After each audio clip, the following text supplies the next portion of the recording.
Sunnaus, ég þarf að setja Sunnu í búr.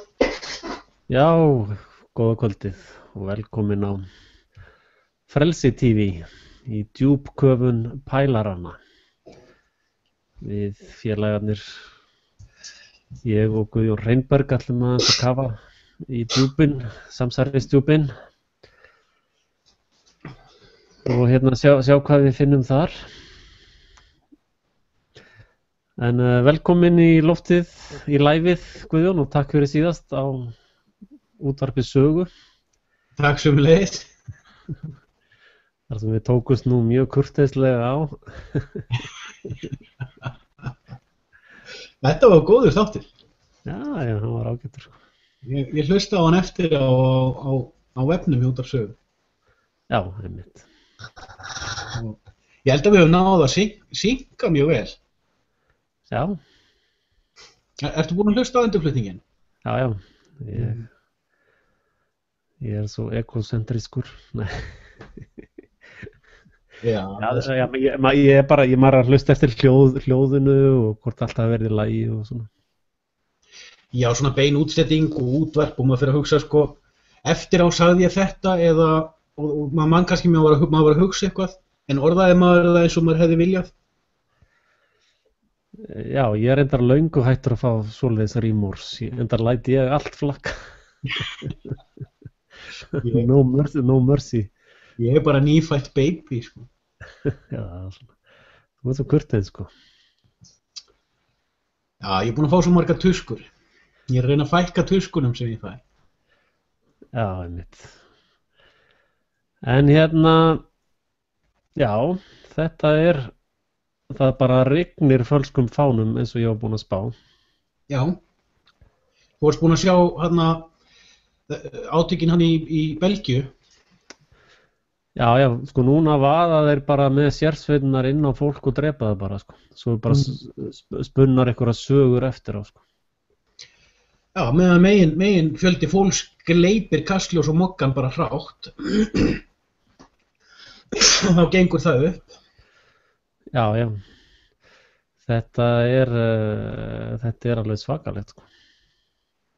Og ég get ekki séð að neitt í meginfjölmiðlum sé að opna augun fyrir því sem var að gerast í París. Er einhver fjölmiðl að opna fyrir einhverju?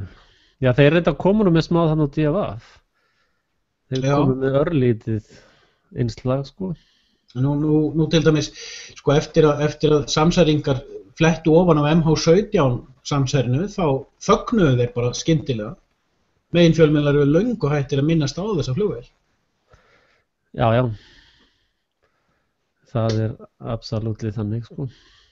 Og nú hef ég verið að fylgjast undanfarna viku með honum 108 Morris.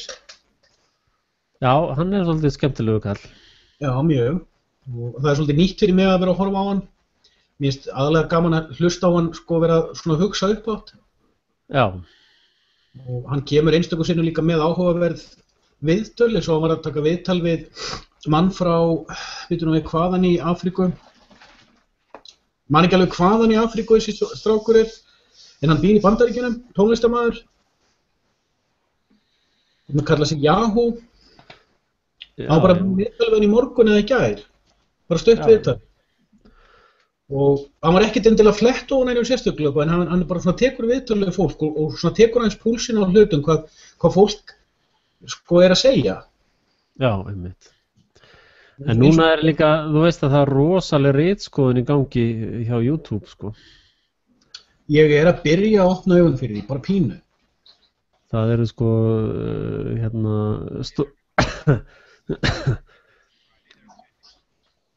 veitur það við, það er alltaf staðina þér.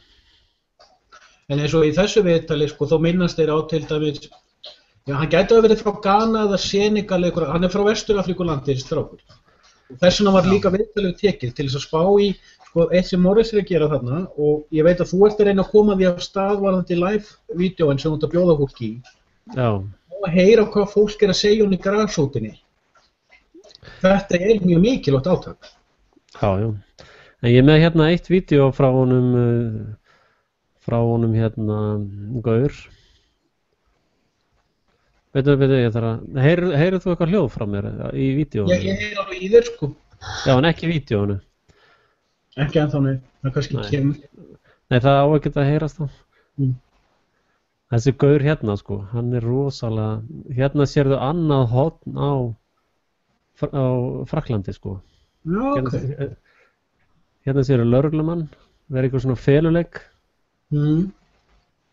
Og hérna, ég myndi setja linka á þetta bara hérna undir og hann er með þetta sjáðu á þessum vít með. Hérna er lögreglubíl sjáðu og einhver leigubíl. Og hérna er lögreglan hlaupa hér sjáðu. Kemur fullt af fólki, hérna myndast kemur einn gaur sjáðu, hérna. Það er fullt af fólki hérna, bæði einkennisklætt og ókennisklætt, hérna er bíllinn ennþá, 4 dyr opnað eða 2 dyr opnað allavega neða. Svo hérna, þú sér að þeir loka götunni hérna sko.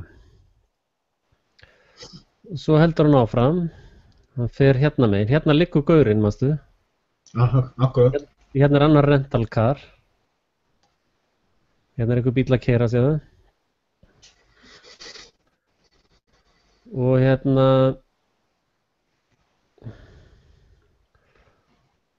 liggur þessi lögreglumaður og ekkert blóð séðu, það er ekkert, þetta er eina maðurinn sem við vitað er sem er blóðlaus. Ef ég man rétt þá hreyfði hann hnéð eftir að ná að hafa verið skotin. Já, en býtu nú við, það sem við vorum, þú sér músina mína, hún er hvít. Já. Sjáðu, hérna kemur lögreglumaður, sjáðu. Hinn gaurinn sem var að hlaupa þarna í Hnipri, hann var hérna hinum megin í garðinum, hérna megin, sko. Veitu, er þetta, ég man að Morris var að tala í gæra fyrradag, að því ég verið aðeins að fylgjast með honum, að það kom vídeo einhvers staðar fram, þar sem að einmitt sást lögregluþjónn álengdar og svo var vídeóið kippt út. Já, þeir hafa ekki undan að kippa út svona vídeóm, sko. Þess vegna eru menn í þessu máli að leita á alls konar resourcum annars staðar. Sjáðu, hérna er lögga. Og hérna eru löggubílar hinum megin sko. Þess vegna voru menn að velta sig fyrir sko, hvað er öll umferðin? Hérna er annar lögga sjáðu. Já. Þannig eru 2 löggur hérna megin og hinum megin við götuna voru 3 löggur allavega sem sáast þarna á þessu vídeói. Hérna er lögreglubílar sem loka allir umferð og síðan eru 2 lögreglubílar, þannig að kemst engin umferð. Og veist, þetta er svo sviðsett að það er skeri sko. Að vísum á gagnrýnið þá þegar þetta tekið allt eftir á þessa myndir. En það skiptir ekki alveg öllu máli. Aðalmálið er að það er svo marg flögg í þessu, það er svo margir punktar sem eru vafasamir í þessu incident. Já, ég meina ef þú ert með eina heilasilu eftir átt að geta átt að á þessu svindli sko. Og það er, mér finnst mjög stórt bara þetta, það er engin gangandi umferð í götunni, það er engin bílaumferð í götunni. Nei. Þetta er þannig gata. Ég hef ferðast Evrópu, ég hef komið inn í götur af þessu tagi, það er alltaf einhver trafík. Já. Bara þetta að þeir hitta á réttu manneskjuna sem kann öryggiskótan og réttir í mínútu til að hleypa þeim inn og hún fer svo að felja sig undir borði og meðan hinn eru skotnir. Já, hérna er annað vídeó sem ég ætla að sýna þér. Og það er sko hérna með Storm Cloud Gathering líka. Og hérna er allir bara byrjaðir að tala um það að þeir sem að trúa þess ekki, þeir séu hryðjuverkamenn sko. Ég það er nú semstar verið að tala um það að blaðamenn sem er að fara ónærri sannleikanum og rýna of mikið að þeir séu terroristar líka. Já, sjáðu hérna, já þetta byrjar á franskri fyrirsögn. Ég sá einhvern verið að tala um að þetta sé spjöld, Je suis France Charlie, eða I am Charlie, já. Að ef þetta er sett upp með hebreusku letri, að þá lesist það sem ég er Ísrael. Já, sjáðu hérna, hérna er það, lestu textan hérna, hvað þið verið að segja, þetta er ótrúlegt að þeir sem eru ekki Charlie, þeir sem vildi ekki vera með í þöglustundinni og þeir sem að trúa ekki á þennan málstað. Nú einhvers staðar í gær eða fyrradag sá ég þá umfjöllun að síónista samfélögin eru að fara fram á að einstaklingar geti verið vopnaðir, haft byssur. Já, Ísrael eru allir borgarar vopnaðir, sko. En ég held að sé að biðja að þeir geti gert þetta í Evrópu. Já, svo voru þeir að tala á Fox News að múslimasamfélögin voru svona rík í ríkinu, sko. Já. Það það eru gyðingasamfélögin sem eru rík í ríkinu Evrópu. Það sem árásum var á verslunina, það leikrit, sko, það líka lygi, sko. Var það ekki Toulouse? Já, það var gyðingahverfið, sko, það sem var ráðist á einhverja verslun. Já, ég að rugla saman. Ég að hugsa incidenti í Toulouse fyrir 2 árum, eða ekki? Það sem var eitthvað með... Þetta var bara daginn eftir París, og í París. Já. En það alveg rétt að það eru búin að vera svona micronation gyðingasamfélög í margar aldir í Evrópu. Og það eina af ástæðunum fyrir því hvað hefur verið mikið gyðingahattur í Evrópu. Þessi sjálfseinokrunar stefna hjá gyðingasamfélagunum, við erum sér á parti, við höfum bara viðskipti okkar á milli og svo þegar við erum orðið nógu stór þá ráðum við ykkur í vinnu. Já, og það líka, sko,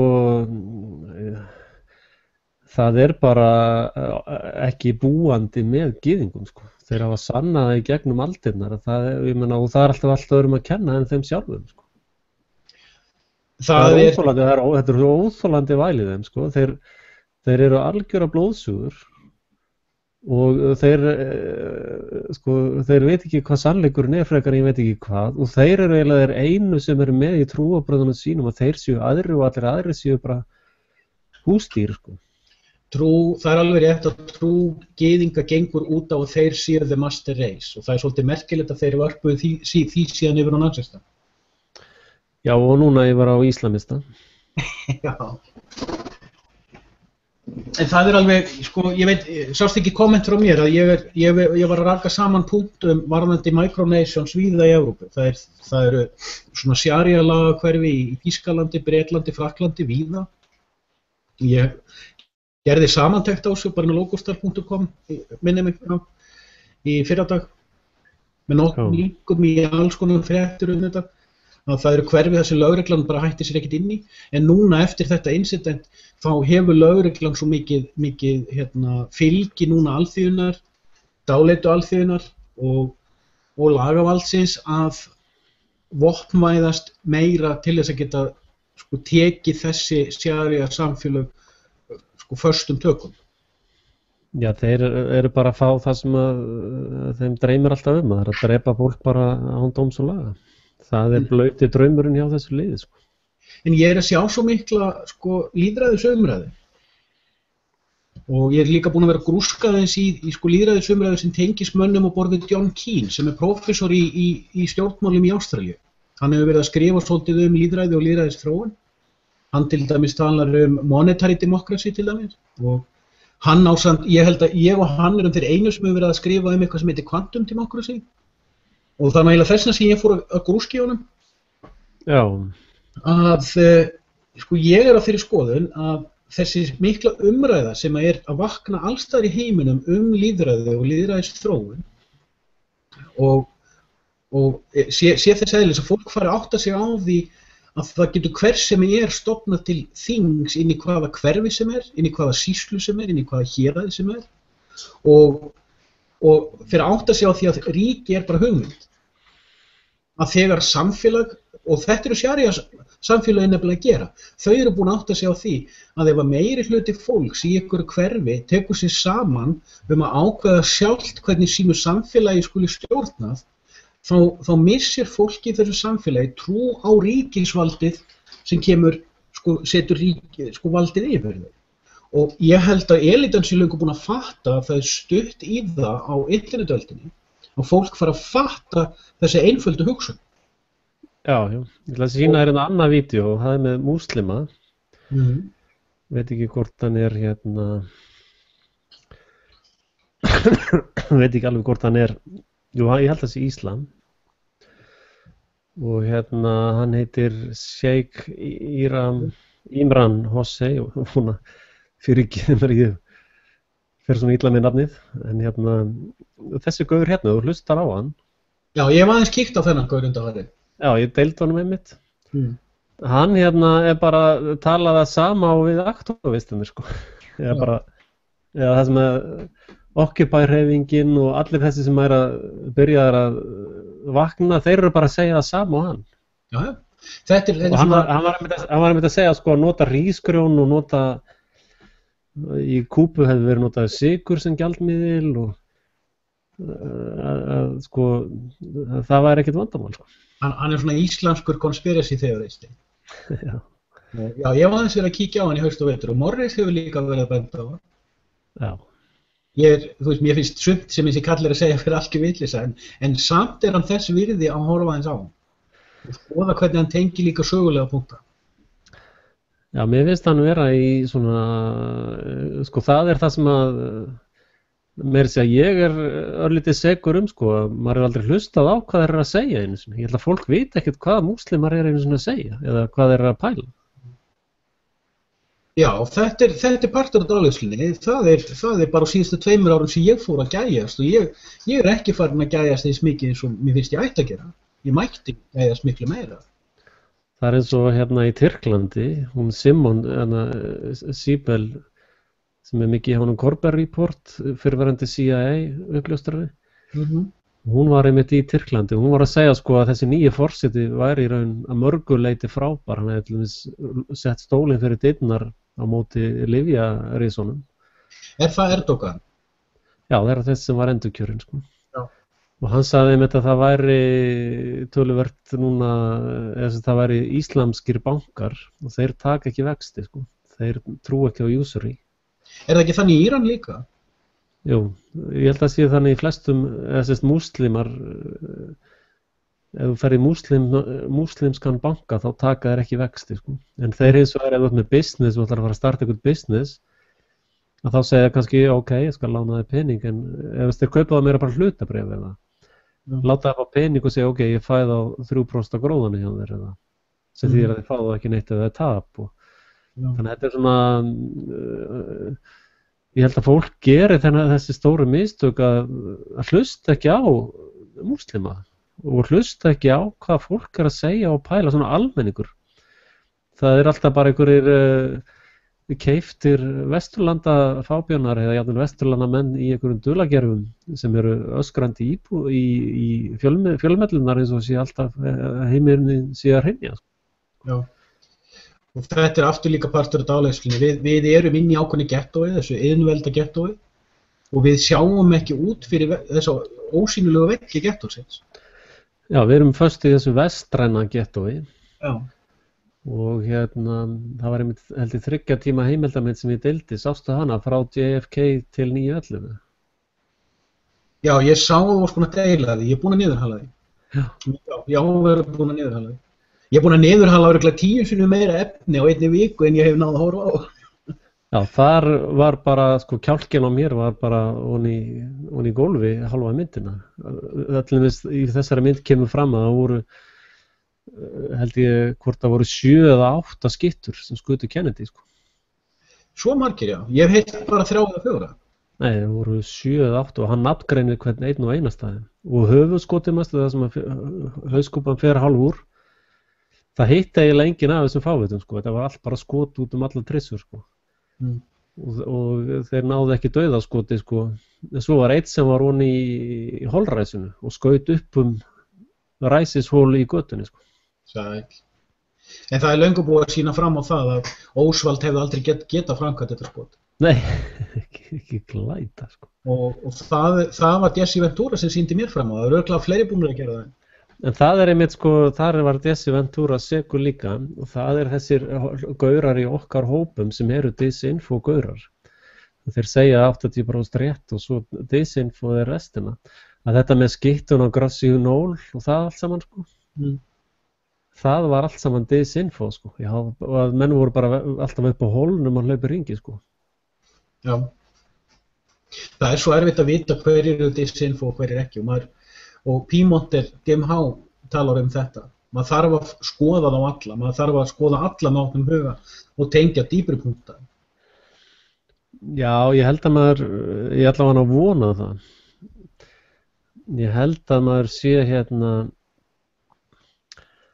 ég held að maður sé nú aðeins komið með þefinn af disinfóunum. Eins og til dæmis, ég heyri núna þegar Alex Jones er að tala, sko, þá heyri ég strax þegar hann er fann að bullshitta sko, eða bulla.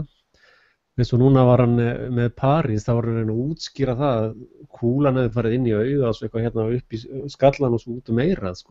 Það er bara, Alex, come on, Billy boy, chill out sko, þú ert bara að skrifa það út úr samsæringarlandi sko. Og sko inn í dáleyslu samfélagi, og þetta er eins og með samlíkinguna með kókauglýsinguna sem ég myndi á útvarpi sögu. Og ég held ég hef minnst á það í einhvern tímann af einhverja spjöllunum okkar að þú kaupir ekki hið augljósa nema þú fáir líka skuggan af því. Þetta virkaði aldrei sko. En það sem ég á við er að hinn dáleiti almúgi sko, hversu oft hefur ekki lent í því að þú ert að segja einhverju venjulegri manneski eitthvað. Slitna aðeins hjá þér.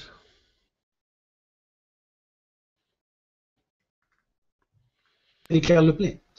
Já, slitna aðeins hjá þér, Guðjón, þú ert að segja aftur. Já, þess að þú ert að segja einhverju mannesku eitthvað og hún trúir þér ekki. Hún trúir ekki að þér gangi til það sem þú ert að segja á yfirborðinu. Hún gerir ráð fyrir að það sé eitthvað agenda undir yfirborðinu eða eitthvað falið eða einhverju sem þú sett að ljúga. Fólk treystir ekki alveg hvort öðru og það er eins með meginstrauminn að þú þarft samsæriskenningar til hliðar fyrir þá sem ekki kaupa allt blið. Þeir dett út í samsæriskenningarnar og ef að þær eru misvísandi, alveg eins og með meginstrauminn, 80% rétt, en þessi 20% sem þarf til að tengja punkta eða ná dýftinni, það er inn í moldviðrinu. Já. Ég ætla að sýna þér hérna inn að það var eitthvað eitt sem ég leiðrétti aðeins með. Sko faðir propaganda er Edvard Burney. Ég er ekki farin að Nei, hann er fæddur 1891 sko og hann var frændi Sigmund Freud sko. Já, ég hef veit minnst á þetta nafnir hvori, ég er bara ekki komin svo langt á grúskíði. Nei, sko Huxley var meira svona visionary eins og 1984 þannig Orwell og hann var ekki beint í þessum ekki eins og Burney sko, hann var með PR-stofu og vann við þetta allt sitt líf sko. Já, ég er á því að Aldous Huxley og George Orwell og Ayn Rand hafi öll verið partur af elítunni og að það sem að menn segi í dag þegar við varað við hafi þau rauninni verið að lýsa sko uppskrift af því sem elítan gæti gert, gefa elítunni purpose, meiningu, markmið. Já,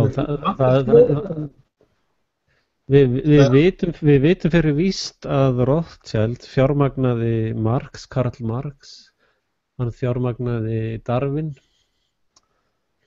og hann fjármagnaði nú einhver aðra vitleysinga. Já, þeir fjármagnaði Hitler og þeir fengu þessa gaura til þess að, sko, þeir voru bara ráðnir beint til þess að rita bullbækurnar sína eins og Das Kapital eða hvað það heita allar þessar bækur eftir þetta fólk. Það var keypt, sko. Orwell og Aldous Huxley allavega framan að voru þeir bara svona að skrifa skáldsögur, sko. Og ég held að allavega þessi bíómynd eftir Huxley framleita Ford Foundation, þetta sér þeir gera alltaf svona T-módel.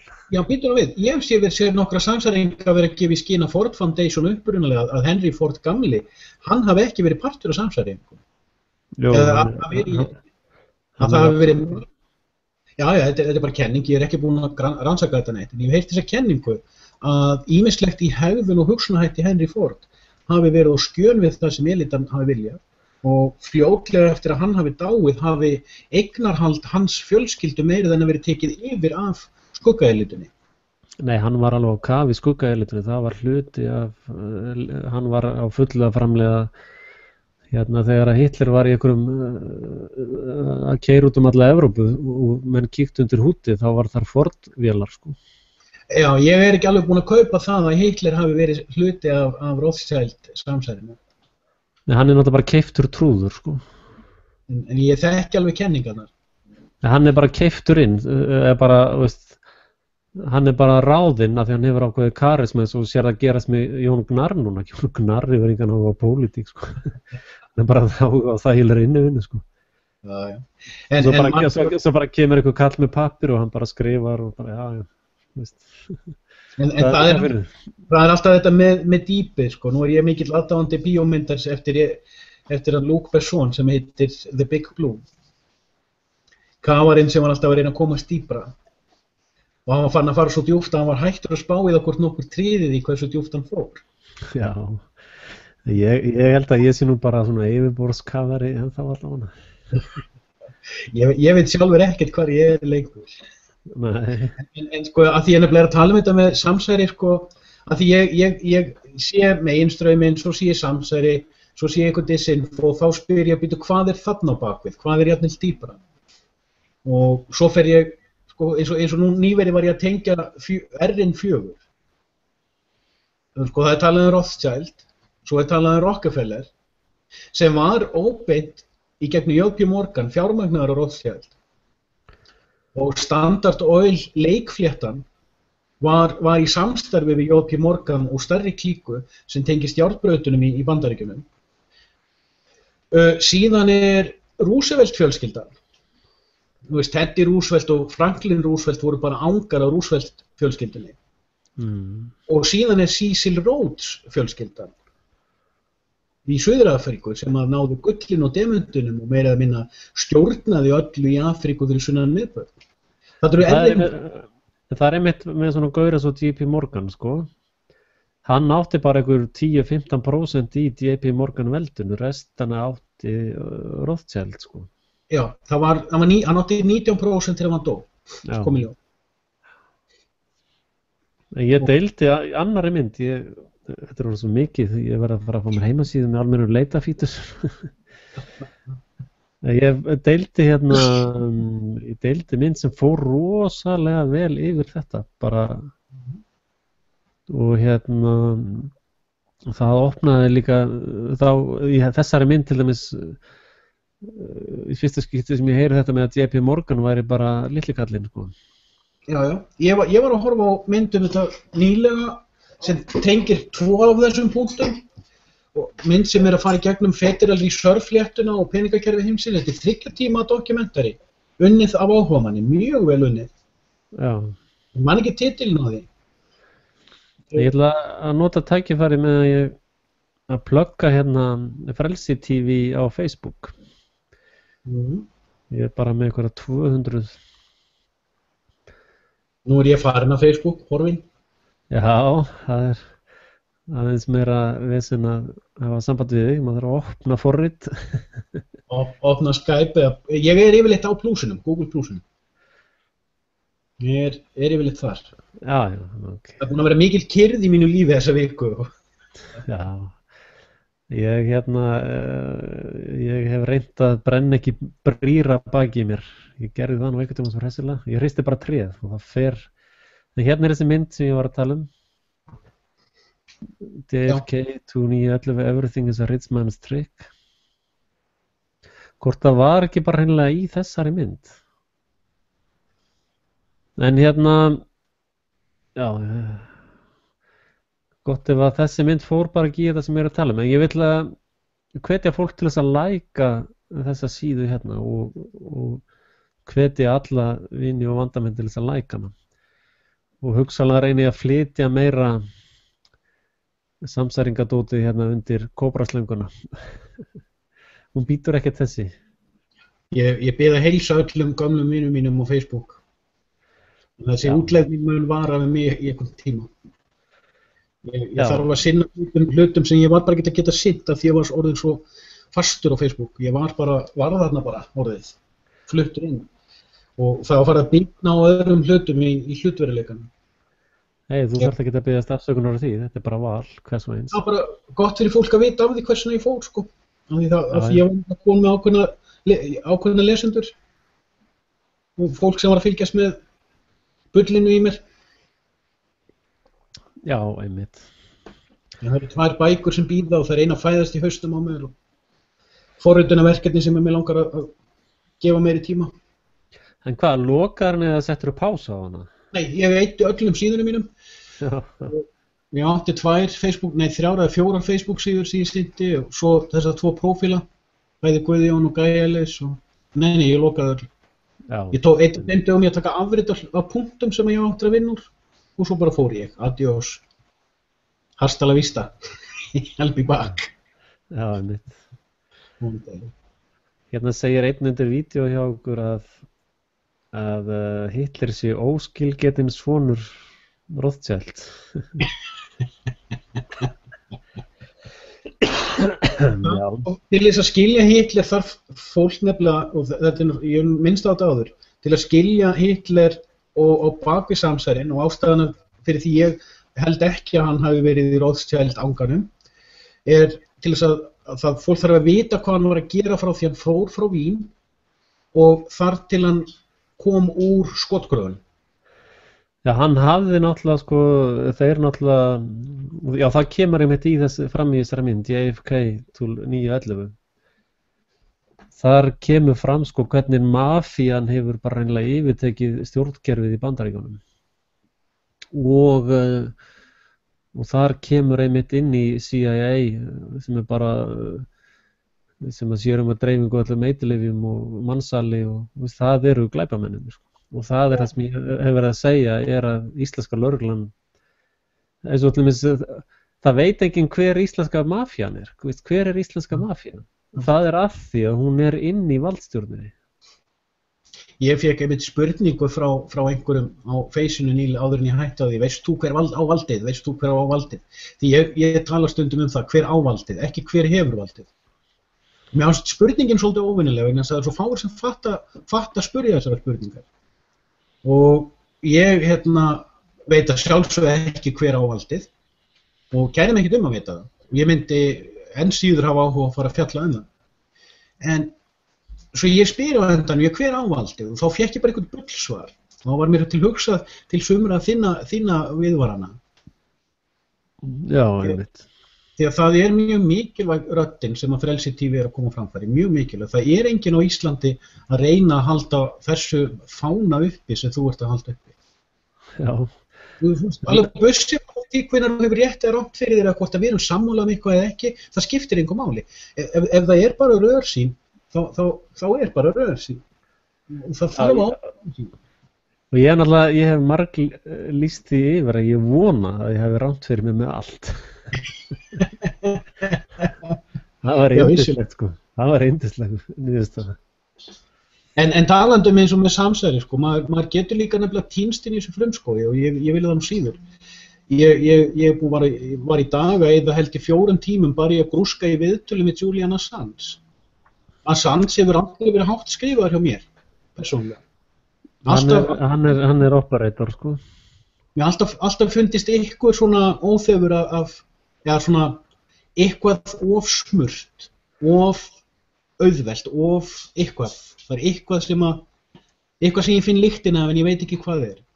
Það bara, hann CIA agent og hún blessunin okkar sem gerði myndbandi með henni.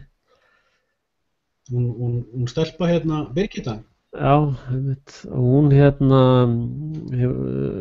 ég stundum fer alveg í hring, sko, þegar fólk tjáu sig stundum. Hún var að segja, já, ég var í partíum í sendiráðinu, í bandaríska sendiráðinu og strax eftir hún byrjaði í stjórnmálum, þá var bara viku seinna komin á NATO-þing og farin að vinna í NATO. Það bara, já, ok. Þetta að segja lítur út fyrir að vera. Þetta bara CIA. En talandi smá léttara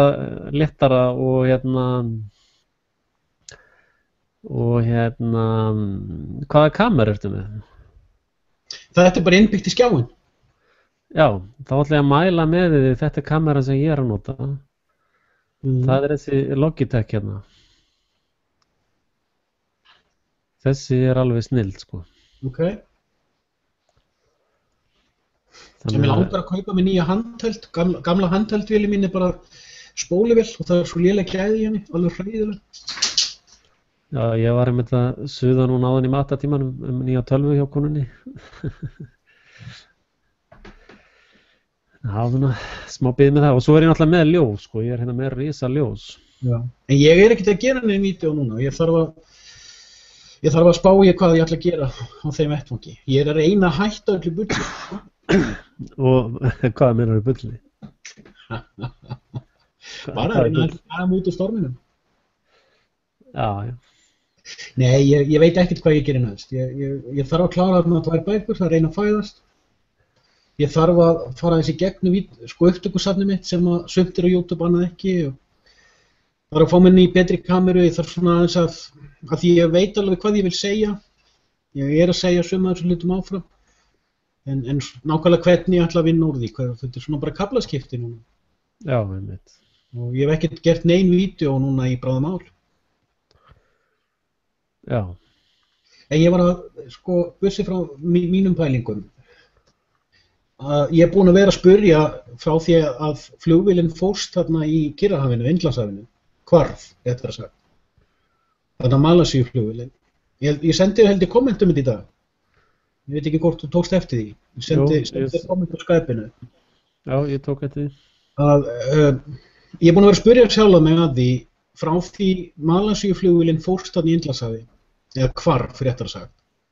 Mér finnst svo langsótt hversu auðveldlega hún hvarf og hversu erfitt hefur verið að finna hana. Mér finnst það mjög langsótt. Já. Og ég spurt mig ítrekað ef að það er samsæri á bakvið það hvarf, ef það er eitthvað spuni þarna, hver þá spunin?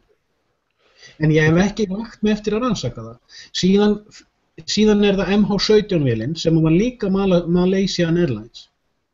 Kemur líka frá Malasíu. Og þá spyr ég mig aftur, hvað þetta tengist, það er engin vafóta tengist, svo kemur í ljós og hérna að MH17 var hoax, falsku fáni og ég svona hugfesti mér þetta, ég ætla að vera vakandi fyrir ef ég rekst á eitthvað sem að opnar fyrir mér hvað var í gangi með fyrri vélina. Í tíma hérst þetta var í sama vélin, svo fyrri hefði bara horfið og hún hefði svo verið endurnotuð. En Morris var að benda á tengingu þarna sem að minnst áhugaverð.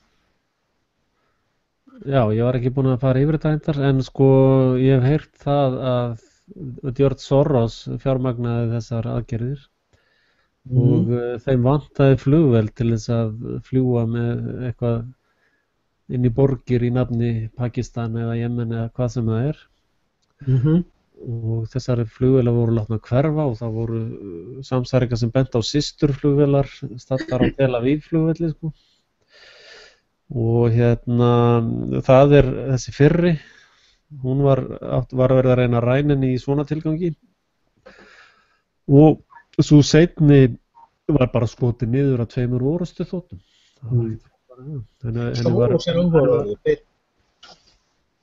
Já, ég fjallaði hann, sko. Ég ekkert farin að skoða hann ennþá, ég bara sé nafnið hans alltaf poppa upp okkur.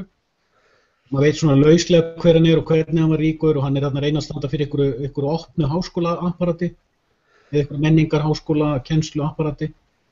Reyna að gera sjálfan sig svona mannvinalegan. En svo var ég að sjá í vikunni, gott að það var ekki einmitt hjá Alex Jones, að hann hefði fjárfest ykkur milljónir í uppþotunum í Ferguson. Fjármagnað uppþotunar. Já, hann líka fjármagnaði í hann fjármagnaði í Úkraínu. Þetta eru þvílíkir glæpamenn, sko, það alveg að væri nóg, sko.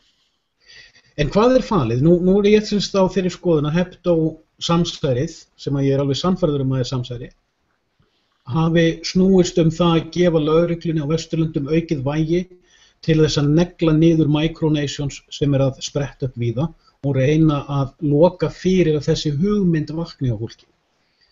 En, og þannig með öðrum orðin, ég leita samsærun á bakvið samsærið. Hvað er, vegna þess að sko, bæði það sem er augljóst og einnig vinsalasta samsærið heldur fólki að horfa í ranga á. Og það er engin vafi ef fólk fattaði þessa micronation hugsun að þá myndi valdakerfi Vesturlanda byrja að gliðna mjög hratt. En varðandi MH17 og Malaysia Airlines að það sem að Morris bendir á, hann segir að Malaysia hafi verið eitt af löndunum í Asíu sem ekki vill vera með í þessu Trans-Pacific Trade Agreement. Já. En núna eftir að þetta vesen með flugvélarnar, þá sé hann að snúast inn í Trans-Pacific Trade Agreementið og bæði agreementin, líka þetta Transatlantic Agreement, þessi tvö agreement, Noam Chomsky er til að farin að fjalla mikið þetta, og margir sem byrja náttúrulega virðingu fyrir Noam Chomsky, að það eru fullt af hlutum í þessum samningum sem að fólk myndi aldrei sætta sig við ef það vissi af þessu og skildi þetta. Þess vegna er verið að gera kröfu að sé skrifað undir þá og enginn fá að vita af því. En Chomsky, maður getur ekki treyst honum heldur, hann er sko þeir skipta þessu alltaf upp í hálfar þeir skipta þessu upp í hálfar einn er á móti og hinn er með sko. Ég ætla bara að benda á út af þessu franska blekkingarnar í Benghazi. Manstu eftir það var sagt að þetta væri af því að einhver mynd kom út, einhver bíómynd og þá trylltust múslimarnir og drápu sendiherra Bandaríkjanna í Benghazi. Já. Það full sanna núna að bíómyndin var framleidd af CIA og það sem var að gerast var að þeir voru að láta Al-Qaida fá mjög fullkomnar stýrifluggar sem að ISIS arðarleiti, núna reyndar Al-Qaida komið aftur. Já. Þessi lygasaga er orðin svo ótrúlega sko. Og sendiherran sagði bara nei. Ekki að ræða það að láta þessi samtök fá þessa stýrifluggar. Og þá tóku þeir í burt alla öryggisgæslu og sendu einhverja sturlunga til þess að ganga frá honum sko. Alveg eins og þegar Martin Luther King Jr. var drepinn og þá viku áður en hann var drepinn eða 20 árum áður en hann var drepinn og hurfu allir FBI agentarnir sem áttu að vera verdan. Já. Og maðurinn sem hann var síðan dæmdur fyrir morðið, hann kom í ljós seinna, hann hafði verið í London þegar morðið var framið. En hann var samt látinn deyja í fangelsi. Það er enda búið að dæma í því máli og það er mjög verðugt fyrir fólk sem er áhuga á samsærum að rannsaka það aðeins.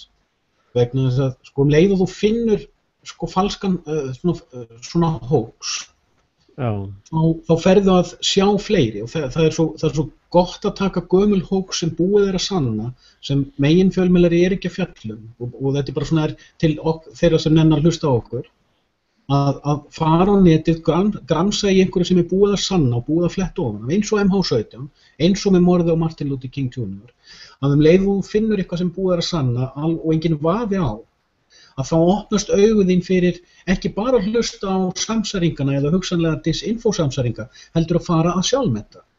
Þetta snýst allt sjálfsmetun. Já, mikið. Ég er á kafi núna í Rudolf Steiner, alveg svoleiðis gjörsal á bólakafi. Já. En það er eitt sem eftir að ég horfði á þess að DFK til 9/11. Þá er sko, og það er reyndar, þegar ég var að horfa á þessa mynd var bara já, ég var einmitt að tala um þetta, þessi mynd staðfestir rosalega það sem ég hef verið að segja. Já. Að sko mafían er gjörsamlega búin að yfirtaka CIA, NATO, allt valdstjórnum í Íslandi, þetta er allt saman glæpamenn sko. Og mafían er bara runnin í valdstjórnina sko. Og það minnir mig eitt sem ég var bara að rekast á í dag sem ég vissi ekki af. Það var í fyrir að hitti fyrir það árið þar áður, ykkur þar á síðustu 2 eða 3 árum. Það var sameiginleg heræfing á Havaí-eyjum. Það sem að kínversk hersveit tók þátt í æfingum í bandarískri hersveit. Og þetta er vitað og skýringin var að þetta var einhver æfing í tengslum við eitthvað ákveðin afl og æfingin snerist viðbrögð við hvað heitir það, electric svona púls, electric svona svipað eins og rafpúlsinn sem kemur frá kjarnorkusprengju. Það er þetta framlega EPM heitir það. Já, EPM, electric EMP, Electric Magnetic Pulse. Já, Electromagnetic Pulse. Að það er þetta að búa til svona púls til þess að taka út elektrónikina á stórum svæðum. Já. Mogginn er ekkert að segja að þessi vopn séu til, en þau eru til og það er talað að það sé skip og persaflóa með svona útbúnað gagngert til þess að geta undirbúin árás á Íran. Já, þeir eru reyndar sko Ísrael er með nánast tök á öllum tölvuchippum. Þannig að allir svitsar heimsins, þess vegna svona mikil einangun í tölvubransanum, í chippabransanum, að þeir eru með stjórn á öllum svitsum og öllum tölvum, sko. Sko tölvurnar okkar núna eru í hardware layer, að senda allt sem við segjum og allt sem gerist í tölvunum okkar, fer á hardware layer, þú veist hvað hann er mikið hraðvirkar heldur en software layer, sko. Þess vegna svona kjánar eins og Birgit að tala alltaf þegar að píratar eru að tala eitthvað svona öryggismál, þá er alltaf að tala í software-legin, sko, fá sér encryption forrit, sko, það er málið. Mjög gott fyrir okkar áheyrendur sem hafa áhuga á þessu að grúska í því sem Jacob Appelbaum hefur verið að fjalla Hann hefur verið mjög duglegur síðustu 4 árin að fjalla einmitt hvernig þetta virkar. Hvernig þeir fylgjast með til dæmis bara í ráturunum. Þeir þurfi ekki eins og koma inn í tölvuna þína. Ef þeir eru í ráturunum þínum eða hjá þeim sem að tengi ráturinn þá geta þeir hlusta á allt sem kemur frá vélinni. Bara hver einasti lyklaborðseinsláttur. Já, og það er það sem fólk áttar sig ekki á, sko, að þeir sem að skrifa þessi encryption forrit, þeir að skrifa forrit, að allt sem þeir gera er kópera, sko. Og sko allur source kódi, allt sem, eins og segir, sko, allt sem að fer í gegnum chippana í tölvunni er afritað, sko.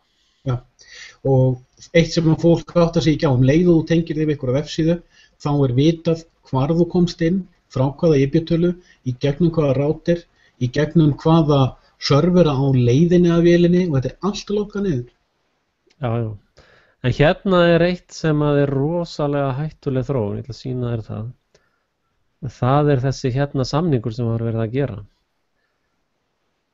Þetta hérna þýðir það. Já, ég sá þetta. Já. Og þetta hefur vel ekki fengið neina umfjöllun, bara allir voða brosandi og jákvæð. Þessi kona er sko mjög kompromisseruð fyrir alls konar drullu skýta vinnubröð. Þú sjá all liðið þarna á bakvið þau, allir brosandi. Hérna ykkur jólasveinar hérna. En málið er það sem að þessi samningur þýðir er að þeir ferlar sem hafa verið notaðir í svona barnaverndarmálum, það hefur komið læknir, sérfræðingar, þetta hefur verið töluverði ferill, þess er öllu kippt út. Já. Hún bara mætir sérsveitin með hurðin á bakinu og hérna og í hanskahólfinu er ykkur fulltrúi með stimpil frá barnaverndaryfirvöldum, sko. Og það sem fólk sér ekki að sálfræðin á bakvið þetta er nákvæmlega svo sama og sálfræðin á bakvið það að núna má storma inn á heimilið við ef einhver embættismaður segir ég gruna eða mig grunar að þarna hljóti að vera terroristi. Þar með mega er storma inn. Já, og það er samt sálfræði. Leið og þú sem einstaklingur, þú sem dáleitur einstaklingur inn í meginstraumnum er sannfærður að djöfullinn sé þessi terroristi eða djöfullinn sé þessi sem gæti hugsanlega verið að kona sem er að lemja manni sinn eða eitthvað, bara eitthvað sem þú ert orðin dáleitt sannfærður að hljóta vera málsvari hins illa, þar með má senda hina verndandi lögreglu og storma á heimilið og já.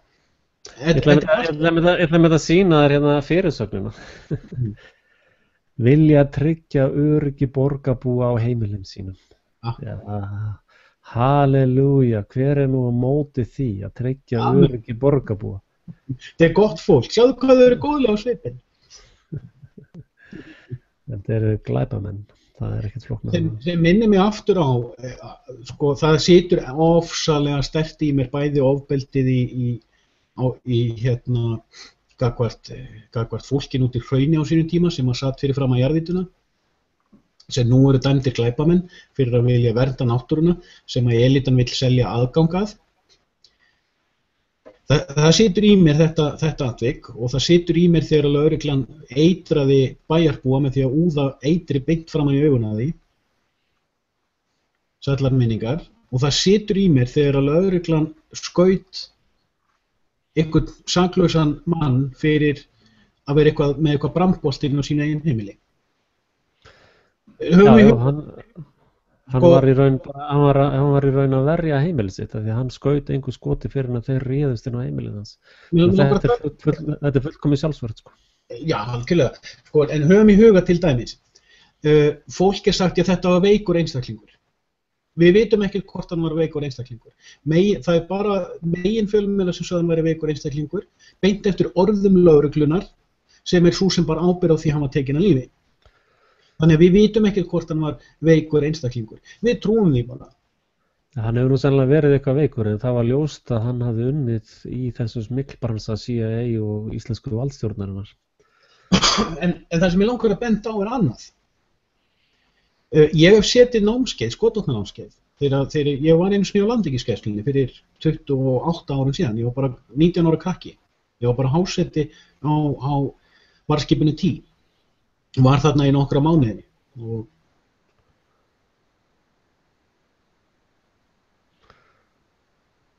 Það slitnaði aðeins.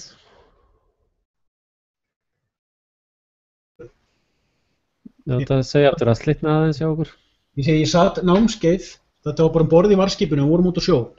Þá voru allir undirmenn teknir í námskeið til þess að kunna að handleika skambyssu, kunna að handleika riffil og kunna að handleika kylfu. Og ég er ekki að tala að kunna að taka byssuna upp og hlaðana. Sko. Ég er að tala að skilja sálfræðina á bak við það að bera skotvopn sem fulltrúi valdstjórnarinnar. Ég er ekki að tala það að kunna að taka 22 karat riffil og skjóta máf upp á sorphöfum. Það fyrsta sem að sko, kennarinn okkar, leiðbeinandinn segir þegar hann lætur okkur fá skambyssurnar, leiðum við ætluðum að taka skambyssurnar upp strákarnir og handleika þær. Við vorum bara ungir menn, vá, gaman að fá byssu í hendurnar og fara að skjóta í mark. Hann stoppaði okkur, hann sagði áður þú tekur byssuna. Hvað ætlar að gera þarna? Maður bara hugsaði, já, þetta er svona skemmtilegt leikfang. Þannig hugsar ungu maður sem er að sjá handleika skambyssu í fyrsta skipti, bara skjóta í mark og gaman. En hann segir, leið og þú tekur byssuna, hvað ætlar að fá að gera við hana? Já, væntanlega setja henni að það var náttúrulega hulstur að það með. Já, setja sko beltið á sig með hulsturinu og hann sagði nei. Þú setur ekki skambyssubelti á þig nema þú sér tilbúin að taka byssuna upp úr hulsturinu. Og þú ert ekki tilbúin að taka byssuna upp úr hulsturinu nema þú sér tilbúin að miða á einhvern mann. Og við allir hugsaðum, já, ef maður miðar á einhvern mann þá maður að hóta að skjóta hann og þá væntanlega stoppar hann. Þetta hugsaðum við allir. Gaurinn sem var að leiðbeina, hann var ekkert að leiðbeina í fyrsta skipti, hann vissi alveg hvað sálfræði var hann í gangi. Og hann segir við okkur, nei, ef þú tekur upp byssu upp úr hulstrinu, ef þú miðar byssunni á mann, þá ertu tilbúin að skjóta hann og þú veist að það eru stórar líkur á því að þú drepir hann eða gerur hann örkumla fyrir lífstíð. Þetta er mjög máttug sálfræði að allt í einu áttuðum við okkur á því að þetta er bara það að setja byssuna á sig er svolítið stórt. Og við erum hérna með þjálfaða sérsveitamenn. Heldur þeir hafa ekki fengið sömu leiðsögn. Þannig eru allt menn sem eru búin að svara þessari spurningu. Ertu tilbúin að hafa byssu í höndunum, miðinni á aðra mannesku og hleypa af eftir skipun? Án tillits til siðferðis. Og þá kem ég hérna með einn punkt sem að mér finnst mjög stór. Þegar Solidarność samstæða var í gangi í Gdansk í Póllandi, þegar við vorum unglingar, þetta voru stór viðburður, þar sem pólska þjóðin var greinilega að byrja að vakna og greinilega búin að fá nóg af kommunismannum og tilbúin að grípa til aðgerða. Pólska herlögreglan, hún reyndi að dreifa liðinu með vatnsdælum. Í einstöku sinnum þegar borgarar voru of ágengir þá var skotið á fólk með gúmmíkúlum. Hinn hataða illa kommunistastjórn var ekki tilbúin að taka byssu beininni á borgurum sínum með stálkúlum til þess að drepa þá. Og hvers vegna á friðelskandi, góða Íslandi, þar sem að við erum alin uppi að bera virðingu fyrir lögregluþjónum, tökum eftir því að í dag má bara kalla á lögreglumenn eða lögreglukonur. Nei, þú mátt ekki kalla það lögreglukonur, bara lögreglumenn. Ok. Í dag er þetta fólk, íslenskir borgarar, og takk eftir því að þið njóta nafnleyndar, þú gætir mætt á morgun morðingjanum úr Árbæ, út í Bónus. Án þess að vita hver hann Kaldrifjaður morðingi sem tilbúinn að skjóta þig eftir skipun. Ekki af því hann langi til að myrða þig, heldur af því hann hefur ánægju að myrða þig. Hann búinn að fara í gegnum þá sálfræði þegar hann tilbúinn að skjóta þig. Án tillits til hver þú ert, eftir skipun, með stálkúlu til að drepa þig. Þeir hefðu getað tekið mannin í Árbæ niður með gúmmíkúlu, þeir hefðu getað gert eins og þeir gerði í Pólandi fyrir 30 árum, sett inn táragas eða eitthvað sem svæfði mannin. Þeir fóru þarna til þess að drepa hann, þeir vildu drepa hann og þeir eru til í að drepa okkur. Og vélbyssusendingin sem Hanna Birna flettu ofan á, hún sönnun á því að þeir eru og íslenska þjóðin sem ekki fattar þetta og ekki skiptir ríkistrú að hún á þetta skilið. Ja, Íslendingar átta sig ekkert á því í hvaða hættu þeir eru og þegar ég tjái mig eins og ég tjái mig og greini fólki frá því að Íslendingar sko það liggur nánast ég svona 95% vissu það að það liggur í áætlanunum að töluvert mannfall á Íslandi sko. Til dæmis ef það hefði náðst stemming fyrir annarri búsáhaldabyltingu, ég nú að vona viðvarinni mínar við því hafi stöðvað það svolítið, það var alveg á hreinu og það var plan í gangi að hafa menn upp á húsþökum og taka niður lögreglumenn og borgara sko, sem er bara úkraníska tvistið sko. Og ebólan, þess vegna búin að sjá svona mikið að vesen í heilbrigðiskerfinu, það komin nýr landlæknir og það svona heilmikill undirbúningur í gangi líka fyrir ebólu atburð sem að mun skilja eftir hundruður eða þúsundur Íslendinga í valnum sko. Og þetta sko, þú þarft ekki mikið meira en herfræði 101 til þess að átta þig á þessu sko, þú þarft ekki að skilja annað eins og bara bankaræningja, eitt frægasti Jesse James, hann spurði akkur rennur alltaf banka, já það eru peningarnir Sama getur þú sagt sko, akkur þetta fara í stjórnmáli, í lögregluna, þar eru peningarnir. Þetta lið allt saman á eiturlyfja hlut sko, á kötti. Og ég veit til dæmis, ég þekki aðeins til eins Íslemanns úr Keflavík sko. Og ég veit að hann var að byggja sér hús á Arnarnesi og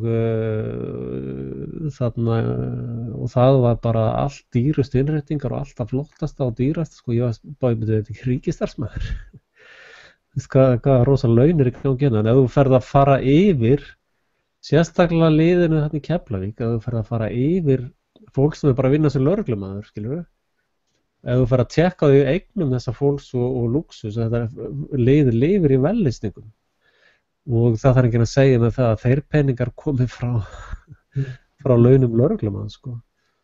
Ekki heilbrigðuríki allavega. Hvað segirðu? Nei, ég finnst þetta allt gott og ég held að fólk hafi einmitt gott af að horfa einmitt á myndskeiði sem þú bjóst til fljúgandi maurar og úlfaldar? Nei.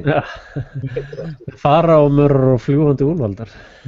Það var mjög góð ábending einmitt varðandi þetta ebóluskeits og mér langar aftur að koma því sem hann var einmitt að tala hann Morris þegar hann talaði við þennan Afrikumann sem býr í New York.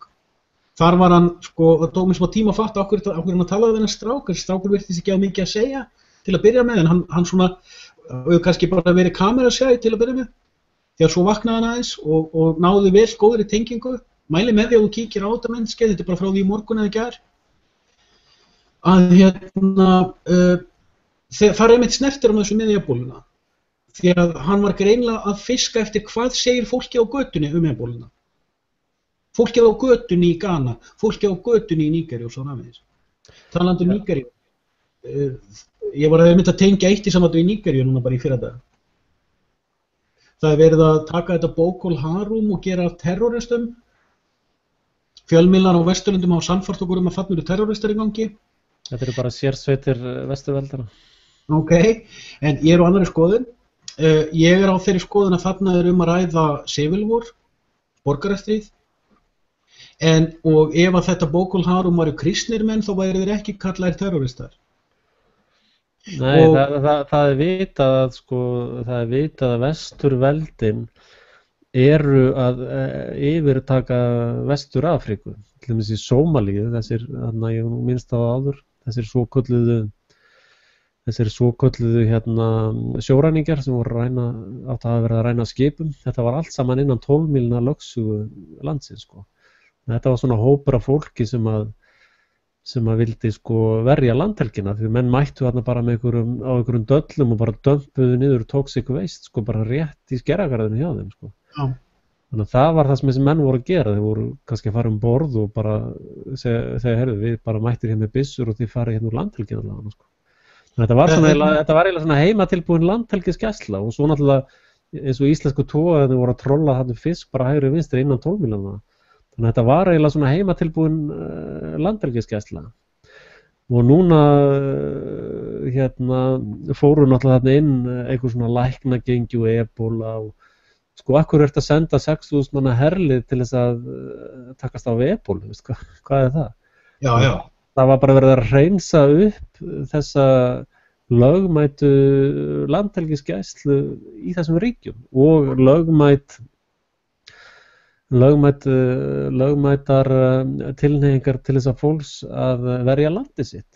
Og hvað ætla Íslendingar að, ég meina Íslendingar ætli við bara, já, ok, við bara búum allir bara í Grímsey með ekki neitt, það er allt í lagi, við bara sættum okkur við það. Þið bara hirðið allt landið og allt miðin og allt rastlið, sko, já, ok.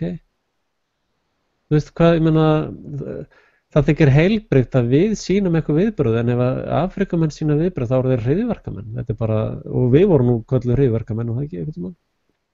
Þetta er akkúrat það sem við vitum ekkert hvað er að gerast þarna í uppsettu Nígeríu. Og punkturinn það eru 250 þjóðir í Nígeríu. Þetta er 100 milljón manna samfélag, þetta er mjög þéttbýlt land. Og það eru 40 ár síðan Biafra-borgarastyrjöldin var í Nígeríu. Þá voru þeir ekki kallaðir terroristar. Og það er eitthvað miklu meiri í gangi í Vestur-Afríku heldur en okkur er sagt. Það eru demantanámur þarna, það eru frumskógar í suðurhluta Vestur-Afríku, það eru úrannámur, til dæmis í Níger. Fólk tala til dæmis já, hver er auðga úran? Þú veist, þeir hefðu alveg rétt á því þegar hann Wilson, ambassador Wilson, eiginmaður hennar Valéry Plame, þegar hann var sendur til Níger til að gá hvort Saddam Hussein væri að kaupa úran. Það eru 5 úrannámur í öllum heiminum, það er ekkert mál að fylgjast með hver að kaupa sér úran. Það er ekkert allt í fjölmiðlum sko, sem að segja þér rétta hvað er í gangi, þeir eru að segja þér það sem þú átt að trúa. Og það er þess vegna sem ég er bent á að hlusta á mannin á götunni og tengja punktana sjálfur, fara í fjölmiðlana sem enginn er að segja þér frá, finna þá. Þeir reyndar sko í Afríku þegar þeir koma þessir hjálparstarfsmenn og læknar, þá eru þeir bara farnir að mæta sveðjum og grjótkasti sko. Afríkumenn eru löngu búin að fatta að þetta fólk er komið til þess að drepa það. Og líka annar punktur sem að sko Monsanto, það eru þeir sem að fundu upp Agent Orange og þeir eru í raun hafa verið í mjög langan tíma fremstu eiturefnaframleiðendur heims og að það veki ekki grunnsemdir að sami maðurinn kaupir upp stóran hlut í því fyrirtæki og kaupir upp stóran hlut í bólusetningafyrirtækjum. Þú þarft að vera heimskingi með hóri nebba að þú sér ekki samhengi þar á milli sko. Þú ert að tala um Bill Gates. Sjálfsögðu.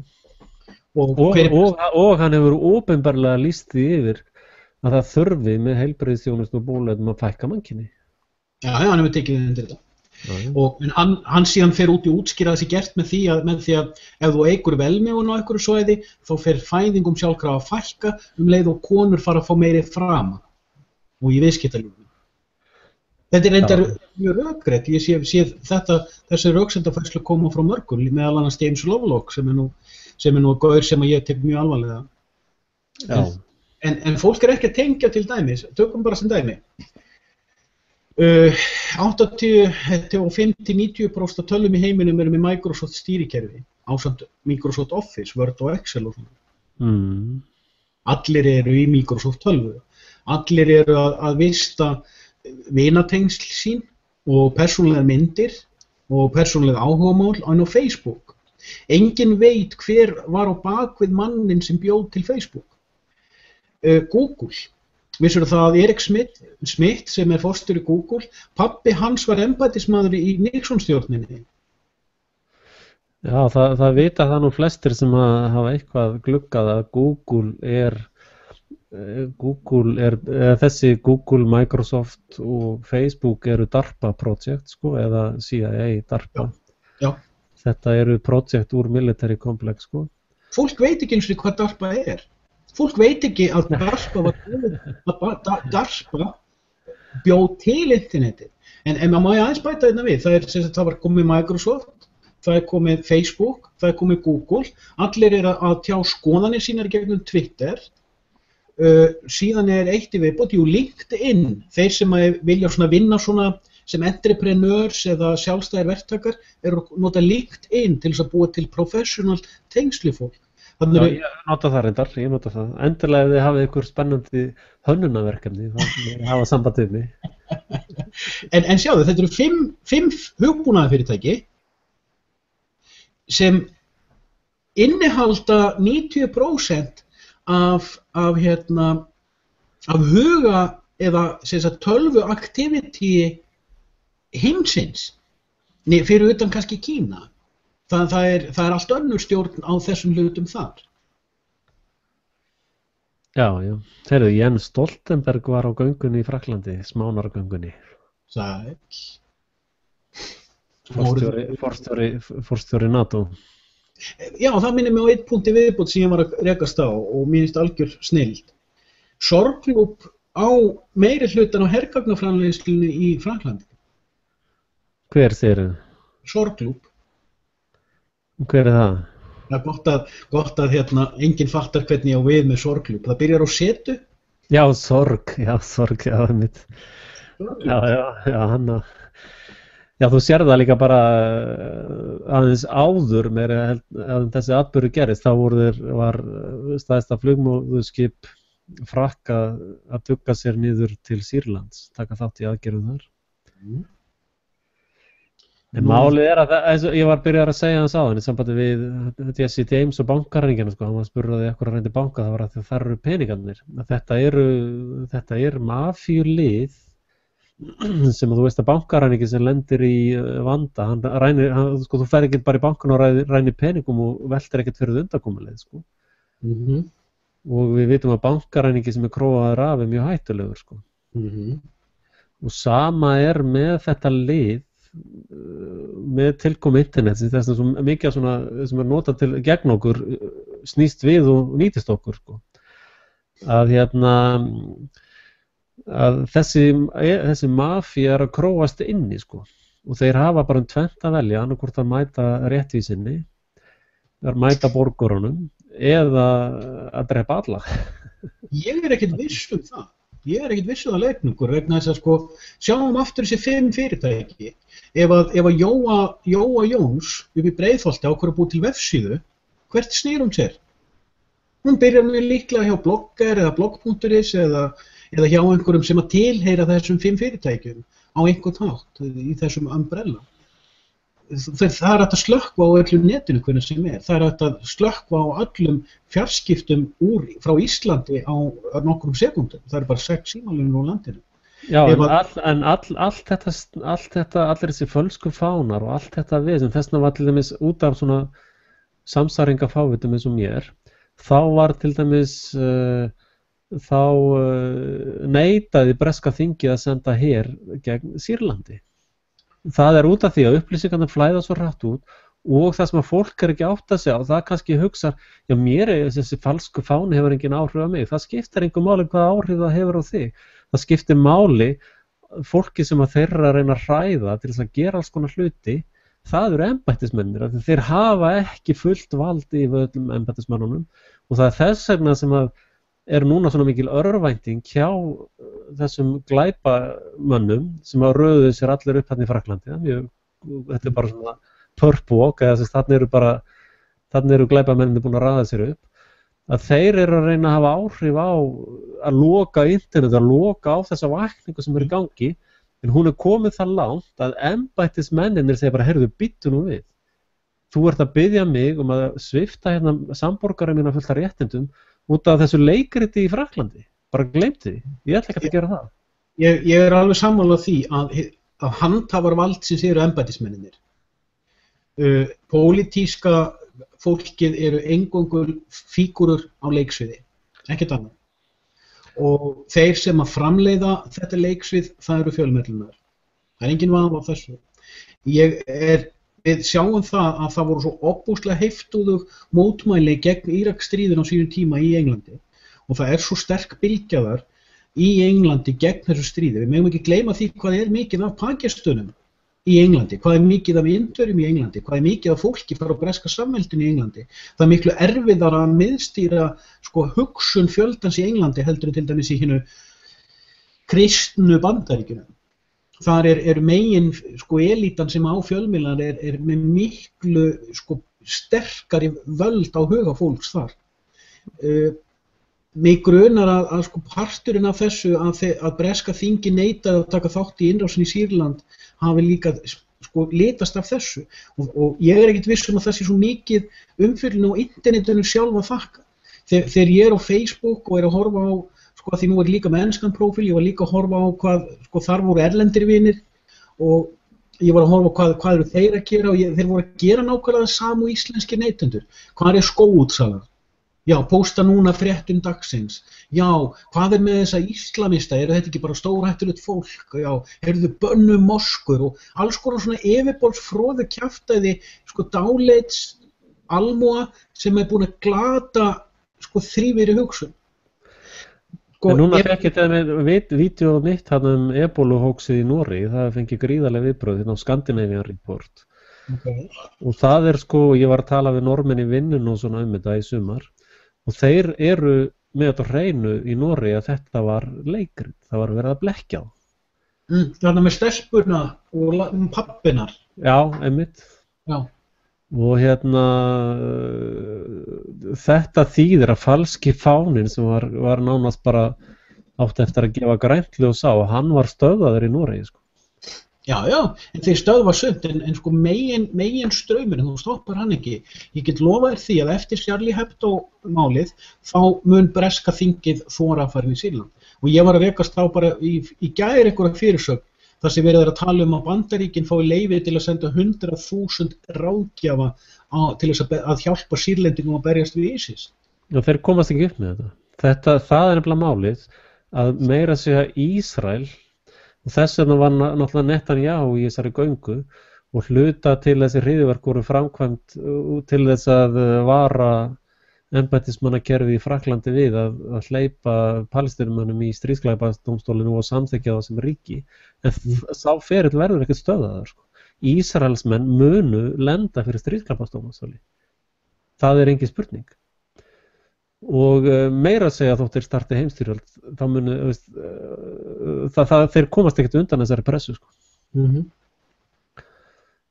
Og og það er það sem er að gerast hjá þessari mafíu, að hún er að tapa, og það er þessi, og nú hefur verið að keyra fjármálakerfið í klessu, það verið að reyna að búa til einhvern óvinn í Rússland greinlega bara, þeir voru að opna svona SWIFT-kerfi í síðustu viku og þeir eru bara að vinna sína vinnu og þeir eru allir fannar að treyta fyrir utan dollaran.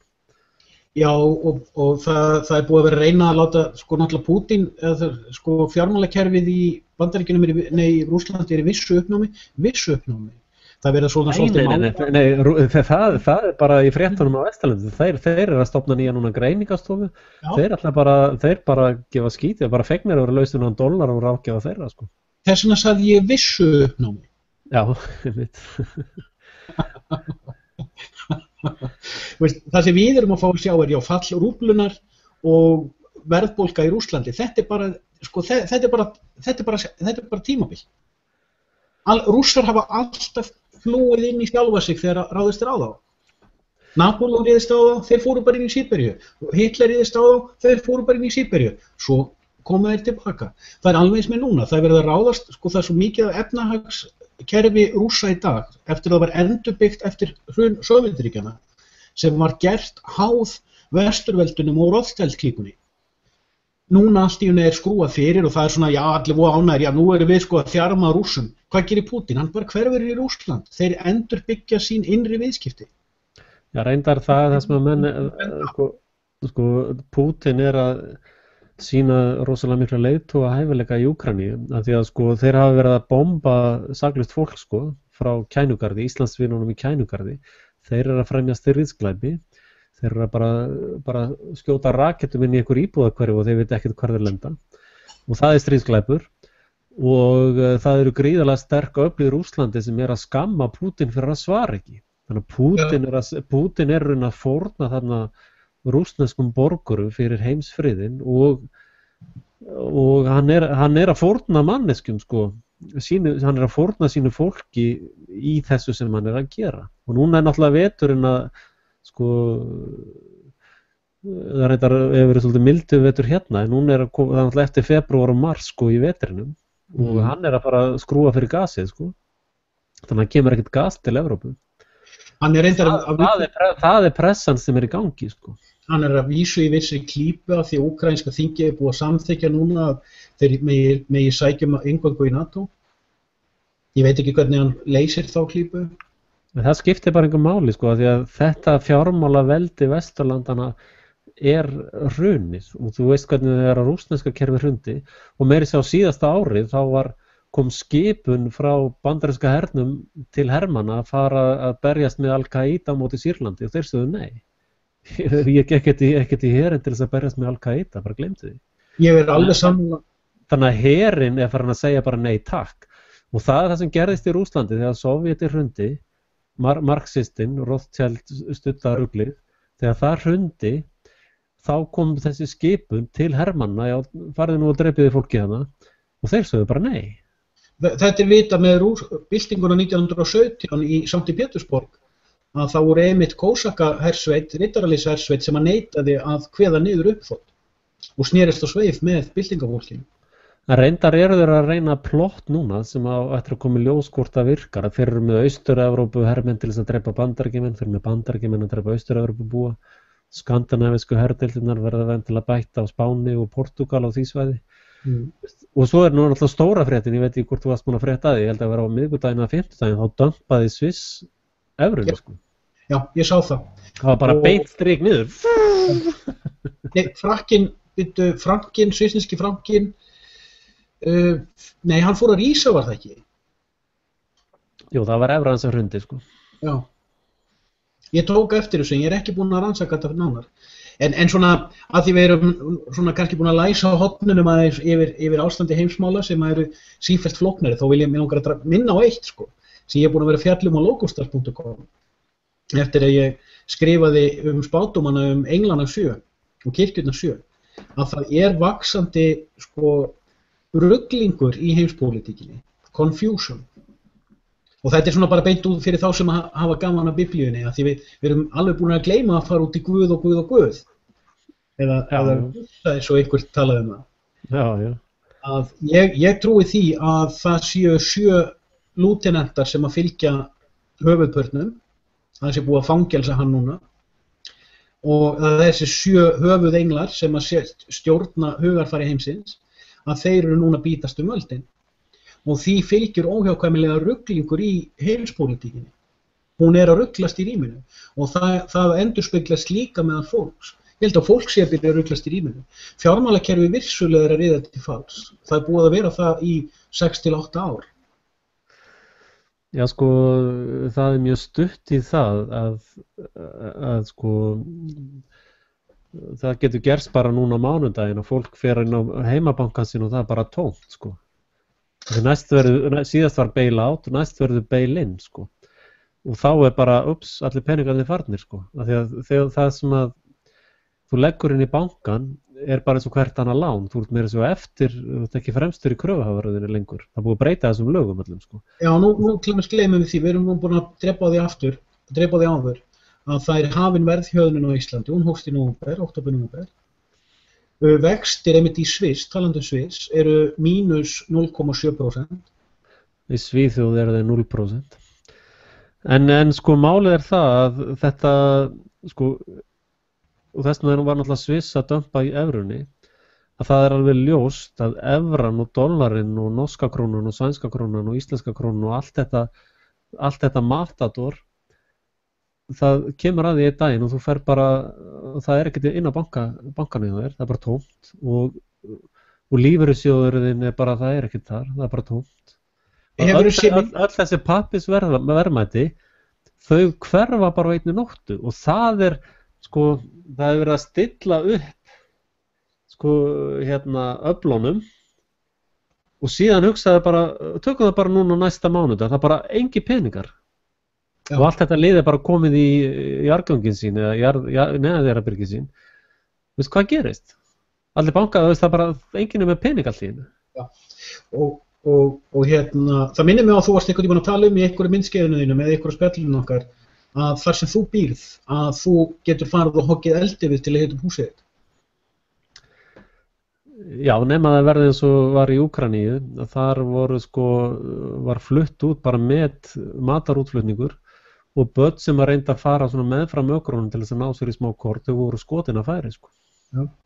En mér langar að taka þetta og mér minnir að það var nú einn kunningi okkar, einn vinnur okkar sem að vakti athygli mín á því nýlega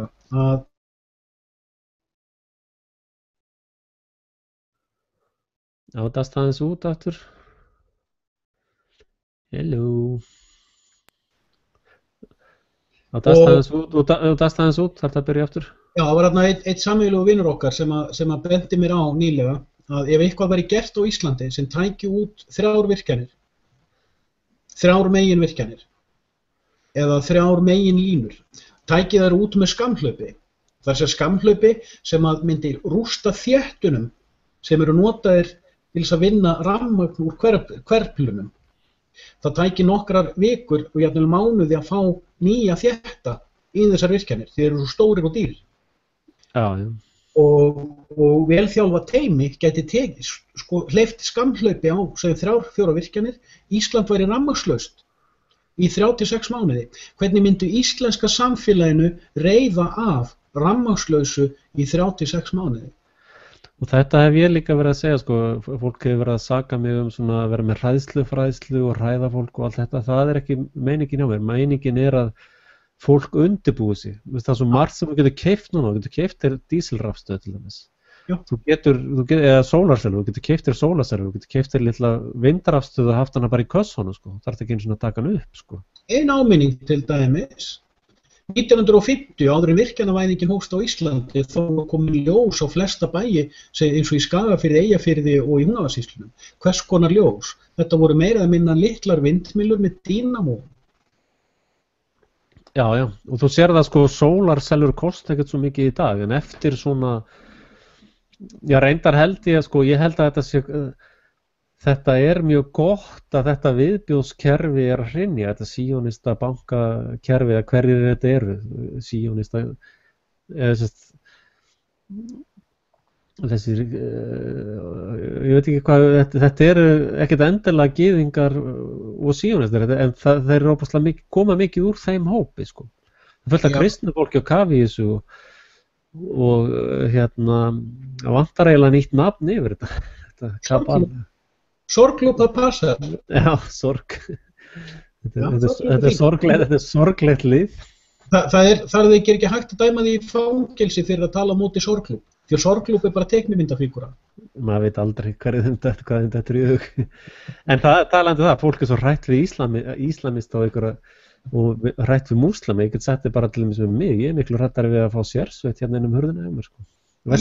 Vestræna sérsveit, sko. Ég hrættari við íslensk stjórnvöld heldur en Íslam.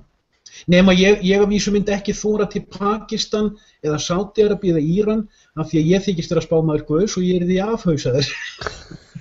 Já, ég Sádi-Arabíu. Þannig ég hef ekkert að gera þangað. En ég þekki samt, sko, ýmislegt fólk, múslíma sem að vita alveg hversu ruglaður ég er og finnst bara allt í lagi að ég þykist vera spámaður.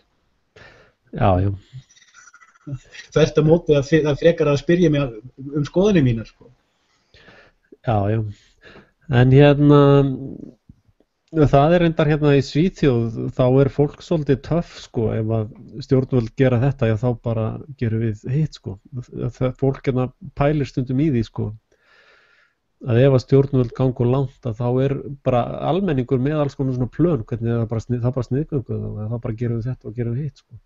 Mín reynsla, ég var mikið að þvælast í Evrópu á árinu 98 til 2002. Ég var þá mest í Hollandi, Írlandi og Ítalíu. Og það brást ekki í þessu löndum að fólk þar var mun betur meðvitað og vel lesið hvað var í gangi í heimsmálunum og menningamálum í Evrópu heldur mér þykir meginstraumurinn á Íslandi verið í dag. Já, meginstraumurinn á Íslandi náttúrulega bara Hannah Montana-gýrnum sko. Sko það ég hef ekkert skrifað það en mér langar að ég hef einhvern tímann í að því í einhverju grein. En ég hef svona verið að geyma mér að þangað til ég get farið dýpra ofan í það og betur að ég áttaði mig á því 93 sem eru þá það eru 30 ár síðan nei, 20 ár síðan 21 ár síðan að ég áttaði mig á því sko að það þeim tíma 93 til 5 þá að byrja að koma debetkortinni og þá vaknaði hjá mér einn spurning að því ég var þá að byrja að vinna í tölvunum. Ég byrjaði að gefa út e-tippaði 93 og var í því til 97. Og ég fór inn í þennan tölvu heim 93. Ég var að vinna mikið með gagnagrunna á þessum tíma. Og ég fór fljótlega átt af mig á því eftir því sem ég fattaði kraft tölvunar og það leiti sem þarna 95 þegar Windows 95 kemur og PC-tölvan verður notendavæn fyrir hinn almenna mann. Bara nánast á sama ári fara netbankarnir að birtast. Bara ári eftir að Windows 95 kemur. Og þá fór ég að kveikja eins á perunni, hvað væri auðvelt að skanna alla verslunina þína inn í einn tölvubanka. Þá fór maður að taka eftir því að sko í gegnum mjög svona meginstraums fjölmiðlunar á Íslandi var þetta að mata fólk á svona mainstream hugsun. Og ég tók eftir því hvernig eftir því sem tölvuvæðing innanlands jókst. Því svipað leyti á að vera að fara að tala íslenska erfðagreiningu og gagnabankana á bakvið það fyrirbæri sem að fólk því miður hætt að rýna í að þá fór maður að sjá hvernig hægt var að taka eitt svona lítið samfélag eins og Ísland og negla það inn í einn stóran tölvubanka. Frá A til U, ekki bara peningana þína, ekki bara hugsanina þínar, heldur líka hreinlega genetíska samsetningu þína. Og ég hugsaði bíddu nú hægur, ef að ég tilheyrði þessari 1000 manna elítu, þessi Council of 300, þessari þröngu elítu sem ræður yfir 90% af fjármagni heimsins, ef ekki öllu. Elítu sem að hefur meiri yfirsýn heldur en jafnvel best menntuðu samsæringar að sjá. Fólk sem rýnir í söguna, rýnir í sálfræði, fattar samfélags-make-up, fattar samfélagssálfræði og svo framvegis. Þetta fólk myndi einmitt líta á Ísland sem frábært tilraunaglas til þess að athuga hvernig hægt að miðstýra heilu samfélagi gegnum einföld tölvukerfi. Og ég dreg aftur fram, það eru 5 hugbúnaðarisar sem nánast allur heimurinn að streyma inn í sjálfviljur. Ef að CIA eða NSA myndi hanna þessi 5 tölvuforrit, þá myndi enginn líta við þeim. Og þeir vita það. Svo hverju til að búa þau til. Og sko fólk ekki að tengja þetta. Við langar bara að benda á einn lokapunkt í þessu. Fyrir 5 árum síðan kom upp fram lítið sætt sprotafyrirtæki á Íslandi sem heitir Meniga. Nokkur að sjá hvernig Meniga samsærið að virka og hvers vegna það í útbreiðslu meðal bankakerfisins í Evrópu. Hægt og hljótt. Og það margir svo hrifnir að Meniga, frábært sprotafyrirtæki. Enginn að pæla í samsærinu á bakveða. Já, ég held reyndar að þú sért aðeins stattur núna í topplevelnum, sko. Sko, athuga það, hvort sem að þessi gagnabanki liggur í Ísrael eða hvar sem hann en hann náttúrulega tengdur þessu síónista, þetta er sorg gagnabanki, að sko þú ert að átta á því að öll símtöl frá því næstu því að sími var fundin upp eru recorded, sko. Allt sem þú tjáðig og nálagt heimilistækjum allt sem þú tjáði í síma eða á internetinu bara frá því 1920 eða eitthvað svona, það allt saman til í gagnabanka og það segjum til dæmis að þeir hafa áhuga að vita eitthvað um mig, þá geta þeir flett bara sláður inn nafnið mitt og voice recognition og facial recognition og þá ertu komið með fæl allt sem ég sagt og gert á ævinni nánast sko. Og það eru dæmi þetta í Bandaríkjunum og fólk hefur lent í því að aðilar sem þeir hafa þurft að díla við á vegum hins opinbera hafa skyndilega dregið fram upplýsingar sem enginn átti að vita einu sinni höfðu nokkuð tímann bara gerst. Jafnvel eigendur upplýsingarna myndu sjálfur ekki eftir eitthvað hafi gerst. Já, og meira segja þeir fannir að ganga svo langt að dómskerfið að þeir geta birt dómara bara einhver upplýsingar sem þú fær aldrei að sjá eða verjandi þinn eða neitt. Það engin Íslendingur að spyrja hvaða upplýsingar og hvernig lögregluþjónustan geymir upplýsingar. Fyrirgefðu ég sagði. Nei, ég gerði vídeo það, X-Keyscore, og þar eru allar upplýsingar Íslendinga eru í gagnabanka hjá Sorg og og lögreglan hefur uppfletti aðgang að þeim og þetta trikkið, þess vegna ég að segja sko þeir láta menn ráðast á hvert annars land sko, að Svíar að njósna allan nema Svíþjóð, Norðmenn að njósna allan nema Norðmenn, Íslendingar að njósna allan nema Íslendinga og þar með ná þeir að gera þetta löglegt. Af því að sko þá fellur þetta undir njósnastarfsemi, þess vegna vildi Björn Bjarnason stofna njósnunadeild til þess að láta þetta ganga upp lagalega sko. En ég sé bara megin þar að fólks taka þátt í þessum spunum og flækjum. Þannig ég ekkert viss að stefnan sé að hefta frelsi eða drepa fólk. Ég ekkert viss það. Jú, það eða sérst, mafía, sko hvernig vinnur mafía? Hugsum okkur að sé eitthvað gata sem að mafían að rukka vendatólla. Og þarna eitthvað business í gangi og fólk að reka búðina sína og þeir borga alltaf vendatóðan og svo bara eitt gaur þarna í miðri húsalenginu sem segir bara nei, ég ætla ekki að borga meira, ég bara hættur, ég ætla bara að reka mína búð og ég ætla að köpa mér haglabyssu og næst þegar þið komið þá mætið þið henni og þá náttúrulega bara daginn eftir brennur þessi búð eða springur í loft upp eða eitthvað slíkt sko. Ok, má ég taka? Þessna þeir alltaf að taka, þessna þeir núna til dæmis. Núna þeir að drepa fólk eftir svona prófælum og það allir með þessu í Indonésiu, myndin The Act of Killing. Já. Þar kom alltaf dauðalistin kom frá bandaríska sendiráðinu sko. Og það sem mun gerast á Íslandi þegar allt fyrir klessu, þá eru svona glæpaklíkur sem liggja reyndar allar inn í ríkislögreglustjóra, þær fá bara listan frá Sorg sko. Út um hliðið hjá þeim eða út um póstlúguna hjá þeim kemur bara listi. Það liðið sem hverfur næstu daga sko. Og fólk hefði gott á að setja sig inn í einmitt svona dæmi eins og þessa morðingja í Indonésiu sem var bara venjulegt fólk. Nei, þeir voru nú aðeins þroskað eftir fávitar sko.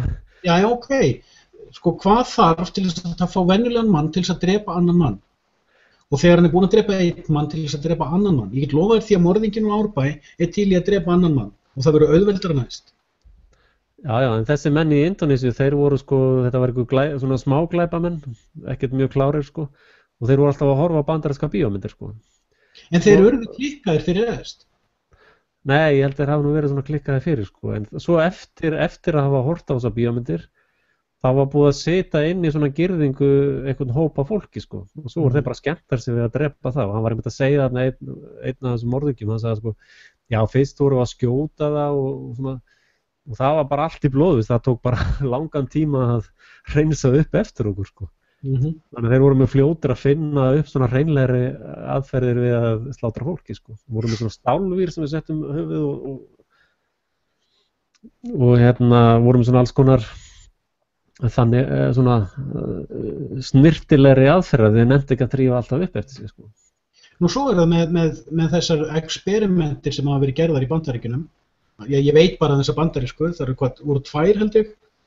Önnur þeirra var með námsmenn sem að léku fanga og námsmenn sem léku fangaverði og og uppskriftin var þessi, þetta átti að vera í kvöldi hálfan mánuð, frekar en mánuð, að fanga verðirnir, það voru engar refsingar á þá ef að þeir misþyrmdu föngum.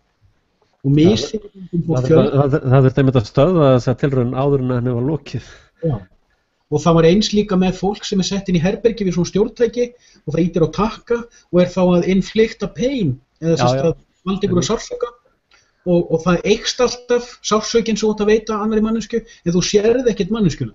Já, þetta nú einmitt út að vitna í bíómynd sem ég var að, þú ert að vitna í bíómynd væntanlega sem ég var að deila nýlega. Ég fylgst með þessi gegnum árin, en ég hef ekki séð þetta frá þér og ég hef hins vegar geymt þetta, hugfest mér þetta þessi 3 dæmi með sko það sem fólk áttar sig ekki á og ég hef mikinn áhuga til þess á því hvað siðspilling og við höfum verið dáleið til að halda það siðspilling sé bara hjá eins og dæmdum glæpamönnum eða einstökum svona bankastjórum eða einhverjum svona bankastjórum en það aldrei bent á að kannski eru það við sjálf sem erum siðspilt en með við sjáum ekki að við sjálf erum siðspilt þá svo auðvelt að dáleiða okkur í að horfa í aðra átt, þetta snýst allt um það.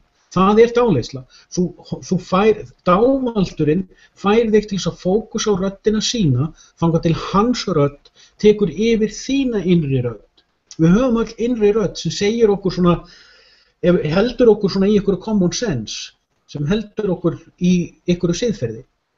En leið og við gefum valdið yfir okkur annan, þá verðum við dáleið. En takt eftir því hvað lítið gert úr því að segja fólki hvað dáleiðsla hvað lítið gert úr því að benda fólki á subliminal suggestion. Þetta hugtak ekki til á íslensku. Eða eins og þetta, hvað það auðvelt að sýna fram á að hinn almenni maður í rótina siðspilltur, fanga til hann fattar það og tekur ákvörðun hvað hann siðferði á að vera. Ég held reyndar að þetta sé á hinn veginn sko. Ég held að þetta sé meira svona ef við tökum aftur mafíuna sem að heldur sem að að taka vendatóllana þarna í götunni sko. Já. Að sko ef að þeir fara að segja þú verslunarreigandi, þú nú svo sterkur og hraustur og þú getur nú alveg varið þig bara sjálfur, þú þarft eiginlega ekki á okkur halda því þú ert svo góðu gæi sko. Og þá náttúrulega missa þeir businessin, þannig að þeir þurfa svolítið að berja hann niður og halda hann hræddum og hann sé svona já þú ert nú bara kjáni og fíbl og fábjáni þeir geta náttúrulega ekki verið að byggja hann upp, þeir þurfa að brjóta niður og þeir þurfa helst að koma inn einhverju sektarkennd hjá hann sko. Til þess að hann halda áfram að vinna, annars bara reynir hann að flytja í burtu eða eitthvað. Já og það sko það sem okkur sýnt þessi eini af kannski 100 verslunum sem að vill vera með uppsteig. Ok, hann laminn og hann oftast með hlýðir. Svo kemur einn sem að hlýðir ekki og hann endar á því að vera limlestur hreinlega og brendi niður búðinans. En hinn 99, þeir eru þægir, en bitum hægur. Meðal þessara 99, það eru það byrj 10 sem að fara svona að sína þeir vilja svona smá sjálfstæðisbröld. Hvað gert við þá? Þeim sýnt fram á að ef þeir eru þægir og góðir, þá fá þeir bara hærri prósentu eða lægri tolla eða fá kannski vera með í að selja dýrmætu eiturlyfin. Sko aftur þessi siðspillta blekking. Sko ef við ætlum að vakna sem menning, þá þurfum við að vakna til vitundur að við erum tilbúin að taka þátt í að vera í dauðasveit. Við erum tilbúin að vera morðinginn í árbænum. En þarna ertu einmitt að tala hérna, ég búinn að finna hérna myndirna sem það sem allt þetta kemur fyrir sem þú varst að telja upp. Já. Og það þessi hérna Terran í 101, Divide and Conquer. Og hún hérna inn á Frelsi TV síðunni og mun að like hana í leiðinni, hlustundur. Að hérna þessi mynd eiginlega skildu áhorf, sko. Og hérna, þarna farið mjög vel yfir þetta allt saman. Og reyndar sko þessir 10 sem að sko, einn bara búinn að segja þvert nei, hann náttúrulega bara drepinn og tekin út með látum sem við vorum alla hina. Þessir 10 það eins og segið, það er alltaf reynt að ok, þú farið 3% afslátt og það er reynt að díla við á sko og ef það virkar ekki þessa 10 þá einn af þessum 10 tekin og hann tekin eins og þessi eini sko. Já. Og þess vegna ég að segja til þess að skilja til dæmis bara fyrir Íslendinga þeir skilja ekki valdstjórnina, þeir skilja ekki kerfið einhvern veginn, þeir eru svona fastir í völundarhúsi og lykillinn til þess að skilja íslensku valdstjórnina sem dæmi, þetta gildir allar valdstjórnir, lykillinn að horfa á fullt af mafíumyndum og sjá vinnubröðum þeirra og móralið þar inni og þú veist að mafíumennum leið og einhver fyrir að fá samviskubit, þá fær hann bara kúlu hérna beint í nakkan sko. Og við sjáum til dæmis hérna með hann Brasco, Donnie Brasco myndinni, bara horfið á hann og þá sjáum við svona sálfræðilegt ástand á þessu liði sko. Og þeir hygg ekki við að drepa sína eigin sko, eða hvern annan ef þeir eru eitthvað að klikka sko. Þannig að til þess að skilja, það er svo mikilvægt að skilja til dæmis í handbolta, það er svo mikilvægt að skilja hitt liðið, hvernig þeir operera og komast helst yfir leikjahandbókina þeirra, þess vegna er þessi vídeófundur og fleira slíkt.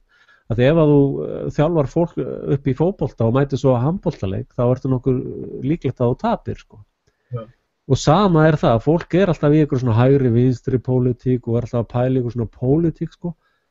Að það er svona kannski bara eins og handbolti, svo mætir það bara herru, við erum mætti hérna á fótboltaleik og þá þú tapa, almenningurinn alltaf tapar alltaf aftur og aftur og aftur, að þeir skilja ekki að valdstjórnin, háskólasamfélagið, seðlabankinn, þetta er allt saman skipulögð glæpastarfsemi og leið og ferð að leggja skýrgreiningu og módelið af skipulögðri glæpastarfsemi eða mafíu, þar sem fólk er bara drepið og innan raða þess líka, að þá ferðu að sjá samengi hlutana. Þess vegna er menn alltaf að halda ég sé bara með einhverja bara 15-falt háskólanum, eina sem þetta er mest vakningin hjá mér sjálfum var að þegar ég byrjaði að segja, og ég held að ég sé nú fyrstur á Íslandi til þess að fara að kalla þetta lið skipulagða glæpastarfsemi, að þegar þú gerir þá tengingu, þá bara fattar þú spilið. Það er bara rommi, sko.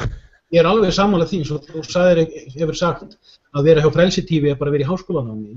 Ég tek eftir í að, við segjum bara Chris Hedges, hann er mjög sterkur rödd vestanhafs og eins Cornel West. Mjög sterkar raddir í hérna aktivismanum, vakningaraktivismanum í tengslum við Occupy-hreyfingunum. Þessir menn segja, ég horfi ekki á sjónvarp. Þeir segja, ég les 3-4 tíma á dag.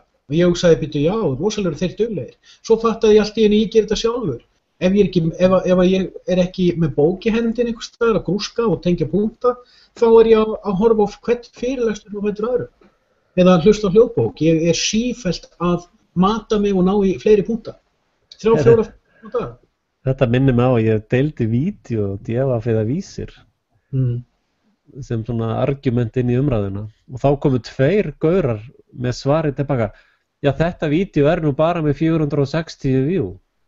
Já, þess að ef gefur út eðlisfræði bók á mjög þröngu sviði og seljast bara 200 eintök, já þá er ekkert að marka þessa bók, sko. Veist, fólk, og þetta er alltaf hluti af blekkingu valdstjórnarinnar, það skiptir engu máli hver miðillinn er, hvort það er YouTube eða hvort það er bók, það er sami hluturinn. Það skiptir engu máli hvort það einn hefur lesið bókina eða 2 milljarðar. Það breytir engu bókina eða það sem stendur í henni. Akkurat engu, sko. Og ég myndist á hann á John Keane sem er prófessor í stjórnmálafræði í Ástralíu. Hann er nú ekki, ég held að hann sé nú ekki í Ástralíu, ég man það þó ekki. En það er mjög verðugt að kynna sér hann aðeins og hans skoðanir. Hann er svo sem ekki aktivisti eða komin eitt óvenjulegt, en það er bara svona fyrir fólk sem er áhuga á lýðræði þá er forvitnilegt að skoða hann. Hann er skemmtilegur svona skemmtilegur rödd, hann er ekki þurr og leiðilegur prófessor.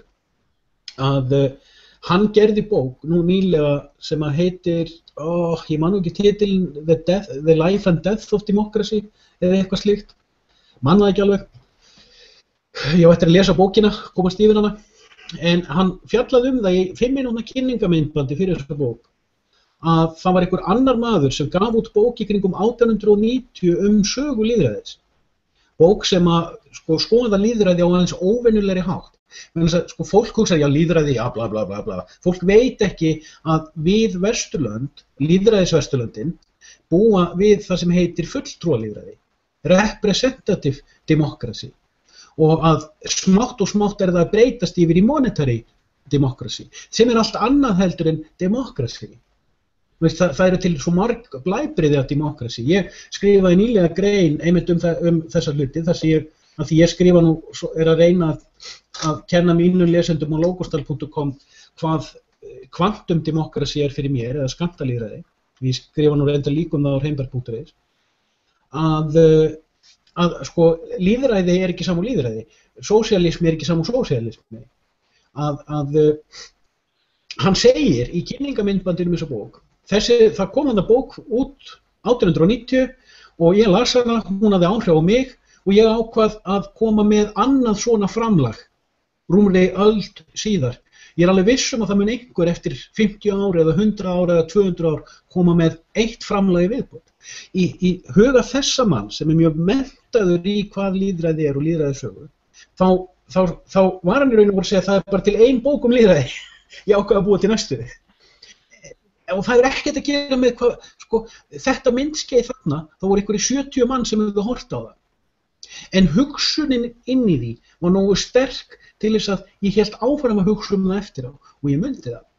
Og það sem þú varst að benda á með hversu margir hafa hort á, sjáum kosningar þar sem koma frá smáframboð og skoðanakannanir eru notaðar til að móta fólk, til að segja, já, heyrðu, það mjög líklegt að muni bara 1000 manns kjósa Björgunarflokkinn.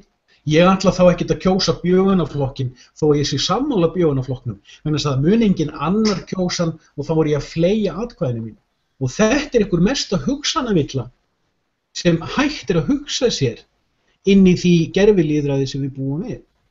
Vegna þess að það einmitt verðmætasta atkvæðið sem að fer til smáframboðna, vegna þess að þessir 20-30 mann sem koma fram með nýtt smáframboð og eru kannski með mjög málefnalega vel hugsað efni, það er að fara fram vitandi að það mun tapa, það er bara að fara fram til þess að koma sínu máli á framfæri, jafnvel vitandi að það mun á einhvern hátt hafa áhrif á stóru framboðin, vitandi að þessir 1000 sem munu kjósa sig núna verða kannski orðnir 2000 4 árum seinna þegar þeir koma fram aftur, verða kannski orðnir 5000 4 árum eftir það.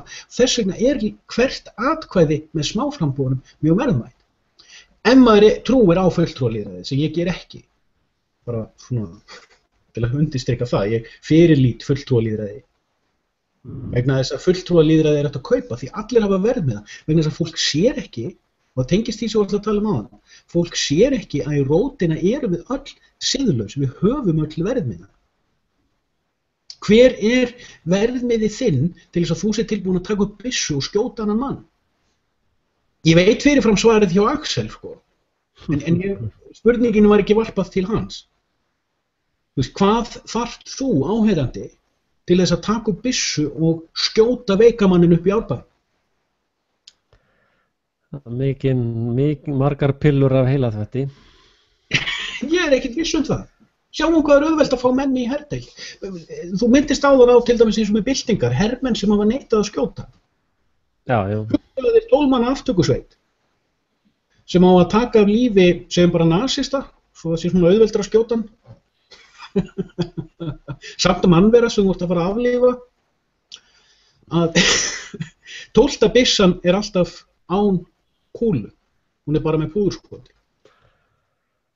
Sko, ef aftökusveitin, allan að Þjóðverjar höfðu þetta þannig, ég veit ekki með NATO, Þjóðverjar höfðu þetta þannig, já, nasistar höfðu þetta þannig, að menninni 12 sem áttu að taka af lífi, þeir hlóðu ekki riffilinn sjálfur. Þeir fengu riffilinn í hendunar, enginn þeirra vissi hver hafði púðurskotin. Þannig að þetta var sálfræði svo þeir liðaðins betur yfir að þeir voru að taka mann af lífi. Já, en þú vissir það að 24. desember þá fekk ég doktorsgráðuna mína.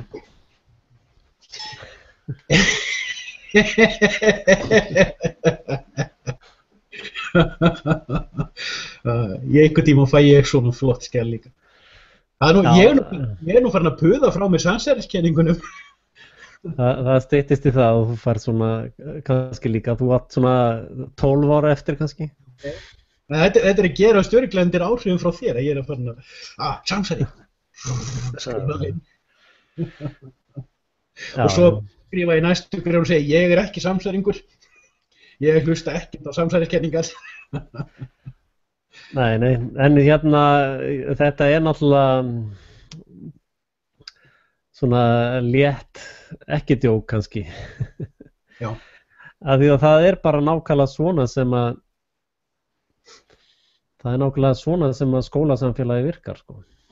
En kíkjum aftur á mafíuna þína. Svo varst að tala um áðan með mafíuna sem stjórnar hverfinu. Allegórian er góð, því að sko, ef þú ert inn í hverfinu og þú átt þína búð og þú ert bara þessi venjulegi búðareigandi sem borgar þinn verndartoll og vonar að viðskiptin gangi vel á morgun. Já. Og svo sérðu að mafíufóringinn, hann er svona öðru hvoru að sko, hann náttúrulega líka býr til sko samsæri. Hann lætur ræna eina búðina svo hann getur náð þjófunum og gengið frá þeim svo allir viti að hann sé að sinna vinnunni sinni. En það er ekkert víst að þú takir eftir því að hann er líka í átökum við annan mafíufóringja sem ræður öðru hverfu. Og við erum svo upptekin hérna inn í meginstraumnum, bæði hvort sem við erum að fylgjast með meginstraumnum eða líka fylgjast með samsæringunum. Já.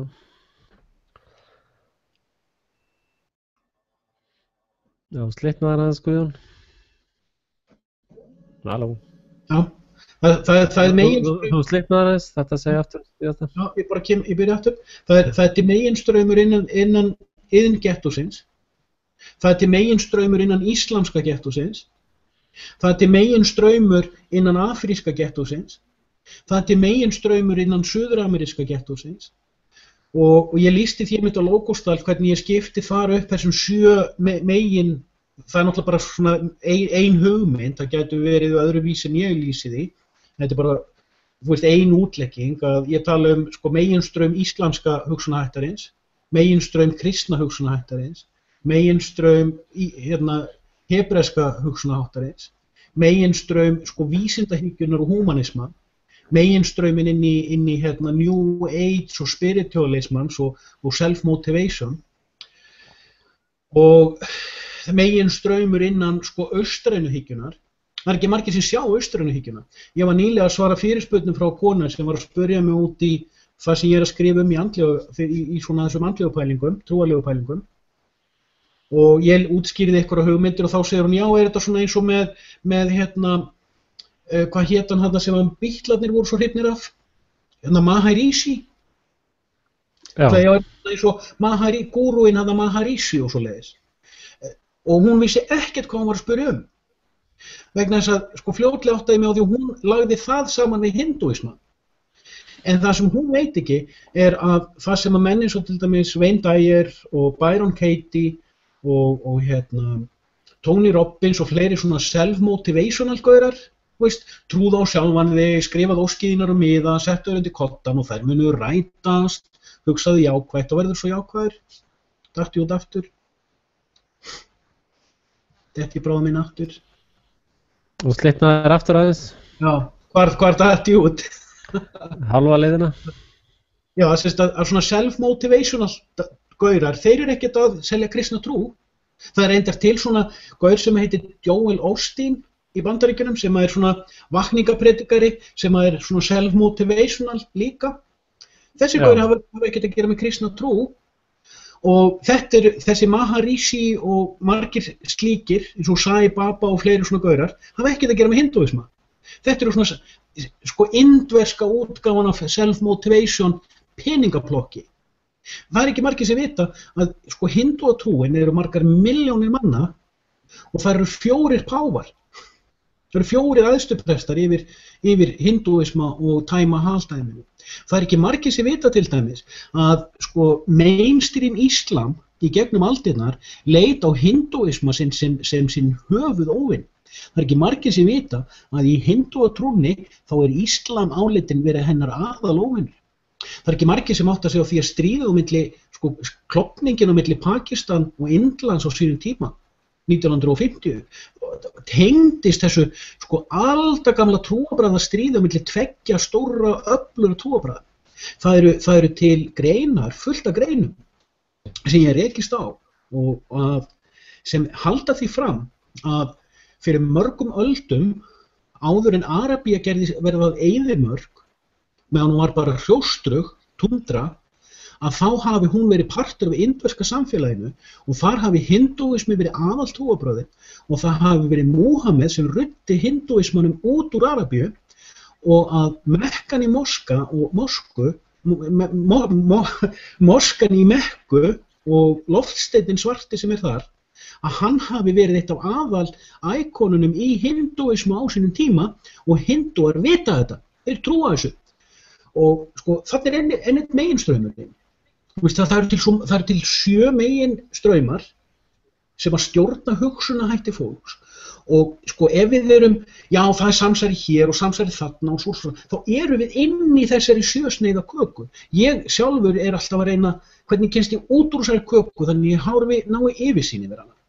Það er mitt persónulega, sko mín persónulega djúpköfun, það er að ná því að mér langar að sko get ég að sjá frumskóðin. Og ég veit ekkert hvort ég fann að sjá hann, ég bara að reyna það. Já, en þetta það er svo gott að skilja sko, það er svo gott að skilja þetta í mikilli einföldun eins og ég hef stundum sagt sko, ef að 2 kallar í herbyggi sko, annan ennur ekki að vinna. Hvað gerir hann sko? Hvað gerir hann? Hann fer að segja já, herðu, þú ert duglegur að vinna þarna í þínum helmingi, rækta smá mat og svona, nú ætla ég bara að taka þér skatt sko. Þá segir hinn alltaf bara nei, þú gerir það ekkert vinnur. En ef þú farið til þess að svo ferð að safna svona kotnum, já, þú varst nú svo full í síðustu viku og svo nærða að selja honum Guð hugtaki, sko, já, ég er búin að vera að tala við Guð og svona, sko, og þú ert alveg hræðileg manneska, sko, þannig að þú þarft eiginlega að borga mér 10% af öllu sem að þú átt og ert með, sko. Að þá eftir 10 daga á letingin allt drasli, sko. En í öllum tilfellum með þessa allegóríu, í öllum tímum þetta alveg nákvæmlega eins og mennirnir í hellinum af Sókratesar sem að gáfu sko skuggamyndunum á hellinum allskins svona hugmyndir. Og það kemur aftur af því, það er hugmyndafræði og hugmyndakerfi sem stjórnar hugsun okkar. Hvernig get ég frelsað mig frá hugmyndakerfi? Ekki með því að útiloka það, ekki með því að gleyma það sér til. Vegna þess að þá ég bara eins og simpansi út í skógi. Já, en þetta er það sama og til dæmis sagan með Egyptaland. Þetta getur verið svo einfalt, sko. Það voru einhverju gaurar þar sem fóru að skrá niður, sko, hvenær flæddi í ánni Níl, sko. Já. Og það var nú ekki mikil vísindi að komast að því að þetta gerðist á svona cirka 7 ára fresti, sko. Og og þeir fóru síðan að vera svona einhverjir svona guðlega verur, þess að já, ég var að tala við Guð núna í hádeginu, sko, og hann segir að það muni flæða núna þetta árið, sko. Þannig að þeir bjuggu sér til alls konar svona dæmi til þess að, og þeir, svo þegar menn fóru að spá í stjörnurnar, það segir, já, herðu, Guð er búin að segja mér að það er sólmyrkvi á morgun. Og svo kannski, þetta voru kannski svona lítil þorpalstaðar og svo náttúrulega eitruðu þeir vatnið hjá einhverju hverfu og eitthvað svo, já, þetta er plága frá Guði, sko. Það er svona eitur og gull. Það má eiginlega segja eitur, gull og leti. Alltaf bætast við þetta hjá mér eitthvað. Þetta er góða allegóría og það ég er mikinn áhuga á Egyptalandi, svo veist, og ég hef líka mikinn áhuga á sáttmálsörkinni. Ég er ennþá á því, ég hugsa oft það hvað var í sáttmálsörkinni, hver var þessi heilagi leyndardómur sem að sko týndist. Ég var búin að segja það er prump. Ok. Metangas. En ég er til dæmis með eina skemmtilega kenningu handa þeim sem á áhuga á sáttmálsörkinni. Ég held að hún hafi týnst í Austur-Úkraínu fyrir á sko Og herleðingin til Babýlonar cirka 450 fyrir Krist. Þá hverfur sáttmálsörkin, hún hefur ekki fundist síðan. Og það eitt svolítið merkilegt að því að ég náttúrulega, eftir ég skrifaði God's Will, þá fór ég að rannsaka svona trúarbröðin aðeins frá nýju sjónarhóli. Og ég náttúrulega eins og þú, mikill biblíu áhugamaður og tek biblíuna mjög alvarlega. Og hún hefur haft mikil áhrif á mína heimsmynd og trúarmynd og hvernig ég túlka mína trúarlegu upplifun eða trúarlegu reynslu. Og ég tala, sko, ég náttúrulega eins og margir kristni menn þá leit ég svo á að Kóraninn væri villutrúar boðskapur og Múhameð hlyti hafa verið falsbámaður. Ég búinn að skipta skoðun í það. Og endur ég líka búinn að rannsaka þetta efni og bara horfa á hlutina frá öðrum sjónarhóli. Ég hins vegar tel að Íslam hafi brugðist hlutverki sínu og eftir útskýra það sjónarmið betur á logostar.com. Ég að byrja að skrifa þar ritröð þessar pælingar, hvernig mismunandi greinar eingyðistrúarinnar hafi brugðist sínu hlutverki. En eitt af því sem ég fór að skoða sko, hvenær Biblían skrifuð og það hefur komið í ljós. Virðist vera, það nú skiptar skoðanir eins þetta, en ég svona bara koma með ákveðna fullyrðingu, en það virðist vera að sú Biblía sem við þekkjum sem Gamla testamentið hafi meira eða minna verið skrifuð á árunum í Babýlon, þessa 1,5 öld sem gyðingasamfélagið var herleitt til Babýlonar. Og mikið til þá skrifað niður munnmálasögur og munnleg geymd og við vitum ekki hvað af upprunalegum innblæstri varðveittist og hvað af mannlegum hefðum kom inn og hvað af samsæringaplotti kom inn. Og sko, þegar hinn trúaði maður tekur Biblíuna, hann rannsakar hana, bla bla bla bla bla og týnist inn í þeim frumskói, þá gleymir hann þessu að þegar að Gamla testamentið skrifað að þá liðin sko 1000 ár frá því að aðalspámaður sko gyðingatrúarinnar dáinn. Móse og honum eignuð fullt af skrifum. Ég nefnilega hef efast, sko, í mínu hjarta og minni sál hef ég efast að hann hafi getað komist yfir að skrifa allt það sem honum eignað. Og ég var í rauninni að leita að því hversu líklegt að sko, hann hafi sjálfur skrifað allt þetta. Hérna, ég þarf alltaf að skilja allt í svo miklum einfaldleika. Til dæmis, trúir þú því að það hafi verið þyngdarlögmál á jörðinni áður en Newton skrifað það?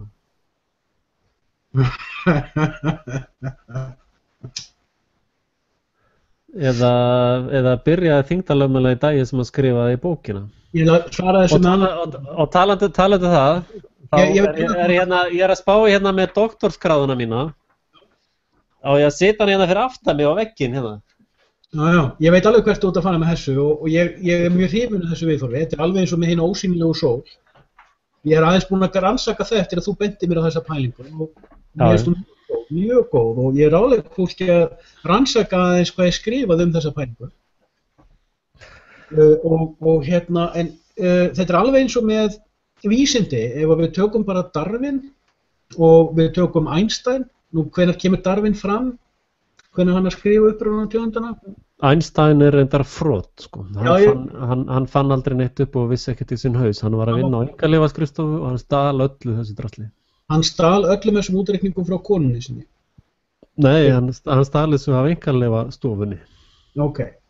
En bursið frá því, ég held að Darwin hafi verið að gefa út uppruna tegundana í kringu 1870.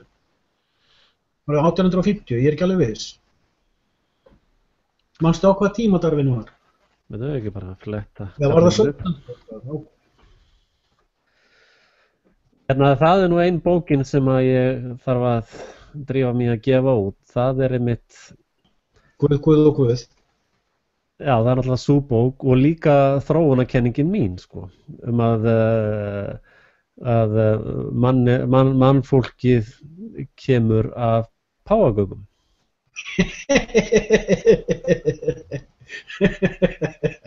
Og mun ég leggja fram vísindaleg rök fyrir því að sjálfsögðu í þeirri bók. Þú verður með þyngdarlögmáli þar inni. Það þýndarlögmálið blekking. Það eru rættalega alls konar fínir í þannig gangi. Það verður eftir hvað hlustendur styðan ekki. Það er ekki komið peningur hérna síðan 1700 súrkál, sko. En hann er fæddur 1809 kallinn og deyr 1882. Og þú sér að allt þetta kabal sem er í gangi núna er svona frá 19. öldinni. Þetta er ekki 19. öldinni eða 1800 eitthvað. Grunaði niður í published works. Eða books. Það hlýtur að vera listi efst yfir það. Já, byrjum við.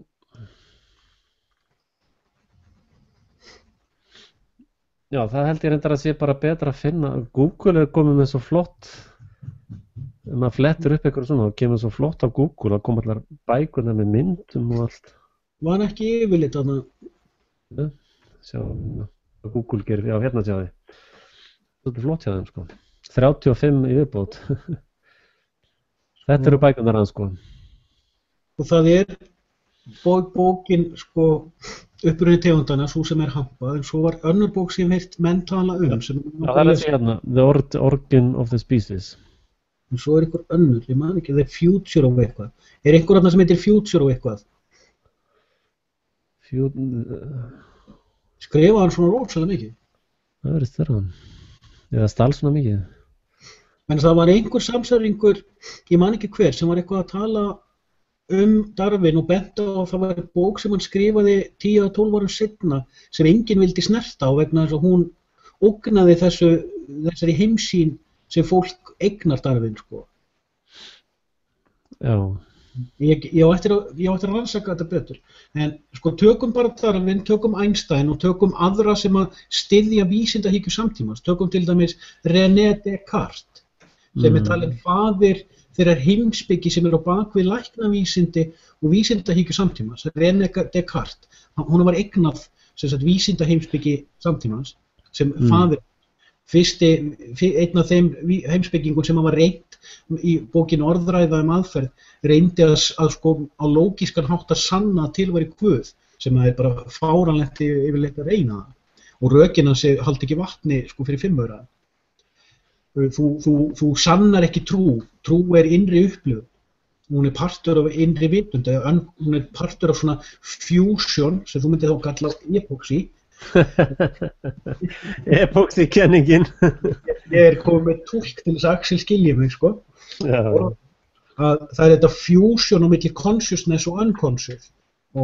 En bursið frá því, það sem að þetta er alveg snillt sem þú ert að tala með Newton og þyngdarlögmálið, að sko frá því á árunum 1800 til 1900 er að koma fram örfáir hugsuðir sem brjóta upp heimsmynd sko hérna kristnu heimsmynd, brjóta hana upp og í kjölfarið kemur fullt af vísindalegum aðferðum og vísindalegum útreikningum og ég fattaði þetta bara fyrir örfáum dögum að það var einhver sem var að skjóta á Stephen Hawking sem er náttúrulega einn virtasti vísindamaður samtímans, hugvísindamaður sá sem skrifaði mest sögu tímans og svarthólin og kenninguna allt saman og þetta er náttúrulega brilljant vísindamaður.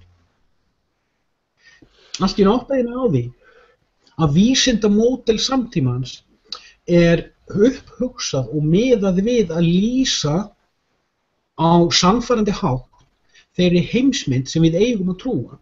Svipað eins og þú bent á varðandi að allt sem við vitum allt sem er utan með lofthjúpinn gæti verið lygi. Ég hef sjálfur nefnilega verið að hugsa þetta í svolítinn tíma og ég sé að fleiri eru að hugsa þetta að þegar ég áttaði mig á því að þegar til dæmis var ekki Irvin Hubble sem að fór að tala vetrarbrautina, tala að við værum hluti af vetrarbraut og hann var að vinna í kringum 1930 í fyrsta stóra stjörnusjónaukanum og stjörnusjónaukinn Hubble heitir nú einmitt eftir honum. Þetta er náungi sem að fer að skoða alheiminn út frá ljósbrotsmælingum. Og ég var eitthvað að hugsa þetta og maður heillast sko þetta er hluti af dagleysslunni, þú heillast af því sem að þú sérð og þú heillast af því sem vísindin sýna þér og bara vá hvað þetta er flott og bla bla bla og svo fer maður að fatta, heyrðu, já þá getum við aldrei flogið bara, þú veist, til næsta sólkerfi sem að heitir Alpha Centauri, vegna þess að það er hvað, 4 ljósár í burtu. nema hraðinn sem að við náum á leiðinni til tunglsins, hann bara svona eins og sníill í samanburði. Það tæki nokkur 100 ár að fljúga í tunglferju til Alpha Centauri, hvað þá að koma tilbaka.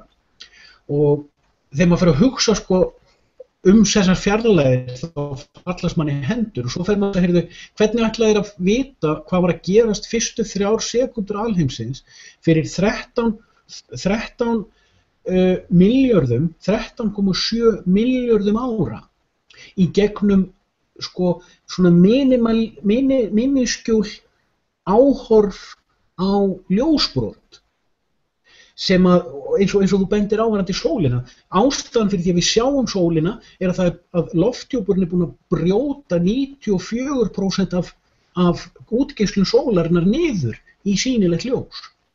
Að leið og þú færir út fyrir lofthjúpinn og horfir í áttina til sólar, þá myndu augun í þér stútast. Þú verður að hafa skærm til þess að geta þetta. Því þú upplifir sólina sem ljós, en hún 96 sinnum meira en það. Og sko, segjum sem svo að það væri einhver önnur heimsmynd heldur en þróunarkenningin eða sköpunarkenningin, segjum að væri til 3. heimsmyndin og allir væri búin að ákveða þetta heimsmyndin, þá myndu vísindaþekkingin í dag snúast að sanna hana. Við erum komin með, sko, við erum nú þegar með 2 heimsmyndir. Við eigum að heita merkilegri hugarfarslega séð heldur en þetta, að við höfum bara 2 gráður af 360. Kannski eru til 360 heimsmyndir. En vísindahyggjan okkar bara að sanna eina þeirra, afsanna hina og síðan að rífast sín á milli hver túlkar það rétt, í staðinn fyrir að horfa á allan hringinn. En mjög gott. Og svo stundum það sem þú ert að segja, stundum daginn eftir eða 2 dögum seinna, já, alveg, já, þetta var, nú skil ég hvað þú varst að pæla.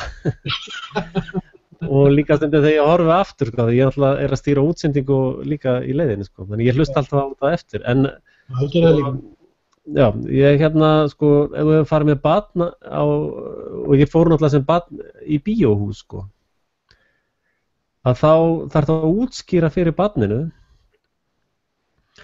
að þetta ekki raunveruleiki. Strákurinn minn allir horfir hérna á Pocoyo, elskar það og að horfa á svona, það svona, og þeir eru með hérna svona kúlu sem þeir svona fljúa í bara. Og hann búinn að vera söðum að við kaupum þetta. Jesús sagði ef þú kemur ekki til Guðsríkisins eins og barn. Þannig að sko þetta vísinda kjaftað allt saman bíómynd fyrir fullorðna, að sko hann það var óbúslega erfitt að útskýra það fyrir honum.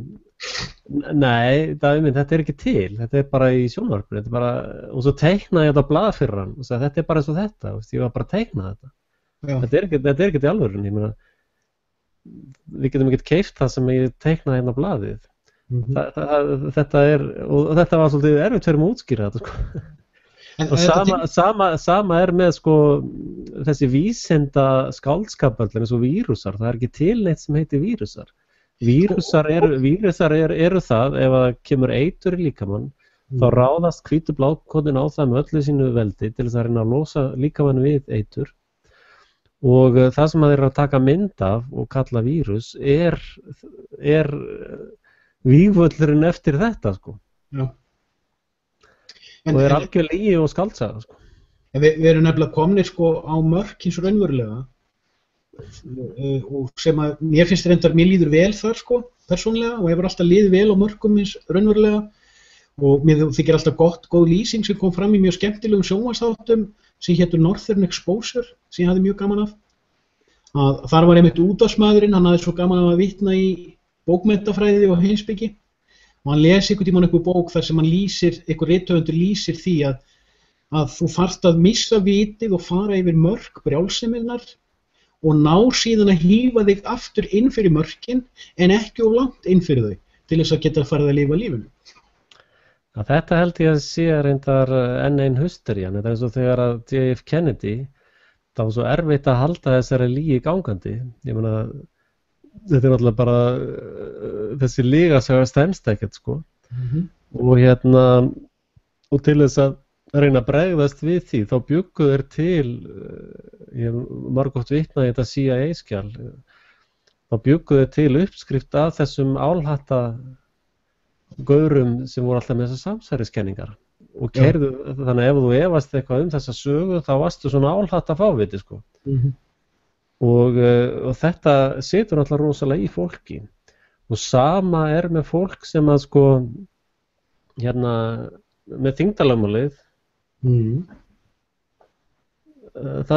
sko, þessari klemmu er nákvæmlega sama hvort einhver hefur skrifað það niður eða ekki. Já. Það bara virkar svona. Og það sem ég hef reynt að gera að ef að hlutirnir eru ofboðslega flóknir, eins og með þetta að tapa fyrst vitinu til þess að byggja sig svo upp aftur einhvern veginn og þetta að vera svona og þess vegna allir að segja að ég sé geðveikur, sko. Veist, fólk á fjölmiðlunum bara, þú ert bara geðveikur, sko, bara það sama, það hluti af sömu blekkingu af því að Freud og Burney voru náttúrulega búa til þessa geðveiki bara tilbúin sjúkdómur. Það ekki til neitt sem heitir geðveiki. Það ekki til neitt sem heitir geðveiki. Ef ég tek þetta skrúfjárn hérna og reka við hendina á mér, þá finn ég óbúslega mikið til. Er svo tilfinning geðveiki? Hefurðu horft á bíómyndina Pi? Það eru til tvær. Það er strák sem fer í siglingu með tígrisdýri og allir voðalega hrifnir af. En svo til önnur mynd sem allir 20 ára gömul, svart-hvít mynd, gerð í New York, Pi. Og þetta er náungi sem býr einn í pínulítilli holu í New York og hann búinn að fylla íbúðin af alls konar tölvubúnaði og hann að reyna að reikna Pi, aukatölunar í Pi til enda. Og hann endar á því að sturlast svo rækilega að hann gerir alveg eins og bipolar gaurinn í Fight Club, hann næri sér í borvél til að bora inn í hausinn á sér til þess að ná grillinu út. Þetta er það sem mín upplifun á borderline þess að vera bilaður og ekki, vegna þess að það sem flest fólk lítur á sem geðbilun er hugsanavilla, eins og þú ert að lýsa. Fólk sem er fast inn í meginstraumi, þeins viðurkennda, mótaða veruleika sem þú þarft að vera inn í. Allir sem fara út fyrir þann ramma, út fyrir normið, þeir eru bilaðir, þeir eru geðveikir og þeir eru nokkuð settir í spennutreyju eða inn á heilsuhótel eða pillaðir niður þangað til að þeir fúnkera inn í hinum mótaða veruleika. Ég er ekki að tala um þetta. Ég er að tala um mína eigin innri geðbilun. Eins og til dæmis sést í myndskeiðunum sem ég bjóð til Letuhug jólasvein, 14. jólasveinin. Ég er búinn að segja þessu sögu krökkum fáránlega oft frá því að þessi saga kom bara til mín. Og ástæðan fyrir því ég sett hann í myndskeið og sett hann á netið að ég áttaði mig á því að fólk sem að kynnist þessari sögu það fellur fyrir henni. Svo ég ákvað bara að deila henni með fleirum sem að myndu geta nýtt sér hana. Því ég komst að því að krakkar sem eru sögð þessi saga og jafnvel sýnd sögusviði í Krýsuvík sem er 15 mínútna akstur frá höfuðborginni. Þau fá meira út á jólunum og þau vilja láta endurtaka söguna fyrir hver jól. Þau fá meira út úr því heldur pökkunum og öllum darraða dansin í næstu verslanakeðju sem að tekur miklu meiri tíma heldur að keyra til Krýsuvíkur og segja skemmtilega sögu. En þegar ég rifi upp söguna, þegar ég horfa á myndskeiðið eða segja einhverjum sögun upp á nýtt, þá upplifi ég í mínum veruleika að ég hafi hitt Letuhug jólasvein. Ég hafi hitt systurnar Klöpp, Skröpp og Slöpp. Ég hafi haldið jólin með grílum. Ég upplifi nánast allt sem í sögunni eins og sannleika inn í þeim veruleika. Og það sem ég á við að ímyndunarafl felst í því að geta búið til veruleika og tekið fjársjóðan úr þeim veruleika inn í þann veruleika sem þú lifir. Og sá veruleiki hefur ekkert að gera með þann veruleika sem við erum dáleitt til að kaupa. Hvort sem að vetrarbrautin er til eða ekki, þá er þetta allavega falleg mynd. Já, ég er mjög gaman að fara á alls konar bíómyndir og þetta er mikið að fallegu myndum og eins og vírussérfræðingurinn sagði, eitt fremsti ljósmyndasérfræðingur til þess að ljósmynda vírusa, hann sagði sjálfur, þetta nú eiginlega meira svona list heldur en vísindi. En hérna, sko, geðveiki uppfundin sjúkdómur, það ekki til eitt sem heitir geðveiki. Eins og ég var að segja það, ef ég tæki skrúfjárn og ræki hérna í hendina á mér, þá myndi ég upplifa sársauka og að því að fólk fæðist, það nú minnum á myndbandi að fæðast í spilavíti, að hérna, sko, þú fæðist inn í svo geðveikt ofbeldiskerfi, foreldrar þínar beita ofbeldi þegar þeir voru beittir ofbeldi og það bara þannig að svona á að aga börn og svona á að taka óþekkum börnum. Það hérna, skólakerfið eru skipulagðar pyntingabúðir í 20 ára eða hvaða greið börnin eru lengi þarna. Þjóðfélagið konstant höfnunarkerfi, alltaf verið að hafna þér og það verið að fara illa með þig og sko ef ég tek aftur þetta dæmi, þetta eins og einhver myndi bara alltaf reka með skrúfjárn í hendina á mér, bara aftur og aftur, allt mitt líf og svo ég myndi segja þú veist, þetta, ég finn til, nei, þetta geðveiki sem þú ert að upplifa. Þetta ekki sársauki, þetta geðveiki, þetta svona bipolar sársauka disease eða syndróm eða, veist, þetta eru bara heilbrigð viðbrögð manneskna við endalausum sársauka og það þess vegna sem ég svo sammála Stebba Miljö að það þarf að byrja alveg frá barnaæsku að börn lendi ekki í sársauka eða pyntingabúðum og það eina vonin til að verða eitthvað friður í heiminum og við sem höfum lent í þessum pyntingabúðum og ólust upp við þennan viðbjóð, sko, við þurfum að byrja á því að viðurkenna það fyrir sjálfum okkur og öðrum, já, ég fórnarlamb þessa sársauka og það eðlilegt ef einhver stingur alltaf með skrúfjárn í hendina á mér, þá þessi sársauki eðlilegur, það eðlilegt að líka með síni sársaukaviðbrögði ef hann meiddur og það líka eðlilegt að veran, sálin eða andin eða hvað þú vilt kalla það, að það eðlilegt að veran síni sársaukaviðbrögð við gegndarlausu andlegu ofbeldi, sko. Það bara ekkert óeðlilegt við það. En það var eitt í tengslu við þessar pælingar, sko, mörkins raunverulega, hvort sem við hefum við þannig ytri veruleika sem við erum alveg upp við eða innri ímyndaheim eða eins og þetta, hvort komu undan Newton eða þyngdarlögmálið. Hvort komu undan eggið eða hænan. Og hérna, og ég veit ekki hvort ég hef örugglega minnst á áður Hindu Krishnamurti og nei, hann var hvorki hindúi, né hindu og motivational gaur. að þegar ég var að byrja að pæla í þeim andlegu, hvað segja, trúarlega andlegu eitthvað pælingu sem ég fastur í, að þá rakst ég einhvern tímann á fyrirlestur með Krishnamurti að því hann var að fjalla innhverfa íhugun og ástæðan var nú svo að sko ég læriði innhverfa íhugun 19 ára og ég afskrifaði hana mjög fljótt og ég afskrifaði hana af mínum ástæðum, ég hafði bara mínar ástæður fyrir því og ég hugsaði að þetta þvættingur, þetta spuni, þetta dálauslukerfi og fyrir þá sem fara inn í þetta þá getur þetta bókstaflega verið hættulegt. Ég ekki að segja að þetta sé hættulegt, ég í rauninni að segja að þú átt ekki að fara inn í einhverfa íhugun sem tól eða verkfæri nema að hafa mjög reyndan leiðbeinanda nærri. Og þetta var mín niðurstaða þegar ég 18 ára, 17, 18 ára. Ég hafði lesið 2 bækur þetta, ég prófa allt, ég prófa allt í þessum pælingum.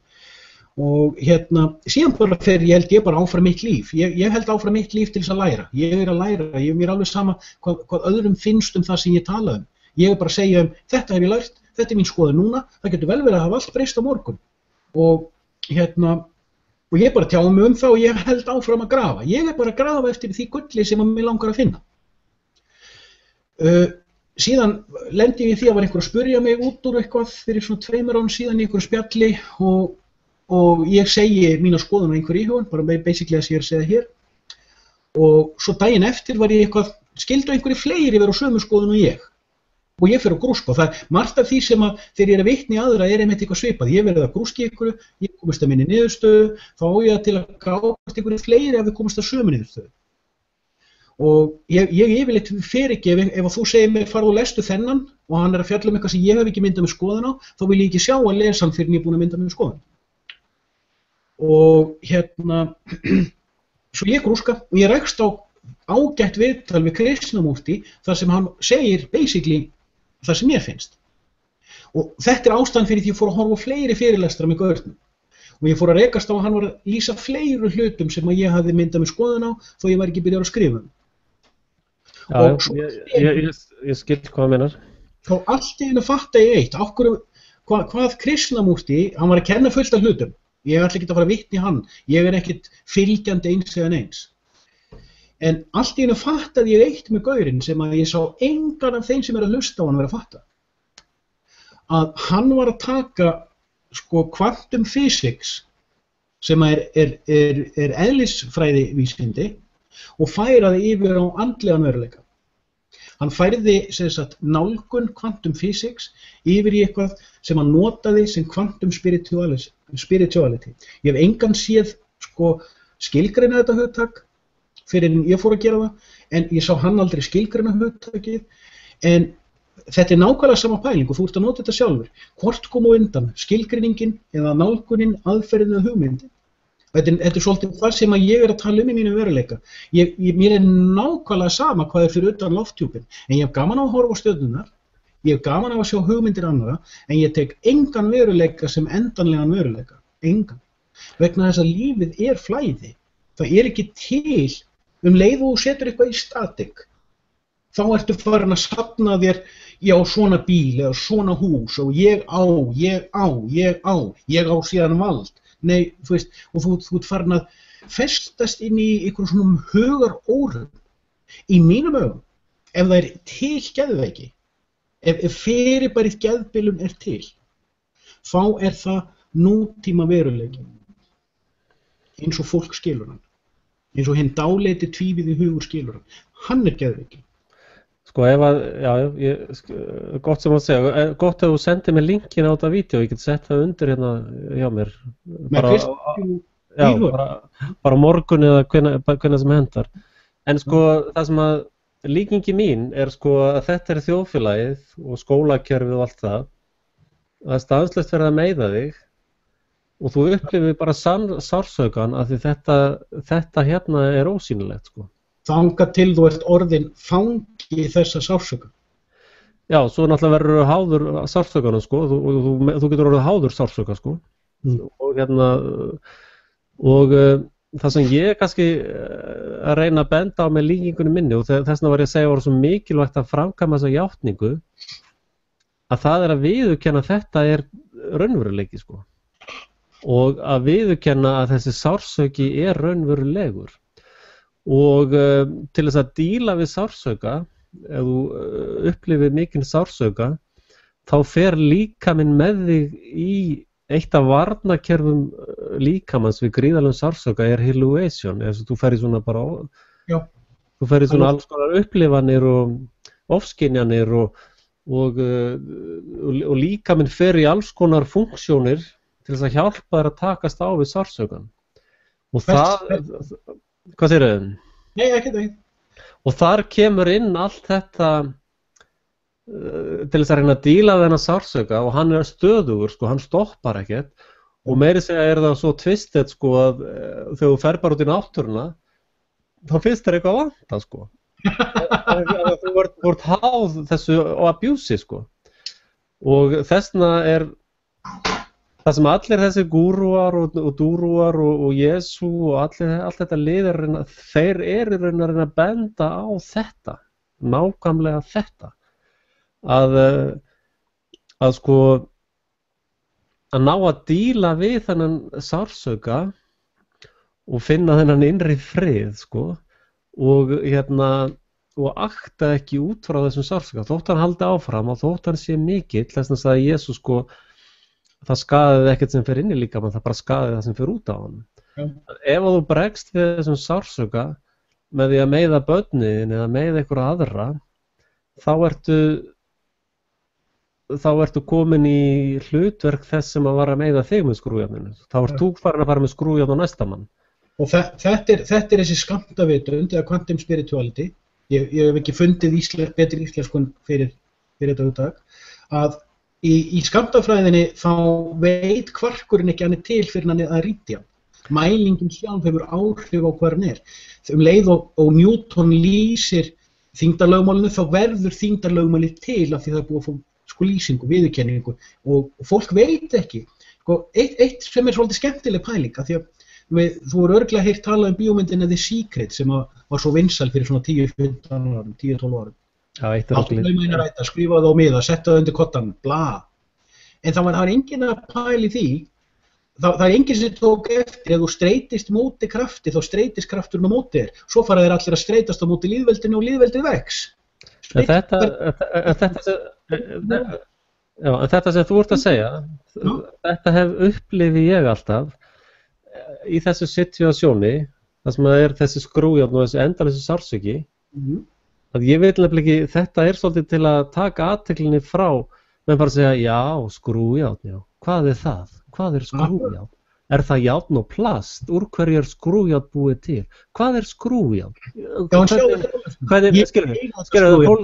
er algjörlega farið og þessi vísindi eru allt fjármögnuð í tóf, þess vegna er allt svona flott frá þeim og þessi kallar allir margmilljónerar. Þeir fara alltaf, já, hvað er skrújárn? Er þetta stjörnuskrújárn? Já, stjörnuskrújárn. Það horfir ekki á það sem er á bakvið hér.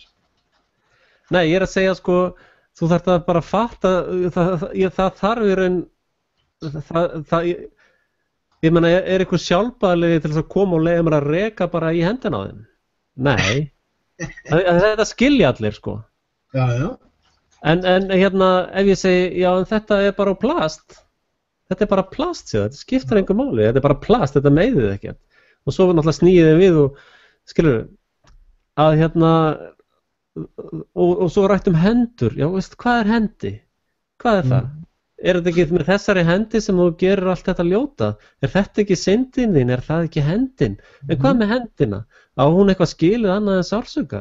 Skilur, þetta er svona huglægt, divide and conquer. Ha. Þetta er málstvið. Já. Skrújárn sjálf skiptir engu máli. Þess vegna, sko, ég er búinn að fara nokkru sinnum með mitt í þennan hil sem þú ert að lýsa. Edgar Cayce og... Ég er ekki þess að fara alveg á kafi, ég sótti öll biblíunámskeið í mörg ár sem voru bara í Reykja á höfuðborgarsvæðinu, sko.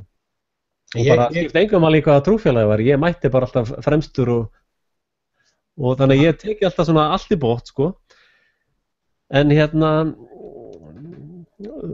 sko, þótt að ég, eins og með þetta með sársauka, þótt ég sé búin að uppgöta skrújárnu og ég fatta hvað er í gangi, þá breytir sú vitneskja í raun akkurat engu.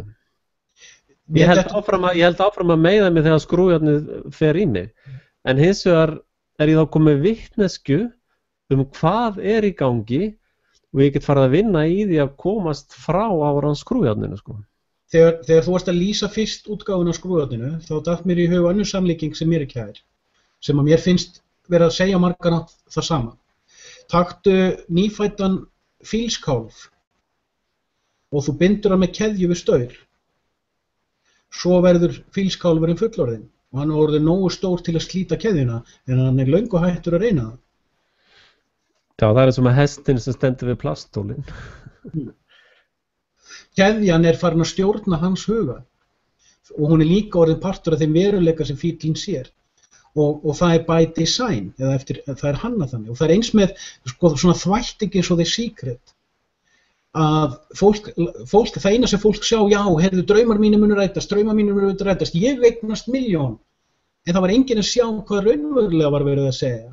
Þú ert dáleiddur og meðan þú ert dáleiddur og það er gert með því að teyma þig áfram á þínum eigin girndum og þínum eigin ótta og þínum eigin kvíða.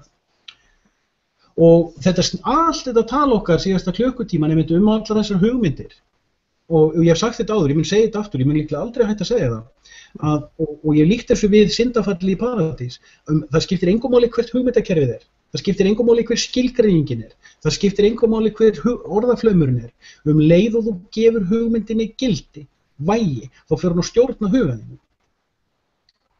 Og ef þú ert bara þar, þá ertu ekki í því hvað á bakvið. Ef þú ert bara að horfa á hendina sem verður fyrir sársauka, eða horfa á skrújárnið sem fer í hendina, þá ertu ekki að horfa á þann sem á hendina, eða þann sem á skrújárnið, eða viljan sem á bakvið. Og meðan þú horfir ekki á þennan vilja, þá sérðu heldur ekki hvað vald Og þú sérðu ekki hver græðir á að temja vald þitt og binda það við keðju fílsins. Já, en þetta byrjar bara með foreldurum gagnvart börnum sínum sko. Ég ekki að gera fólki upp að gera þetta viljandi sko. Nei, þetta alveg það. Ég þurfti að vakna til þess að vera líka sjálfur sko. Já, ég var þarna.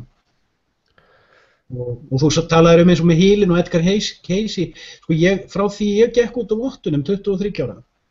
Í 3 ár var ég algjörlega dáleiddur af þeirri kennslu sem þar fór fram og það náttúrulega tvenns konar kennsla sem þar fór fram, annars vegar mjög hrein og klár biblíufræðsla og mjög góð, mjög vönduð, bara alveg hlutlaust. Þetta Biblían og þú ætlar að trúa, kristinni trú, þá þetta uppskriftin, það Biblían. En hins vegar var líka mjög sterkur viss heilaþvottur í gangi, þú getur bara gert það inn í okkar örk, við erum örkin að snóa og það mjög mikill ótti notaður. Og það alið á honum. Og í dag sé ég að vottarnir ekkert einsdæmi. Ég sé allt heimskerfið alið á ótta.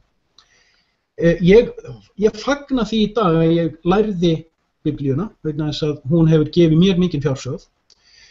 Ég fagna því líka að ég fékk þennan mikróprisma til þess að horfa á dáleiðslu mannfélagsins. En síðan ég labbaði út, þegar ég labbaði út á vottunum, þá var ég búinn að vera að hugsa í svona hálft ár hvernig ég ætlaði að gera það. Ég vildi ekki til að segja mig úr, ég vildi ekki lýsa því yfir, ég vildi láta reka mig og ég valdi hver af reglunum eru brottrekstrarreglur og braut eina þeirra. Ég valdi eina reglu til að brjóta. Þess vegna reyki ég, það var brottrekstrarsökin og ég reyki af trúar ástæðu í dag. Það mjög andlega að reykja. En þegar ég labbaði út, þá var ég búinn að fatta eins og það sem Jesús sagði að þröngtið einstigið og fáir sem fara þangað eftir einstiginu, þröngt og kræklótt einstigið og breiður hinn vegurinn. Og ég áttaði mig á því þegar ég var vottur að á mómentinu sem ég læti einhvern túlka Biblíuna fyrir mig eða einhvern annan innblástur eða eitthvað aðra þekkingu eða eitthvað annað innsæi leið og ég set einhvern sem minn kennara, minn leiðtoga og kennara minnar hugsunar og upplifunar á milli mín og þess andlega fjársjóð sem ég leita. Leið og það kemur einhver þar á milli, þá ég komin yfir á breiðstrætið. Og ég hef verið mjög passasamur upp á þetta síðan að það fær engin maður eða mannlegu máttur að leiða hugan. Ég til í að hlusta á alla, skoða alla, vera sammála sumum, ósammála sumum, ég til í að skipta, og ég má skipta skoðun á morgun. Ég get verið að sammála þetta öllu sem hún segir, en ég geti verið ósammála því öllu á morgun, vegna þess að lífið fljótt. Og ég krefst þess að mitt líf sem mér var gefið og verður frá mér tekið, allavega á yfirborðinu, það mitt. Ég á það, ég kafteinn sálar minnar. Það ég sem að stýra mínu hugar og sálar flegi eitthvað. Ég ætla að gera mistök sjálfur, en ég fylgi engum meistara. Já, þetta það sama og pirra mig alltaf náttúrulega í þessum kirkjum, það ekkert fullkomnari frekar en önnur mannanna verk. En það sem pirraði mig rosalega í til dæmis kristnu kirkjunum, þar kom oft mjög fólk sem var mjög illa statt í lífinu og var og við tókum þetta fólk inn eins og fjölskyldu okkar og maður borgaði fyrir það mat þegar allir fóru út að borða, það átti ekki fyrir matnum til þess að fólk geti verið með í hópnum og ég náttúrulega verið svona í þessari margmiðlun alltaf með fólk sem við tókum þar inn og vorum að kenna alls konar margmiðlunadæmi, sumt af þessu fólki hefur síðan jafnvel orðið frægt í útvarpi eða sjónvarpi og þá allt í einu leiður orðið frægt, þá fer það að skýta út kirkjuna sína og fólki sem var að hjálpa því að byggja upp, sko. Sko í þessum kirkjum, sko allur methodisti mjög góður, sko skiptir ykkur máli hvort þú lærir handbolta í val eða fram, skilur, bara annað algjört drasl og hitt frábært, sko, ef þú kannt að spila handbolta þá það mjög gott, sko. Og sama með þessi andlegu hluti sem verður að takast á í kirkjunni, ef þú nærð að taka á sjálfur og takast á við ákveðna hluti það sem þú lærir í kirkjónum í gegnum þennan methodisma og þessi fræði bara sem eru kennd, ég þekki náttúrulega ekki vottunum en allavega í þessum kristna gera, að þetta mjög gott, þetta bara mjög góð æfingakerfi, sko. Og það óþarfandi að fólk vera að gera svo lítið úr þessu og þessna finnst mér svo mikið barnaskapur til þess að vera að gera lítið úr visku og þekkingu múslima. Það fullt sem að þeir vita bara upp á 10 sem að við þurfum að endurskoða og margt af því sem við erum að berjast við væri ekki séns ef að múslimar myndu ráða til þess. Þeir myndu ekkert leyfa svona okurvexti, þeir leyfa ekkert svona, það er bara fullt af dóti sem að þeir eru ekkert að leyfa. Ég ekkert að segja að allir bara að vera múslimar á morgun eitthvað slíkt, skilur. Það þessi eilífa blekking. Og og ég reyndar, sko, mæli, ég náttúrulega þekki kristnu kirkjunar, sko. Ég mæli með öllum að þeim ef að fólk þarf eitthvað á hjálp eða þarf að byggja sig upp og fleira slíkt, sko. Og biblíufræði getur bara verið til góða, sko. En við þurfum nú kannski að fara að ljúka þessu, þetta nálgast 3. tíma. Ég að börnin eru farin að ókýrast hérna frammi. Ég þarf að fara að sinna hundum aftur. Já. En ég að leita þessari mynd með hestinum bundin við plastól. Ég finna hann ekki svona í fljótu bragði allavega. Ég var að horfa á debate fyrir örfáum dögum milli Chris Hedges sem ég vitna nú stundum í. Já. Og Sam Harris. Sam Harris ein af þeim röddum vestra sem eru hvað hatramastir gegn trúarbrögðum. Sam Harris reglulega dreginn fram í debates þar sem að því hann mjög rökfastur í því að reyna að tala niður öll trúarbrögð. Og hann mjög vinsæll, hann mjög vel málifærinn, hann svolítið hrókafullur, virkar svolítið hrókafullur, það ekki víst hann sé það í rauninni, en svona, hann svona vitsmunatrítill og verulega vel málifærinn og gaman að hlusta á hann. Og það var debate sem Truthdig stóð fyrir, ég veit ekki hvenær, en bæði Sam Harris og Chris Hedges eru pennar hjá Truthdig. Já. Og Chris Hedges hins vegar lærður guðfræðingur og var blaðamaður hjá New York Times í mörg ár, meðal annars sko erlendis. Hann var í El Salvador og hann var í Írak og hann var á Gaza og hann hefur verið víða og var í Belgrad og svona. Það hefur mikla reynslu á átakasvæðum. Já, hann hefur gefið út alltaf bókum líka. Og en sko þetta debate á milli Sam Harris og Chris Hedges, þeir drógu mjög sterklega fram eins og varðandi þessa islamofóbíu sem að Sorglub hefur verið að búa til síðustu 15 árin, að yfirgnæfandi meiri hluti fólks í múslima heiminum fordæmir allar hryðjuverkaárásir, algjörlega. Og það var yfirgnæfandi sko samhugs og stuðningsalda innan múslima heimsins sko þegar að tvíburaturnarnir voru teknir niður. Yfirgnæfandi. En dálítið Vesturlandabúar hafa ekki hugmynd það. Nei, þetta orðin, það í raun alveg ótrúlegt hvað hefur tekist að heila þó fólk og að humanæsera það, sko. Fólk eiginlega ekkert manneskjur lengur. Það svo einn múslimi sem að ég vitnaði, hann frelsaðist reyndar, eða var kristinn.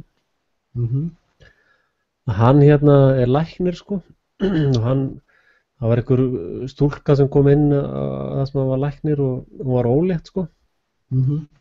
Og hann var svona að spyrja, og hún vildi bara fóstureyðingu og hann sagði, ég tók eftir, hún talaði aldrei þetta sem barnist, en hún sagði bara, I wanna get rid of it.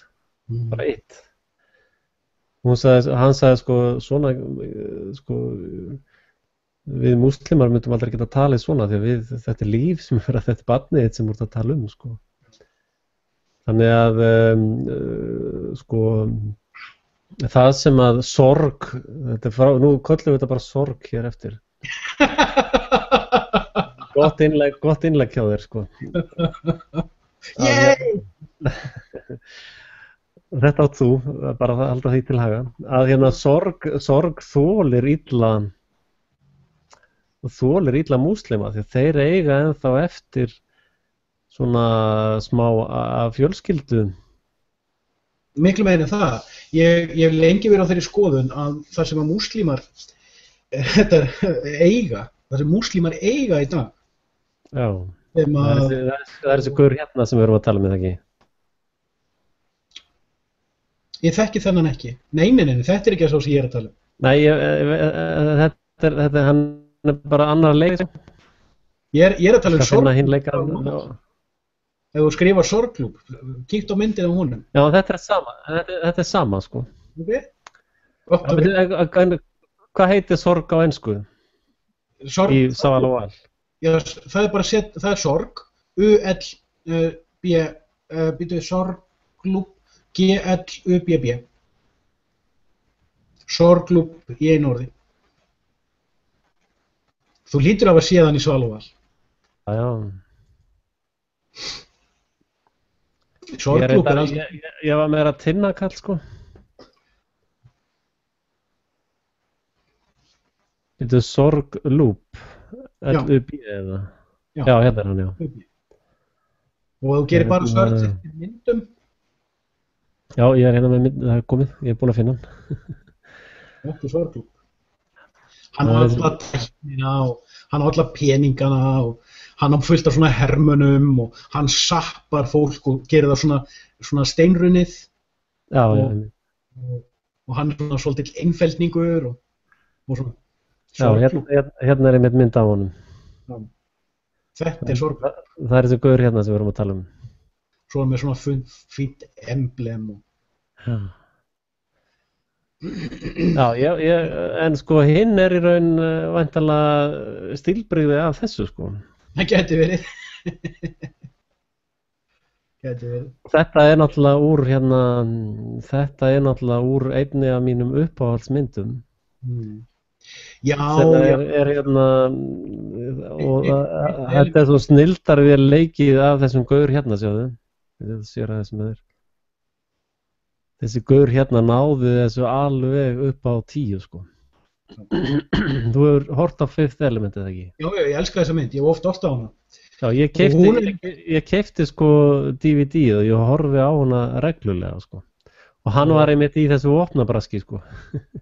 Og þetta er einmitt eftir Luc Besson sem að gerði hérna The Big Blue. Já, einmitt. Þessi mynd er algjör snill, sko. Mjög hrifin að henni. En herri félagi, við kannski látum 4 tíma að duga. Ég var þetta aðeins á seinni, ég var 6 mínútum á seinni í loftið. Ég var að borða mat með fjölskyldinu og hérna alls konar fínir í gangi. Salka er einmitt byrjuð að pota í mig með nefnbarnum. Það því pissutími. Já, einmitt. En hérna gaman að taka spjall og við þurfum að gera þetta náttúrulega reglulega. Og ég veit nú ekki hvernig við hittumst aftur á útvarpi sögu. Já, það var mjög skemmtilegt spjall. Já, það var ljómandi og virkaði ágætlega að ég var á línunni, sko. Já. Heyrðu, eitt sem ég verði að segja þér, það hafði maður samband við mig, Íslendingur,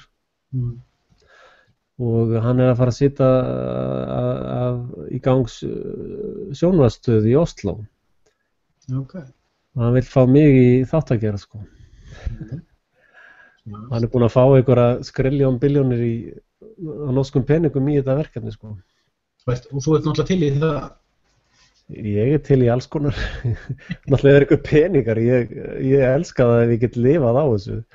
Því hlustendur eru nú ekki að senda nógu mikið af peningum, sko. Þetta er ekki að ganga. Nota PayPal-in eða Western Digital-in. Morris er líka duglegur að minna á hans í blankur. Já, það er allir blankir, sko.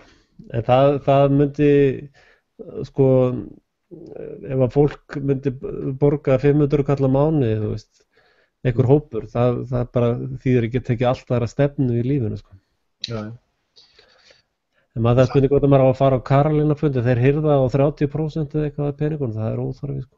Ég myndi fókus á að búa til 2 bækur og auglýsa þær í lok hvers myndskeiðs og geta selt prentuð eintök online. Þú getur látið digital prenta þér úti, sko. Ég viss það að þú myndir selja eitthvað á bókum. Og Ég leggja bara er náttúrulega með svona steiningarlið, sko. Því að þú þarft ekki einu svona semja þér, þú getur bara eins og til að segja vélritar upp, Guð og Guð, hvað hún 2 tímar? Þú sér sko 5 mínútur 1 síða A4 í 11 punkta letri. Já, svo það svolítið vandamál sem ég á við að ég pínu perfectionismi. Þannig að þegar ég gerir bókina Guð, Guð og Guð þá verður hún svo svakaleg, sko. Tekur 10 ára að skrifa hana. Sem ég veit bara heimska, sko. Ég ætla ekki að fara að segja þér hvernig þú ert að skrifa bækur. En það sem ég ætlaði bara að benda á að 5 mínútur eru 1 síða A4. Það mín einslega svona tali. Og 1 síða A4 eru 2,5 síða í prentari bók. Já, ég hef reyndar auglýst áður eftir ritara upp á hlutaprósentu, sko. Spurning eins og Halldór Laxness gerði, sko. Og þarna ég held að það sé að því að eins og til dæmis fyrir þér þú sest bara og þú virðist hafa þennan hæfileika, sko. Nei, þetta þjálfun. Já, en það var svo mikið í gangi hjá mér, sko. Ég auglýsi hér aftur eftir ritara upp á ritara hlut, hvað sem hann var nú, hvernig sem hann skilgreindur. En ég held að þetta gæti verið mjög góð lausn að eiga 1 eða 2 titla og auglýsa í lok hvers myndskeiðs. Já, einmitt. Já, ég auglýsi líka bara eftir útgefanda hérna. Það ég með sko efni í 10-15 bækur, sko. Ef ég fær út í það, sko. Já, þetta kemur inn, nei. Já, ég var að segja að ég á efni í 10-15 bækur, sko, ef ég fer að bara með það í mér sem komið sko. Ég held ég eigi, sko, ég á svo mikið efni á tölvunni minni, hljóðupptökur og líka ritað efni úr gegnum Facebook-prófílana sem ég bara geymt og afritað. Já. Ég þarf ekki að hugsa neitt nýtt í 2 ár, ég geti samt látið frá mér nýtt efni á hverjum degi. En svo náttúrulega auglýsi ég eftir rannsóknarstyrkjum. Ég ætla að mér vantar rannsóknarstyrki til þess að fullklára þróunarkenninguna mína, sko. En muntu ekki fara að gera meira eins og gerðið með Spútnikið, að rýna í tengsl fólks hérna á landinu?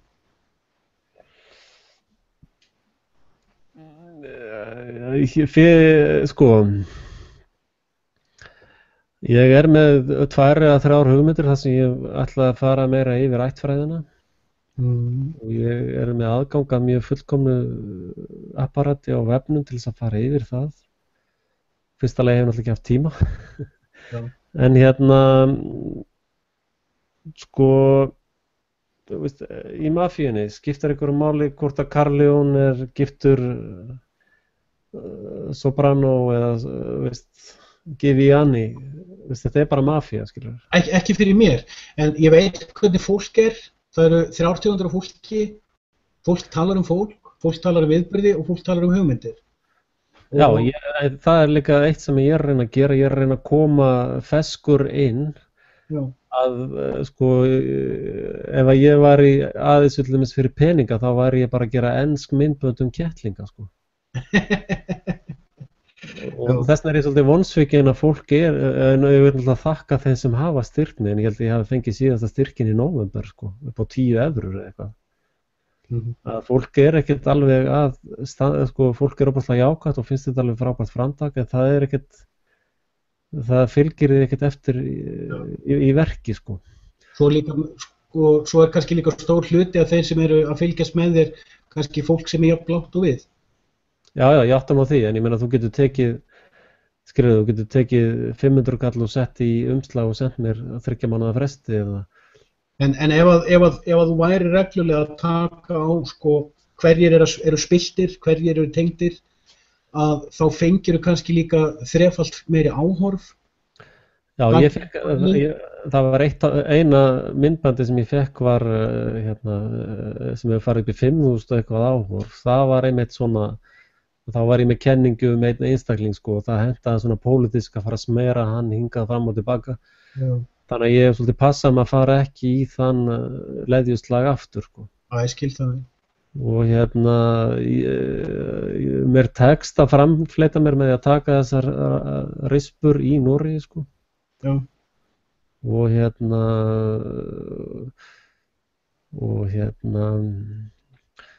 en það já, það ekki líka hluti af listamannslífinu að vera svangur og hafa erfitt sko.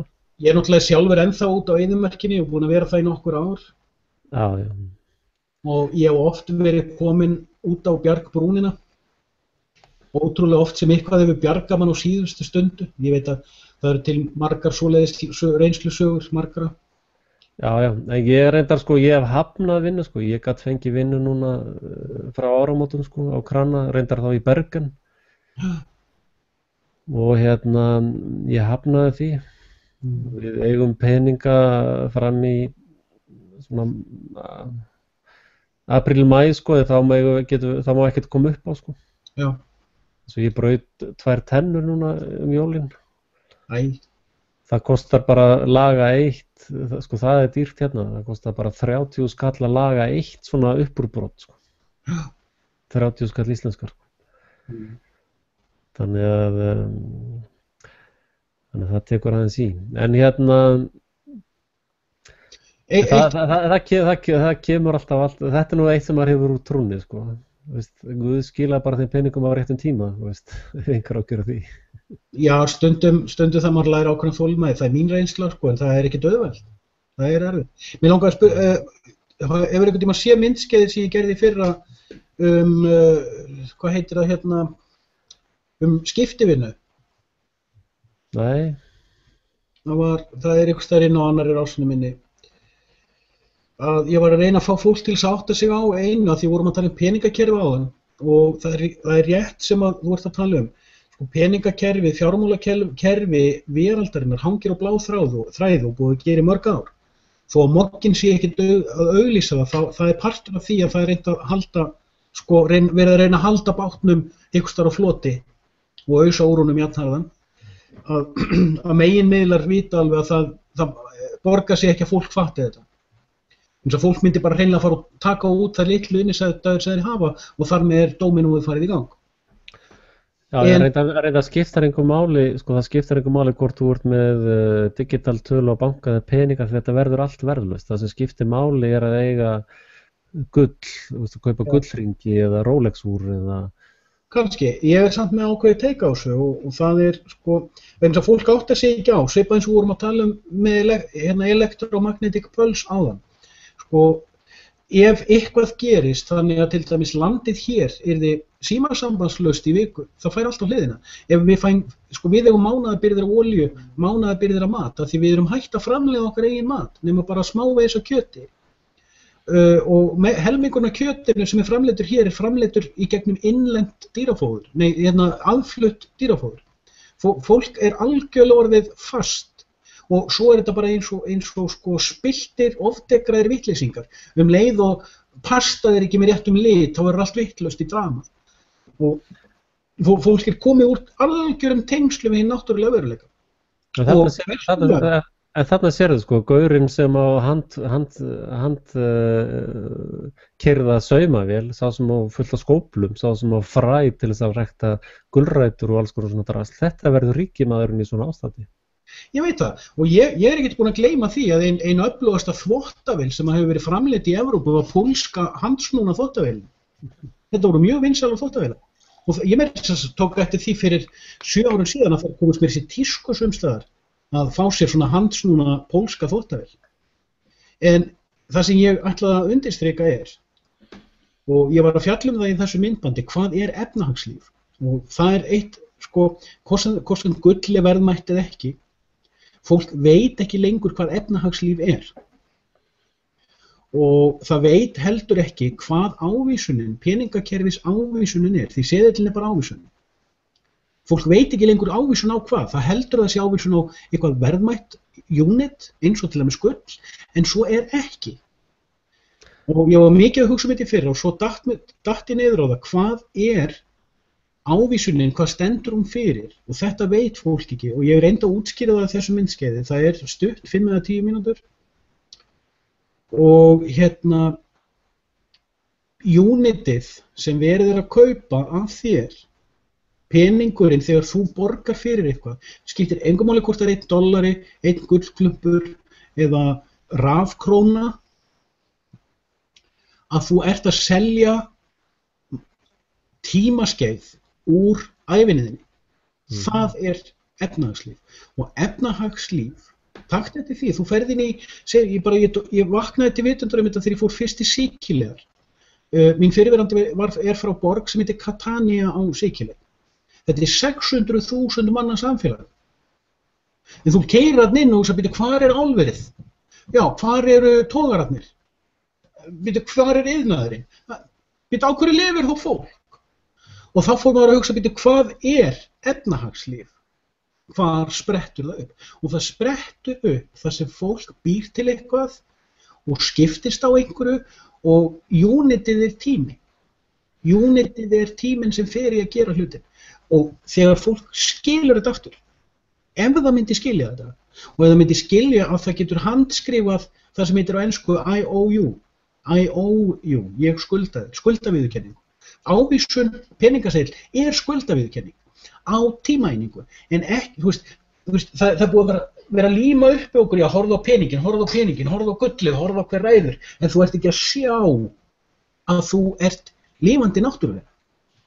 Já, þetta alltaf það sem ég talaði í vídeóinu að fæðast í spilavíti og það má útfæra það líka þannig að fæðast á matadorborði þú fæðist inn í eitthvað svona kerfi og það er alltaf að fara ring eftir ring eftir ring og fyrst fékkst alltaf 200 krónur í hvert skipti sem þú fórst yfir eitthvað sem að kalla byrjunarreit eða áramót eða eitthvað svona, það fékkst alltaf 200 krónur og núna Elitumafían búin að breyta því í 2 krónur, núna færðu bara 2 krónur í hvert skipti sem þú ferð yfir byrjunarreit og þeir hirða restina og þú bara fólk bara fast í þessum matador og þú manst ef þú hefur kannski spilað matador eitthvað til æfinni, þá endar með því að einhver áorða allt rastlið og er orðinn svolítið æstur þetta er svo gaman og allir hinir sem er búin að tapa þeir svona, já, ég nenni þess ekki, ég er bara farin að horfa á sjónvarpið að gera eitthvað annað það er bara nei, svona Mónika bara ekki hætta það er það sem er í gangi og það er allt þetta, þessi fölsku fánar, allt þetta stríðstrasl, allt þetta valdkerfis rusl snýst þetta, nei, ekki hætta í matador, þetta er svo gaman í svona matador, höldum áfram að spila. Akkurat. Eina sem hún getur bara sagt, nei, ég er farin, bless, og bara labba út. Nákvæmlega, þú yfirgefur hugmyndakerfið. Já, þú bara ferða að matador borðinu. Og hafnar trúni. Já, að því manneskja þarf til þess að lifa, og ég er svona búin að fullkomna þetta upp á þessu marki, til þess að lifa, þú þarft ekki svo mikið. Til dæmis kona mín keypti hús hérna sem kostar jafn mikið og 5 ára gamall bíll í Noregi. Og í Noregi, ef þú kaupir hús í Noregi, þá kostar það að sömu stærðargráðu og við keyptum, það kostar jafn mikið og 200 bílar í Noregi. Einn á móti 200. Þannig að ég þarf að vinna fyrir einum bíl. Íslendingar sem eru að kaupa hús í Noregi þurfa að vinna í 200 ár. Eða þurfa að vinna fyrir 200 bílum, þannig ekki alveg þannig. Þú skilur hvað ég menna? Já, þetta er það sem ég er svolítið krítiskur á með fólk. Að það vill bara lifa í 101 við hliðin á Café Paris, Og það bara, það kostar bara, og ég vil bara búa í Oslo, ég vil bara þetta og ég vil bara hitt, en þá verður bara að hlaupa á fábeina hjólunni fyrir því, Og kannski bara ágætt að þessi merry-go-round fari bara meiri hraða, því að ef hún snögg bremsa og þeytist fólkið út úr henni. Það er bara verst að það muni svo rosalega margir deyja ef að öxullin knakkar. Það er mikið betra eins og ég að reyna að gera með þessi rás að vara sem flesta við, þannig að það getur svona hoppað af hjólinu áður en það knakkar, sko.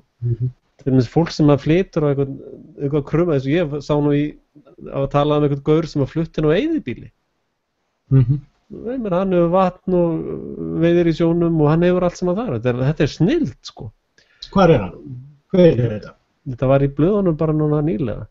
En ég menn, akkur veist, að flytja bara á eitthvað svona krumma, sko, sem alveg að deyja út, sko, og fara að byrja bara með þetta. Ég var búinn að finna eitt eyðibíli sem ég langaði einmitt að húsið verið að vísu gluggalaust og hurðalaust, en ég var mikið að pæla í þessu að setjast þar bara inn og byrjaði að gera það sem ég vildi gera, en svo bara breyttist farvegurinn og ég fór annað. Já, en sko, þetta minnir mig svolítið á brandaranum fullamannin sem var búinn að týna lyklunum, sko, og var að ráfa í kringu ljósastóra að leita lyklunum, svo kom einhver annar og spurði, heyrðu, hvað er í gangi? Já, ég er búinn að týna lyklunum, og hann fór að hjálpa honum að leita á þetta allt, og svo þetta með að spyrja, heyrðu, hvað segirðu, hvar týndur lyklunum? Já, það var eitthvað þarna lengst upp frá, sko. Akkur þetta að leita hér? Já, það er bara ljós hér, altså, það er ekkert ljós að upp frá, sko.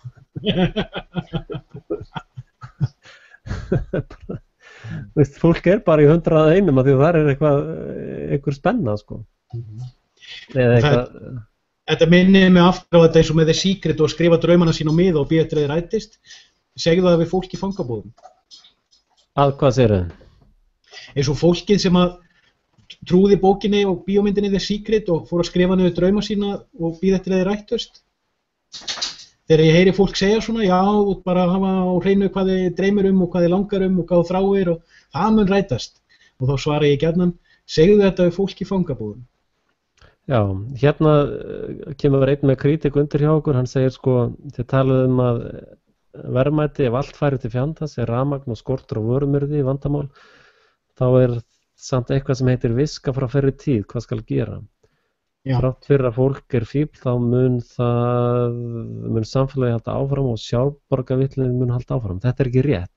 Það er rosalega stór hluti af fólki sem mun bara frjósa úti, sko, og svelta. Það veit ekki hvernig ná að veiða fisk. Það getur enga björg sér veitt. Og við Íslendingar búum náttúrulega vel að við búum bara onni í matakistunni. Við þurfum eiginlega bara rétt út hendina til þess að fá mat. En sko í stórborgir Evrópu og það fer allt í kaos, sko. Ég var að hugsa svipaða hluti fyrir fáeinum árum og því ég hef tamið mér það lengi að lifa þannig að ég sé ekki eins háður þessum sýndarveruleika og ég var að ræða með þessar hluti við eitthvað mann sem ég hitti bara í pottunum og ég segi við hann, ég var nýbúinn að fatta það, segi ég kann ekki lengur að kveikja eld eins og gert var fyrir 2 öldum. Já, einmitt. Kann ekki kveikja eld með tinnu. En það er þetta sem að, til dæmis, við kaupum kveikjara í Bíltema sem kosta 170 krónur og ég keypti hérna bara, ég kaupið í Kassaví, sko, og konan var að spyrja, hvað ætlum að gera með allar þessar kveikjara? Þetta er bara, og komin eldur, sko, ekkert vandamál.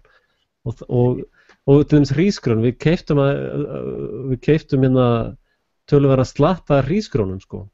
Þegar við endurnýjum eldhúsið þá settum við gaseldavél, sko. Og við erum með töluvert að vara byrðum af gasi, sko. Ég veit um eina konu sem að á einn skáp svo fullan af niðursöguvöru. Hún bendi mér á þetta og segi þetta á ég ef eitthvað kemur upp á.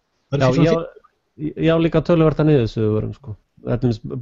Hvítbaunir kosta ekki neitt, það kosta 50 kall stykki, sko. Já, hérna var einn að segja förum frekar í sjávarútvegsspilið. Eru menn að horfa á okkur í 3 tíma spjalli? Já, það hefur verið gott áhorf í kvöldréttar. En þú sérð hérna undir vídeóinu, sko, ég veit ekki hvort að ég mjútaði alltaf bara. Já. Og hérna svona aðeins til hliðar þá sér maður bloggið undir á YouTube-unum, sko. Já, ég er náttúrulega með hangout-glugga þannig ég sé bara þig og ekkert annað, sko. Já, nei, ég meina, en þú getur opnað bara vefbrás, ég bara sýna þér þetta. Hvað er þetta?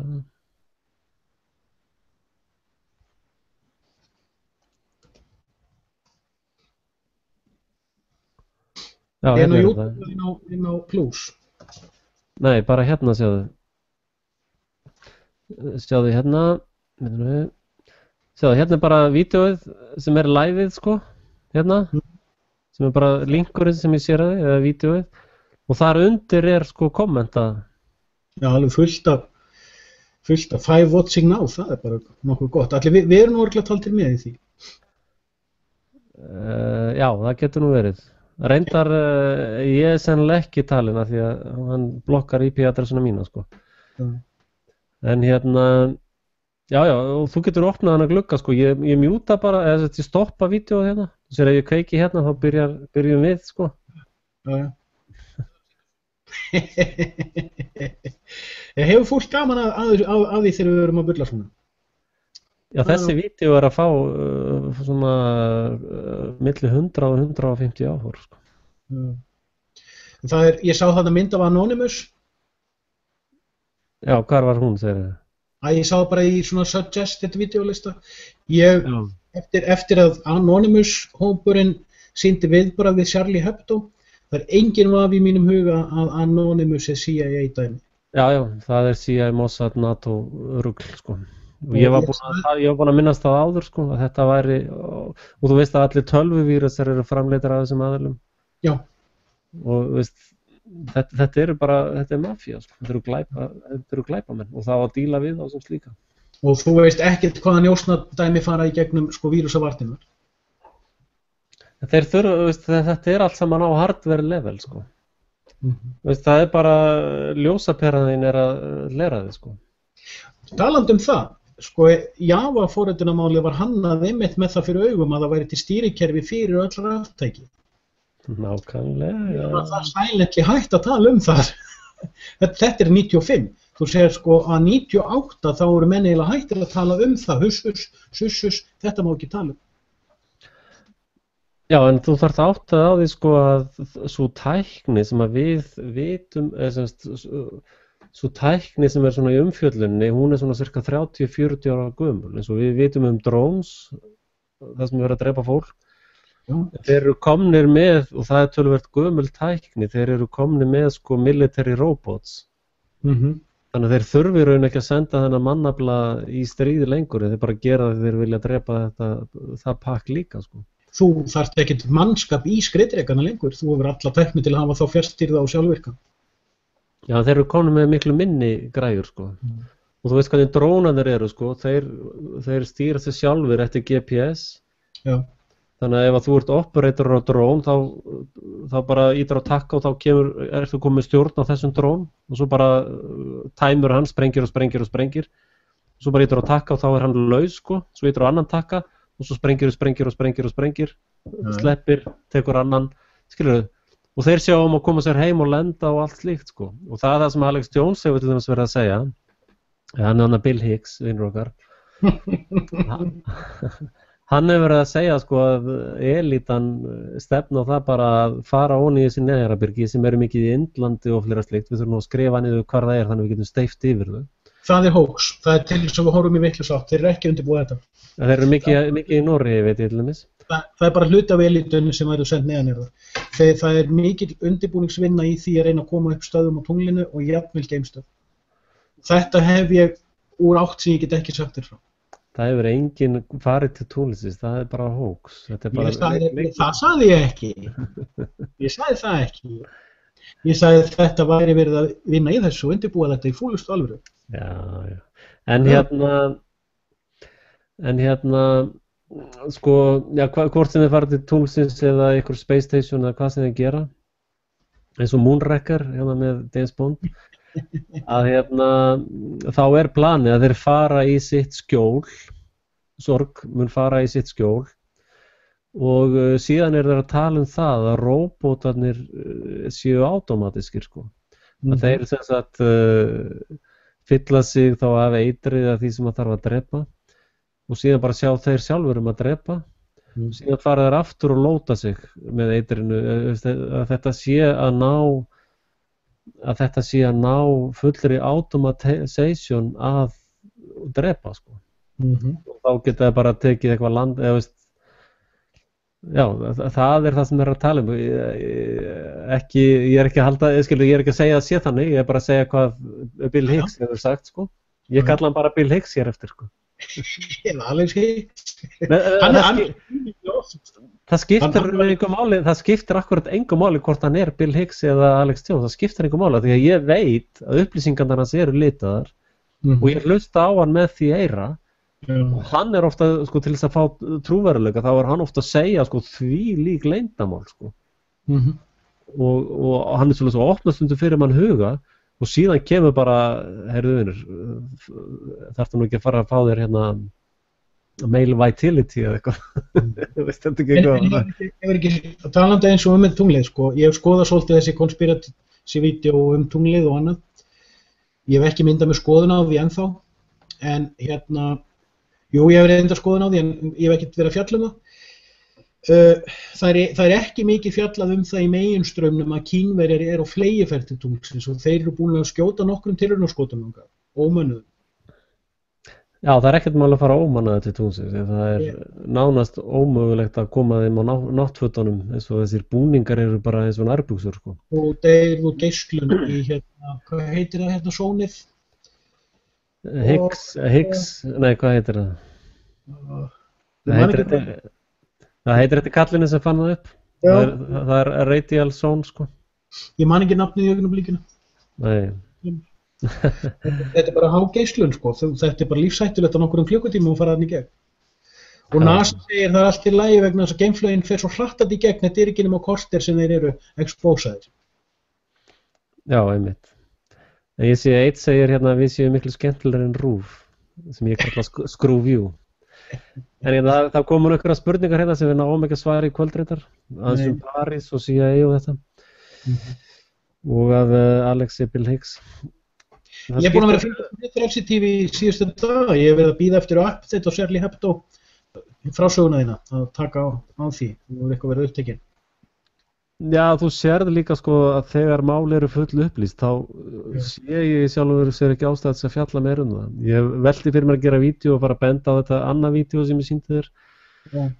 Sko, þegar atburðin gerist þá ger ég myndbönd og kem upplýsingum á framfæri síðan þegar atburðin í raun full upplýstur.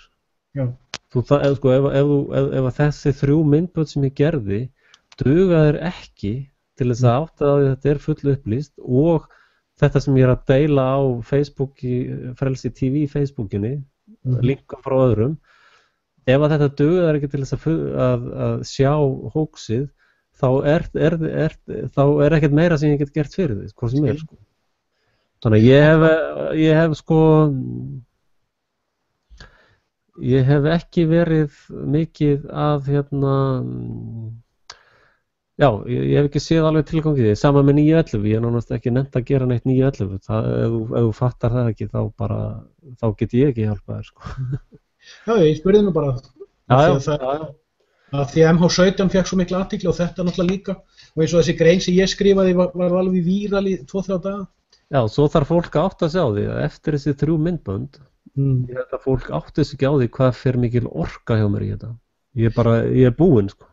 Bara þessi 3 myndbönd það er bara, ég þarf jafnvel nokkra daga til þess að jafna mig eftir sko.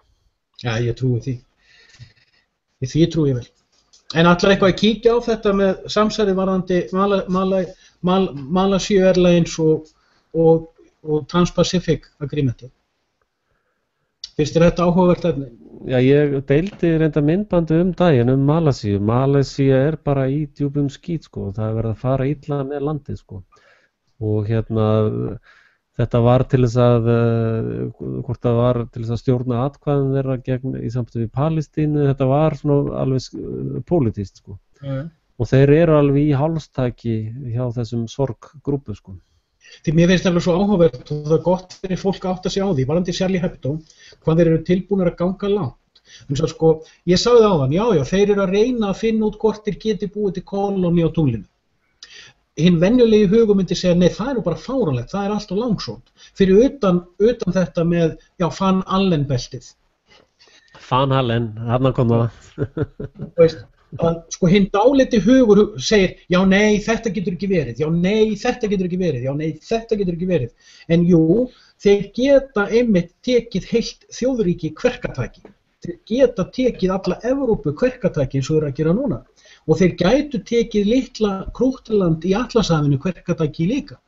Já, þeir hafa Kverkatak, þú sér það í atkvæðagreiðslu hjá Sameinuðu þjóðunum, þá greiddi Ísland gegn hagsmunum Íslands að það væri hægt að endursemja skuldir ríkja. Sameinuðu þjóðurnar lögðu fram tillögu það að Sameinuðu þjóðirnar myndu hlutast til það að þjóðir sem væru í miklu skuldaklöfum að Sameinuðu þjóðirnar myndu svona sameiginlegu vettvangi díla við það. Ertu ekki einastími? Nei, íslensku fulltrúarnir greiddu atkvæði gegn þessu. Fyrsta landi sem hefur tekið í gegn er Argentína? Í Argentína virðist nú vera búin að bjarga þessu svolítið á eigin vegum, að þeir fóru yfir skuldapakka sinn. Þeir komust að því að 85% var falsaðar skuldir og það er sama á Íslandi.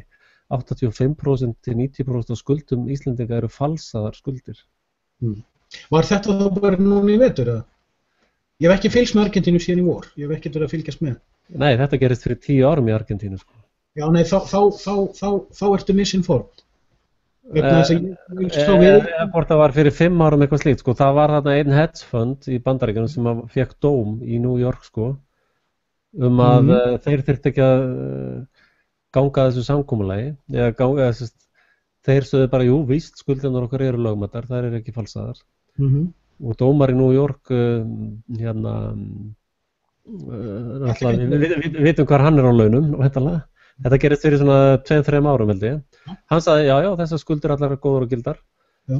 Og það þýddi að þessi hedge fund gat gert upptakt argentískar eigur, hvar sem til þeirra náðist annars staðar en í Argentínu.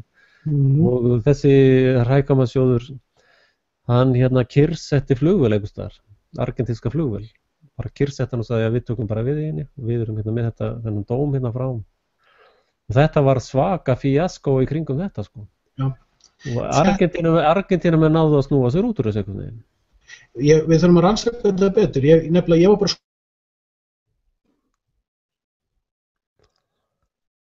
Já, þetta dettur aðeins út.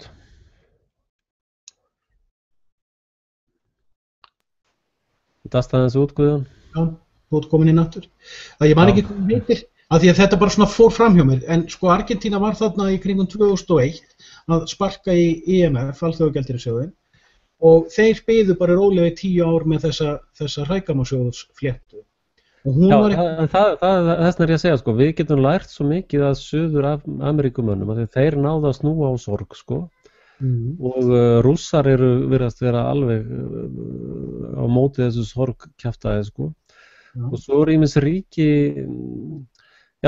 Suður Ameríkumenn hafa náð að snúa þessu töluvert frá sér, sko, en hins vegar sita þessi ríki eftir sem mikið lögregluríki, sem mjög neikvætt, sko. Það er margt sem þarf að skoða meira þarna, vegna þess að það er vakning í Suður Ameríku í kjölfarið á Hugo Chávez gegn þessari sorglúpfléttu. En ég þarf bara að grúska betur í þessum Argentínu, vegna þess að það var fræg ræða sem að frú forseti Argentínu hélt í Sameinuðu þjóðunum í fyrravetur, fyrir það bil ári síðan. Ég held meira að ég hafi séð það á því að þú hafið deilti, ég bara minnir það. Já, en þú sér líka, sko, Brasilía er fremsti stafurinn í BRIC-samkomulaginu, sko. Þannig að Bretland, Rússland, Indland og Kína, þeir eru í raun að koma upp öðru kerfi, sko, sem hefur aldrei gerst undanfarin 100 ár eða 200 ár eða... Þannig að það er rosalega jákvætt, en það er bara spurning, sko, hvað hruni verður svakalegt hjá okkur og hvað þetta króaða af sturlunar glæpalið sem stýrir þessu öllu, hvað situr mikill mannskaði eftir þá, eða mun þetta falla bara eins og í Sovét, að hermenninni segja bara, nei, come on guys. Þetta spil er búið, bara hætti þessu bara.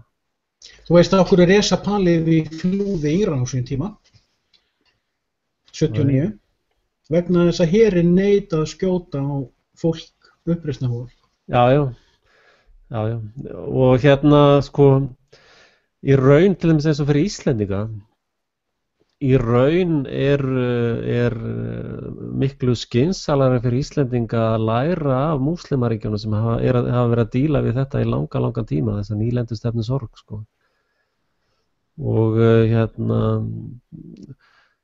og sko Íslendingar eru miklu nær Palestínumönnum heldur en Ísraelum af því við erum alltaf bara innan veggja sorgveldisins sko. Já, erum steinvala í skónum á því. Já, já. Þannig að Íslendingar eru að samsama sig með Ísrael en við liggjum miklu nær Palestínumönnum sko. En það gerist ekki á meðan að menningarhugsun þjóðarinnar snýst það að sleikja rassinn á ríkum útlendingum. En það er bara það sem er svo hættulegt á Íslandi, það komið svo mikið af fábjánum sem er búið að ala upp í lögreglunni og varnarliðinu og þetta er stór hættulegt fólk sko. Og sko það þarf að fólk þarf að átta sig á því sko að það sem er að gerast með Sævar, það er einn tekin út og satt bara hann var bara geðvíkur, hann var bara þetta og hann var bara hitt, þannig er þetta gert og núna voru þeir að fá skotleyfi á heimilinu á landinu. Að sko ef þeir taka 5 eða 10 heimili fyrir einu þá geta þeir bara þurrkað upp þjóðina sko. Og menn verða að átta sig á því sko að þegar búið er að reyta með sérsveitum nokkur heimili og rífa börnin af fólki að þá er bara spurning á hvar á klukkunni kemur að þér sko. Nákvæmlega. Og sko við sjáum þetta í búsáhaldabyltingunni. Lögreglan með alvæpni tilbúin að beita vopnum. Við sjáum þetta í mótmælinum í Gálgahrauni. Krakkar eru tilbúinir að bera þig inn í fangilsi og elitan er tilbúin að gera það glæpamenni fyrir bara það sem þeim dettur í hug. Við sjáum það í Árbænum, þeir eru tilbúin að skjóta þig. Við sjáum það á þessari pöntunum vélbyssunum, þeir eru til í að vopna sig enn frekar. Og þjóðin er alveg búin að átta sig á þessu að já, það er best að hafa sig hægan. Nei, það er opbóðslega lítill hluti af þjóðinni sem er búin að átta sig á þessu. Flestir eru á þessari línu það sem verið að venda okkur gegn grílu sko. Subliminal suggestion. Fólk átta sig á þessu. Og þess vegna er fólk sífellt meira að vakna til þess að horfa á það sem samsæringarásetnar er að gera og byrja að tengja punkta því að við sjáum þetta. Það þarf bara stundum einhvern að byrja að segja það. Já, það er þessna sem ég er svona orkulegst þegar ég er búin að gera þetta. Ég er ónýttur til nokkur að verka í 1-2 daga eftir svona seríu eins og Parísavítonin 3. En ég er að koma, nú færðu svakalegt rós. Þú ferð að fá bachelorgráðu bráðum frá mér. Að ég held að kenningin þín hönnubindin sé rétt. Ok, sæl. Ég var svolítið tortrygginn á hana fyrst þegar þú komst með hana en ég er búin að vera að melta hana og ég held að þú sért spot on með þetta. Og líka með aflan í landhelginni. Ég held að sé verið að moka afla í erlend flutningaskip bara út á miðunum. Sko. Þú sást ég gerði myndskeið þetta fyrir náttúrulega. Já, og þú gerði grein þetta líka, var ekki? Ég les þig svolítið. Ég man ekki hvort, ég var búin að gera grein þetta á Facebook en ég á eftir að birta hana á blogginu mín. Ég á afritafinni, sko. Já, einmitt. En þarna held ég að þú sért spot on, sko. Og það er frábært að fá samsæring númer 2, sko. Þú veit.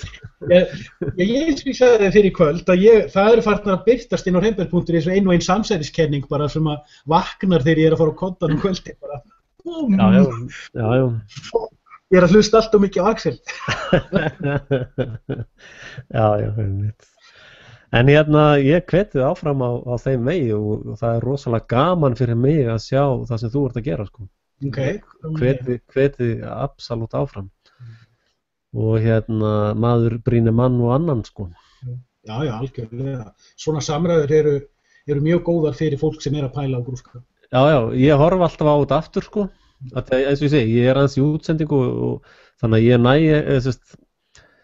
það er oft sem að þegar ég hlusta á þig aftur, sko, þá er ég að hlusta með fullum heila, sko. Núna er svona bara 3/4 að hlusta á þig. Já, eftir spjöllin okkar fer ég út með hunda og svo seinna kvöldi þegar ég sé búin að kvitta fyrir það, þá niðurhala ég dæminu og hlusta svo á það. Maður lærir alltaf eitthvað nýtt á svona spjalli. Og fyrir þá sem eru að hlusta á okkur, ég skal setja inn þessa grein sem ég skrifaði á næstu dögum ef að fólk hefur áhuga að sjá hana. En það er það sama og ég segi í myndskeiðinu þannig. Já, ég ætla að auglýsa fyrir þér vefsíðunarinnar. Það er já, var vídeóið mitt, sjá það. Það er maurar og fljúgandi úlfaldar.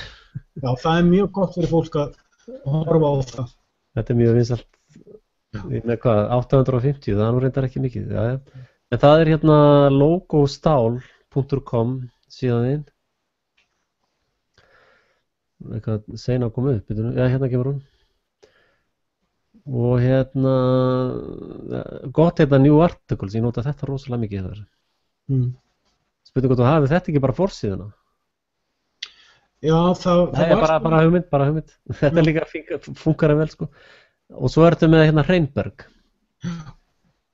Og hérna, mjög skemmtilega greinar hérna hjá þér. Og þetta brýnir mig líka. Þetta er mjög fræðandi fyrir mig að sjá þig vera að taka jafnvel á svipuð efni, sko. Það er bara frábært, sko. Mér finnst líka áhugavert að því ég náttúrulega er svo mikið inn á heimspekilínunni og ég er svo mikið, og stundum skrifa ég greinar ef ég les sumar greinarna mína árið seinna þá skil ég sjálfur varla hvað ég var að pæla. En samt sem áður að sko á einu ári hefur lesningin á vefsíðunum mínum tvöfaldast. Já. Það segir mér að ég sé allan að fara í einhverja átt sem að einhverjum líkar því að það bil fjórðungurinn af mínum lesendum er að koma aftur.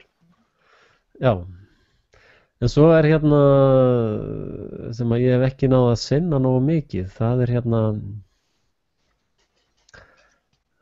hérna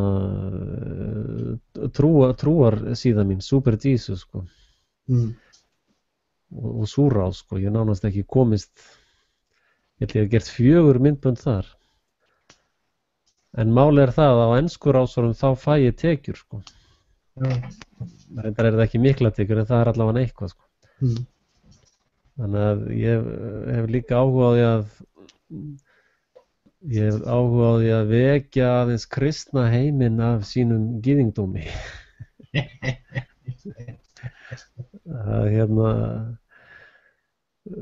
Það er ekki að ganga upp í mínum huga alveg, sko. Það kemur þegar fólk áttar sig á því að kristni heimur sem að fólk þekkir er Míþrastrú sem var búin til í kringum 320 eftir Krist.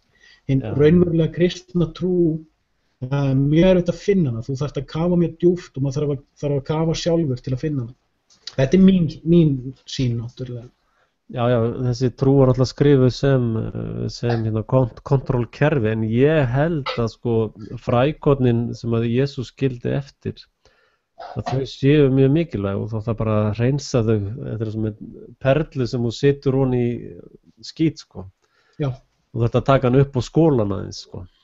Og það er sama sem gerist með, sko, með hebreusku trúna. Þú sér það, ef þetta er rétt sem ég er að halda fram og ég hef kíkt á fræðsluefni þetta, ef hún skrifuð niður, raunverulega skrifuð niður, 1000 árum eftir Móse er að kenna hinu upprunalegu trú. Við vitum ekkert fyrir vikið hvað var að kenna.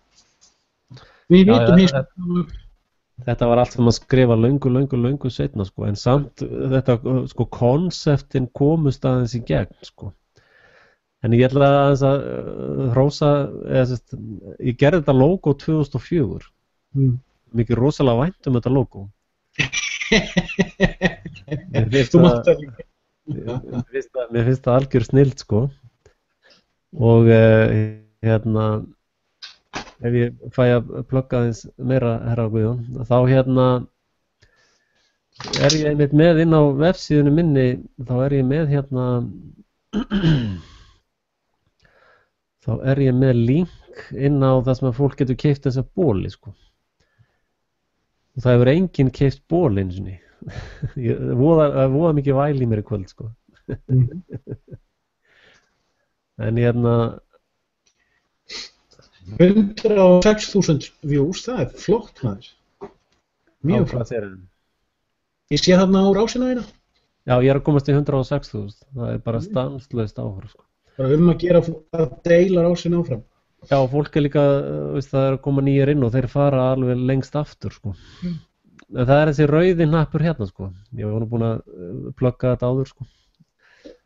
En góðir bólir eru aldrei of oft pluggaðir eða eitthvað. En hérna eru alls konar svona bólir. Ég pantaði nokkra svona bóli, ég er einmitt í einu svona með Apple Inside ból.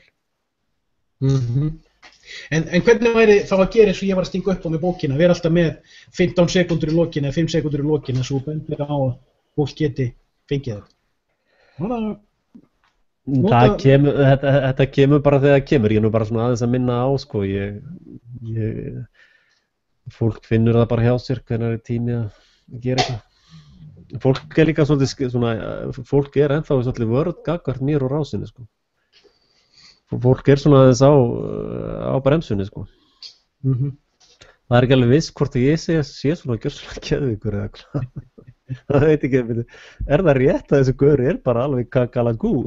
Ég lendi í daginn að það var einhver sem sagði við mig út í bæ, já þessu kommentin að Axel þarna á DMF og ég sagði já, skal nú ekki taka allt eins og það er sagt. Það var fljótur að sjá á milli línana, leiði ég sagði þetta. Já, ég er nefnilega, sko, hef séð hlutverk með svolítið að vera að vekja úrling, sko. Já, það þarf stundum og þú veist að þú vekur ekkert úrling bara, jæja, vinur minn, vertu nú til í að fara á fætur. Já, ég er alveg að koma á fætur. Svo kemur hálftíma að segja það, jæja, eigum við að fara í skólan og svona. Já, alveg, ég er að koma. Þú veist, þannig að, sko, að hristi þannig daginn þegar ég hristi tréð svo hressilega ég datt niður úr sjálfur, sko, og ég er að klóra svona eins og köttur aðeins í þessum blöggum, ég er náttúrulega að reyna að vekja fólk, sko. Stundum þarf að svifta sængin ofan af fyrir sofandi manni. Já, maður þarf að beita ákveðnum aðferðum við úrlinga til að koma þeim á fætur, sko. Og ég er að reyna ég hef 8 úrling, sko, yndislegur drengur sem er orðinn 30 og eitthvað núna, 31 verður hann væntanlega í ágúst. Fullorðnast. Var 30 ára á síðast ári og þannig ég er smá reynsla þegar vekja úrling, sko. Og maður þarf að gera það með svona ákveðnum tarteringum. Og það er nú, ég er að reyna að nota sömu aðferð í þessum bloggum og í þessu starfi mínu. Og sem betur fer, það eru sífellt fleiri að koma og kíkja á það sem þú ert að framleiða. Já. Ég var orðinn alveg heimsfrægur í einum heitu bót allavega.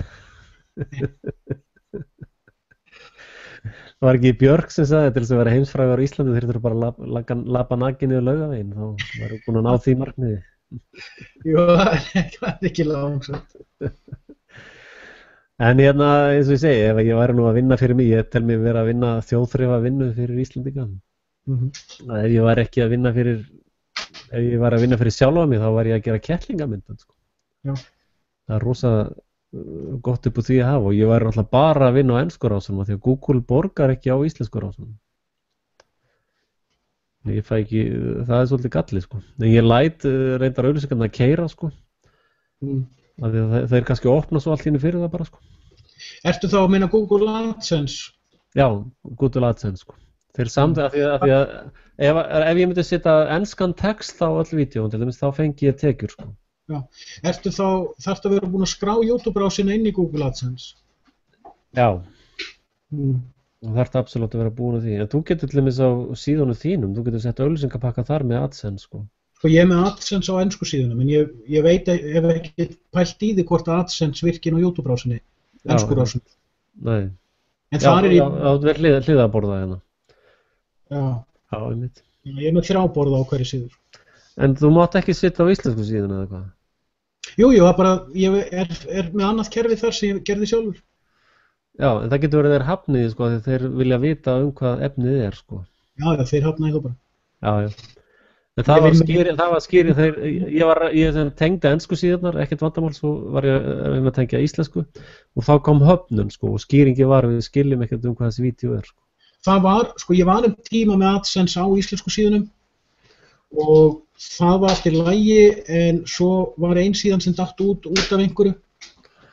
Já, en reyndar, sko, er svo skrítið að þeir segja, nei, þú mátt ekki, við viljum ekki vera með auglýsingar þegar þetta er íslensk og við skiljum ekkert hvað vídeóin eru, en samt keyra það er Nova og það er alls konar fyrirtæki sem er að auglýsa, sko. Já. Og þá er ég veltað fyrir mér, sko, hvert fara þeir peningar, sko. Já. Og ég er nú að bíða eftir því bara að þeir leysi þetta sjálfur, þetta er raun mínu peningar, sko. Þetta er höfundarétta varð efni mitt sem verður að nota, sko.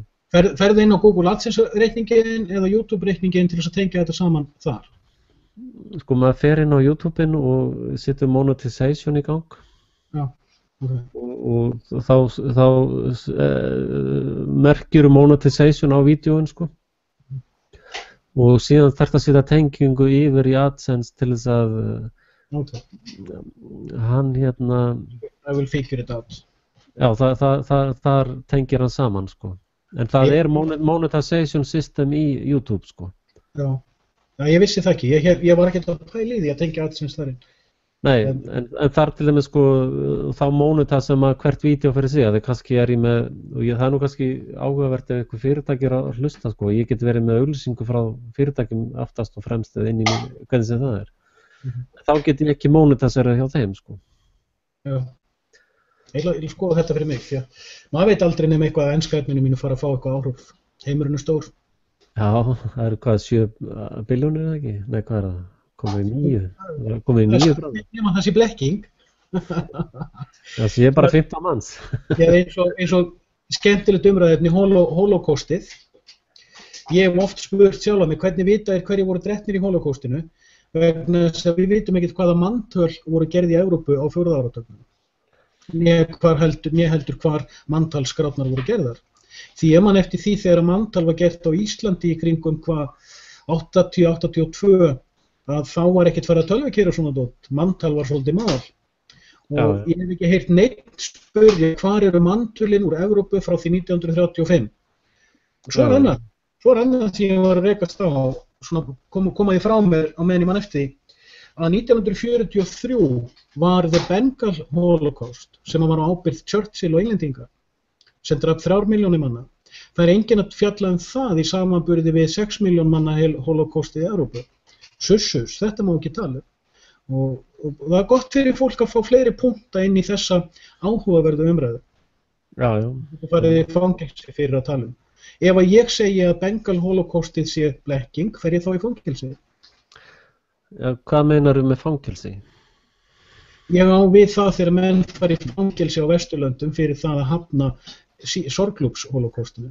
Þú veist það, Guðjón minn, það er ekki hægt að fangelsa menn eins og okkur. Það er bara aðeins lengra eða styttra á klósetti fyrir okkur. Það breytir engu. Mér leið ekki illa í fangelsi. Ég hef aldrei farið í fangelsi reyndar, þannig ég þekki það ekki. Sem betur fyrr, Guði sé lof fyrir það og amen. Og ég get sagt þér, ég var einmitt að hugsa þetta í morgun, að mennirnir í fangelsum, mennirnir sem afplána, þeir eru meðvitaðir samfélagsblekkingarnar, þeir eru meðvitaðir siðspillingu almúgans, heldur en almúginn sjálfur. Og þeir sjá betur í gegnum margt sem að fólk hefur ekki hugmyndu. Og nánast án undantekningar. Það fólk sem ég talaði við þarna inni að þetta fólk veit yfirleitt nákvæmlega hvers vegna þeir eru eins og þeir eru. Þeir eru yfirleitt aldrei að kenna öðrum það og svo ég vitni bara í einn glæpamann þegar ég spurði hann hvort hann, að því að hann var mjög svona þannig maður, að ég spurði hann hvort hann hafi hugleitt á milli afplánana, eða hann var í sinni 3. að breyta lífstíl og fara að gera hlutina á annan hátt og hann svaraði á mjög einfaldan hátt. Já, ég hef hugleitt það, en það myndi stríða gegn öllu því sem ég stend fyrir. Og hvað eru margir nútímamenn sem vita hvað þeir standa fyrir og hvaða merkingu líf þeirra hefur? Já. Sko, þeir myndu maður að glæpa maður, bara ómerkilegu maður, en býttu nú við, hver ætlar að meta hvaða lífsmotto hvers manns er mikilvægur en annað? Og þetta er svolítið þema sem við erum búin að vera að tala í allt kvöld. Já, ég er á því að í fangelsi situr fullt af fólki út af skýrgreiningu annar á því hvað glæpú er. Og ég held að margir sem eru að skýrgreina hvað glæpú er, eru í raun mestu glæpúarnir sjálfur. Og allt þetta réttarfarskerfi og allt þetta er bara bull og blekkingar til þess að viðhalda stæðstaklæpnum sko. En hins vegar eru náttúrulega þeir sem eru að meiða annað fólk. Að þeir eru náttúrulega búin að brjóta do no harm prinsipið og í sjálfum sér væri réttast að þeir myndi bæta fórnarlambinu eða fjölskyldinu það eins og þetta í dag þá það tekið út með þessu kerfi sko. Og allt í lagi, ég get alveg keypt það að þeir sem eru búin að borga þá vist að þeir eru þá skuldlausir og væntanlega eftir það. En það allt annað að brjóta að dúna og harm systemið sko. Það ekki allir sem átta sig á því að þegar þið með annað fólk gætu þeir verið óbeint að meiða sjálfa sig og það ekki endilega víst alltaf fólk fatti hvað það merkir. En það eitt sem að sko til dæmis voða vinsælt núna, það kannski einhverju tveir strákar að slást sko. Og þá kemur kennarinn eða foreldri eða eitthvað slíkt og já, hvað í gangi hérna, hvað það að slást? Og þá segir hann, já, hann byrjaði sko. Og þá segir yfirvaldið, já, það skiptir engu máli hvað byrjaði, það bara allir jafn segir sko. Það nefnilega ekki rétt sko. Af því að sá sem að réðst á að beita valdi, hinn að beita sjálfsvörn. Þannig að það tveir gjörólíkir hlutir þar í gangi. Og þess vegna þarf alltaf að taka samhengi í hlutina og þetta gengur upp í dómskerfi líka, það bara sama vitleysan heldur þar áfram sko, og hugsunar bullið sko, og þetta að meta sko, í hvaða kringumstæðum hlutinni gerast sko. Vissulega, þetta mjög stórt og flókið viðfangsefni, ég hef oft hugleitt hvort ég mun einn daginn taka þennan fílabrauðsturn og sneiða hann svolítið niður og reyna að greina hann, því það eru svo margir fletir þarna. En það eitt sem að mér langaði að koma að, sem kannski einfaldara til að pæli, að því fólk talar oft sko, þyngingu á refsiramma, að það hafi gæt, fólk í yfirborðsheiminum vill fólk þyngja refsiramma í þeirri trú að það hafi fælingamátt á glæpatilhneiginguna, en það mikil rökleysa vegna þess að maður sem hefur einu sinni afplánað, og það skiptir engu máli hvort hann var inni í mánuð eða 1 ár eða 10 ár. Þegar hann kemur út úr fangelsi, þá missir fangavist allan fælingamátt. Þegar þú hefur einu sinni lært að sitja inn í fangelsi, lært afplánun, lært að lifa í því samfélagi sem það því það samfélagið. Og lært á sko, samfélag við sjálfan þig, vegna þess að þetta einn harðasti samfélagsskóli sem þú færð. Að þá missiru virðingu fyrir þessum refsiramma. Ef þú færir í fangelsi á morgun í mánuð og kæmur svo út úr fangelsi aftur, þá væri þér alveg sama þú fremdir sama glæp aftur. Vegna þess að sko, refsingin hægt að vera refsing. Þetta skilur ekki dómskerfið, né löggjafinn, vegna þess að þetta fólk sko, þekkir ekki hvað það að fjalla Og ég get alveg lofa þér því að menn sem koma út úr fangelsi einbeittir í því að brjóta ekki af sér aftur. Það eru menn sem tóku þá ákvörðun að taka innri umbreytingu og sjálfsþróska út af sínu eigin siðferðisviðmiði. Og þetta eru menn sem koma út mjög sterkir. Þetta ég náttúrulega búin að fá reynslu á að sjá. Náttúrulega í kirkjónum hefur náttúrulega kynst fullt af fólki sem hefur lent á ógæfu slóðum sko. En sko, það eitt sem að gleymist alltaf. Það að sko orsökin fyrir svona afbrotum og fleira slíkt þetta sturlunarástand sem ég var að tala sem uppvöxturinn, skólakerfið og þetta viðbjóðslega þjóðfélag sem við búum í. Þannig að glæpir í mínum huga eru meira, og þessar blekkingar sem fólk lifir í og það stanslaust, þú veist, fólk frá því að 5 ára gamalt að horfa á einhverja glæpamyndir og það verið að dýrka glæpamenn sko, og rappið bara kúla að vera glæp og farða og dreftu alla og eitthvað svona sko að sko við erum bara í þjóðfélagsbyggingu þar sem það bara verið að mæla með glæpum og kerfisbundið og þannig að sko þess vegna svo mikilvægt eins og með stjórnarskrána mína sem að ég lagði fram að þar svo einfaldur skilningur á þessu og það ég held alveg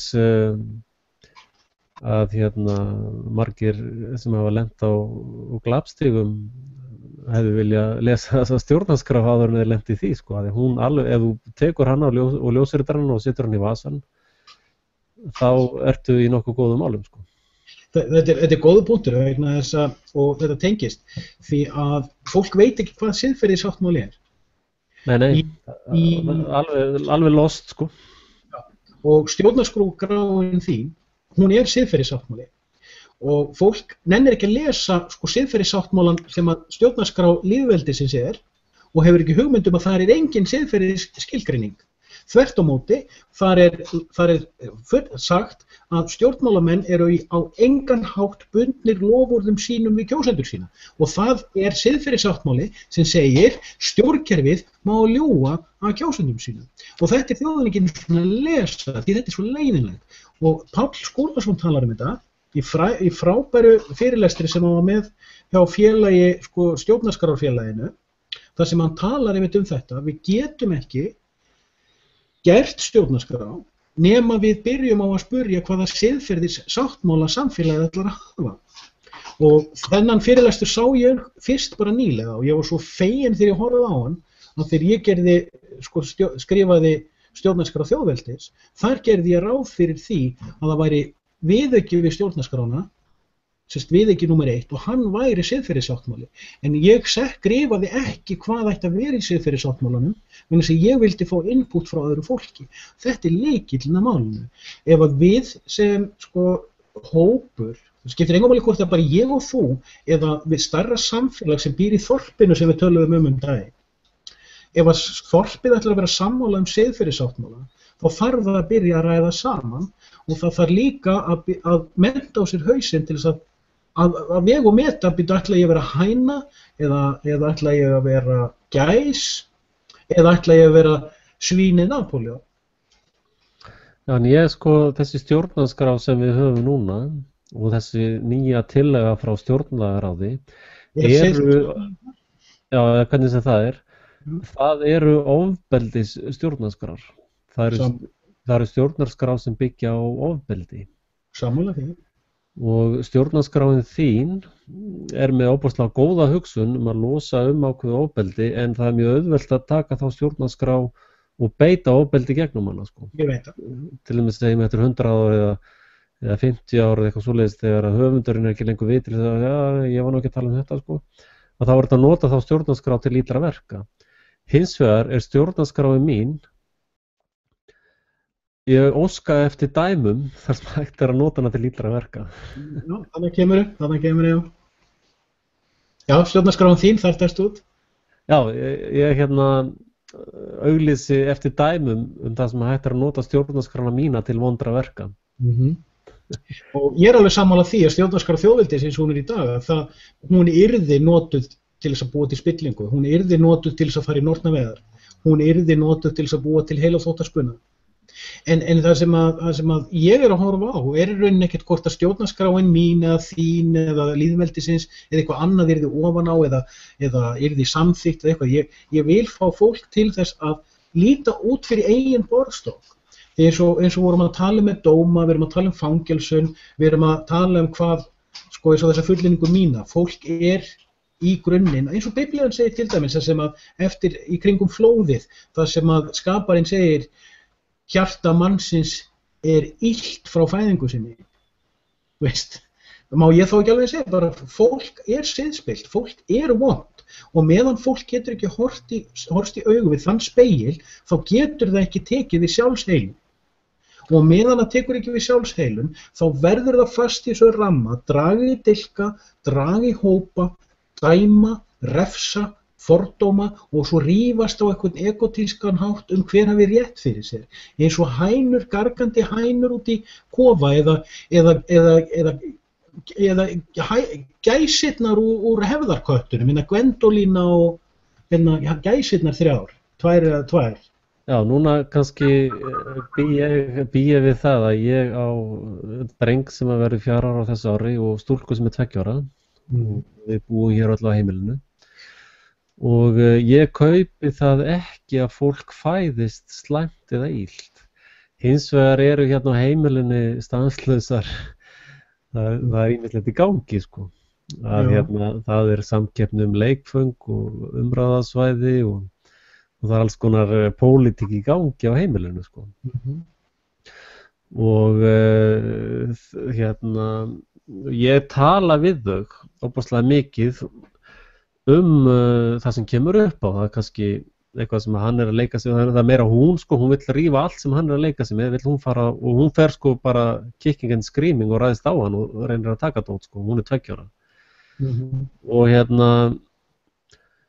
og þannig að ég nú meira að vinna með hann núna heldur en hana, reyndar hún virðist ná þessu 2 ára gömul, mjög mikið af þessum konseptum og ég að segja að þú verður að deila með henni.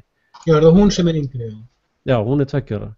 Og ég að segja við hana sko, veist, núna hún alveg grátandi brjáluð og vitlaus og það að því að henni langar til að leika sér með eitthvað sem þú ert með. Já. Þá þarf þú kannski að pæla í því hvort það sé ekki bara allt í lagi að þú látur hann aðeins fá þetta dót og þú veist að hún bara búin að fá leið á eftir 3 mínútur sko. Og þá getur þú tekið aftur sko, ég bara útskýra þetta fyrir honum. Og þetta að virka ótrúlega vel. Og hann og núna ég kannski með eitthvað sem honum langar í. Þá segir hann, já pabbi, séring. Hann alveg búin að ná þessu konsepti sko. Og stundum segi ég, já, ég sér að þetta með þér, og stundum segi ég, nei, þetta eitthvað sem pabbi bara með, ekki reyna að tala að sér, og hann acceptar það. Og svo núna það þannig, ef ég eitthvað, hún vil leika sem með hnífana eitthvað svona, og ég segi, nei, þú mátt ekki, þetta ekki fyrir þig, þú mátt absolutt ekki leika þig með hnífana, og hún fer að gráta og velta sér á gólfinu, þá kemur hann og segir, betur, hún að gráta eftir þig pabbi, hvað í gangi? Þannig að hann alveg búin að fatta þetta sko. Hann 4 ára gamall sko. Hann 3 ára sko. Gaman að fylgjast með þessari sálfræði. Og sko, ég sé bara í þeim báðum góðmennskuna sko. Já. Og ég sé líka ef að ég myndi nota þessi uppeldis hróða sem ég varð fyrir, reyndar eftir 9 ára aldur, ég var á heimil ömmu minna til 9 ára aldur, þannig að það var svolítið spes. En sko ef ég myndi nota, og ég verið á heimil það sem börn eru, ég myndi nota þessar helbundnu íslensku tarteringar, það sem verið að beita börn ofbeldi, bæði andlega og líkamlega, að þá kannski myndi ekki skína í gegn þessi góðmennska sko. Þannig að ég kaupi það ekki að börn fæðist genatískt eitthvað vond eða fólk fæðist eitthvað vond, það held ég sé bara tilbúið kjaftað eins og svo margt annað. Ég hef ekki skoðun á þessu. Nei. Ekki ennþá. Ég pæli öðru hvort í svona hlutum, við höfum rætt þetta áður en ég hef aldrei tjáð mig þetta og ég ekki tilbúin að tjá mig það. Nei. Það vantar mig líka ákveðna sýn eins og þetta, ég hef aldrei tekið þátt í barnauppeldi, ekki af þeirri dýpt sem þú hefur. Og ég hef nálægt barnauppeldi svona með einhverjum fyrirverandi og ég raun og bara hef skoðanir en ekki nægilega reynslu til þess að geta tjáð mig það. Ég vann meira sem á barnaheimili, það sem ég var mjög vinsæll. En þannig að þetta liggur, það það sem að, sko, eins og hún var farin að skilja svona siðferðisleg konsept 1 árs gömul, sko. Já. Og hann náttúrulega lenti ekki því að hann var ekki með yngra systkin á heimilinu sko. Þannig að það var meira svona bara við og hann sko. En hann 2 ára þegar hún fæðist sko. Hann hefur náttúrulega alla tíð átt að sig á svona miklu betur sko. Svona siðferðis konseptum gagnvart henni sko. Og þegar hún 1 árs þá hann á hvað? Ég nú alveg að tapa mér í starffræðinu. Hún 2 ára, hann verða 4 ára, já. Já, þau eru aðeins á sikkurum stað á árinu, sko. Það cirka rétt tæplega 2 ára á milli þeirra, sko. En þegar hún 1 árs, þá hann að verða 3 ára, sko. Og ég held að fólk bara miskilji hvað kemur mikið með börnunum, hvað kemur mikið góðmennska og viska með þeim sjálfum, sko.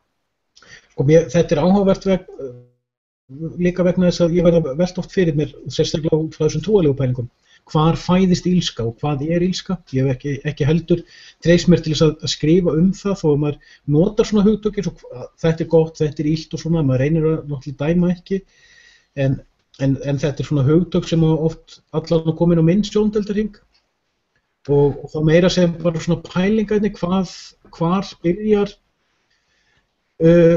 val og það eiginlega eina niðurstaðan sem ég komist að hvar byrjar val vonskunar hvar sem sagt, hvort vonskan sé þegar einstaklingur, hvort sem það er vitrænt, tilfinningarlegt eða á einhverju ókenndu sálarlefili, velur meðvitað eitthvað sem er vont fyrir aðra eða jafnvel vont fyrir hann, skaðlegt. Hvar gerist val vonskunnar? Meðfætt ég veit það ekki, sko. En það gerist reyndar, sko, þau eru bæði rosalega stríðin. Þau stríða mér, sérstaklega mér, þau elska að stríða mér, sko. Og ég tek það aldrei neitt nærri mér og þau stríða líka mömmu sínu og þau stríða hvort öðru, sko. Já. Og þau náttúrulega eru alltaf að testa alls konar ramma, sko. Já. Og það var nú bara síðast í dag sem ég þurfti aðeins að taka á stráknum, sko, því hann var komin alveg út á tún, sko, bara. Það þurfti aðeins að díla við hann, sko, þannig að hann fekk svona time-out, sko, bara í góðu, sko. En það þarf náttúrulega að draga línur og það er það sem að ég held að ílskan og vonskan byrjar, það er hvernig þú gerir þetta. Ef þú gerir þess vegna til dæmis, eins og ég var að segja, sko, að byrja að keyra börn 6 mánaða gömul á hverjum einasta mótni á leikskóla og sækja þau aftur, þar með ertu byrjaður að ala upp elsku í þeim, sko. Já. Og og það er bara, kerfið er hannað þannig. Þannig að þetta kerfi sem við erum með er gróðrastía ílskunnar. Sammála því. Þannig að þetta byrjar allt með elsku blessuðu börnunum sem velja nú ekki að fæðast til manns. Það er einhver aðrar aðgerðir sem að velja það. En heyrðu, þetta var frábært spjall, við erum búin að hætta 3 svar. Já. Við þurfum bara að hittast ofta eða spjalla oftar. Já, og meðan fólk hefur gaman að þessu, ég hef gaman, ég kem alltaf ríkari út úr spjallinu. Já. Alveg dauðþreyttur. Já, þú sérð að við erum með massífa 100 til 150 áhorfendur á hvert einasta vídeó, sko. Já, gaman að heyra að þá koma athugasemdir og það er bara flott. Það er mjög flott. Sérðu það undir hjá þig núna þá, eða? Nei, ég skoða þetta á eftir. Já. Salka er núna farin að íta meira og meira á mig og heyrist í sunnu í búrinu og... Já, við vorum með það er komið 150 síðasta djúpköfun hjá okkur. Sæll. Þannig að það er bara ljómandi, sko. En já, ef ekki bara segja þetta gott, Elli minn. Jú, herru, ég þakka þér bara fyrir komuna og gangi vel með hundana og það sem þú ert að bralla í. Takk sömuleiðis, Elli minn. Og við verðum í sambandi aftur. Endilega. Ok, bye. Já, ég þakka ykkur fyrir komuna, kæru hlustendur. Og minja ykkur á að styrkja mig og jafnvel að styrkja Guðjón líka og skoða síðurnar hans og hjálpa okkur áfram í þessum djúpköfunum. En lifið í friði og sátt og díliði við sársaukann í lífi ykkar og reynið að fanga hamingjuna. Takk fyrir og bless.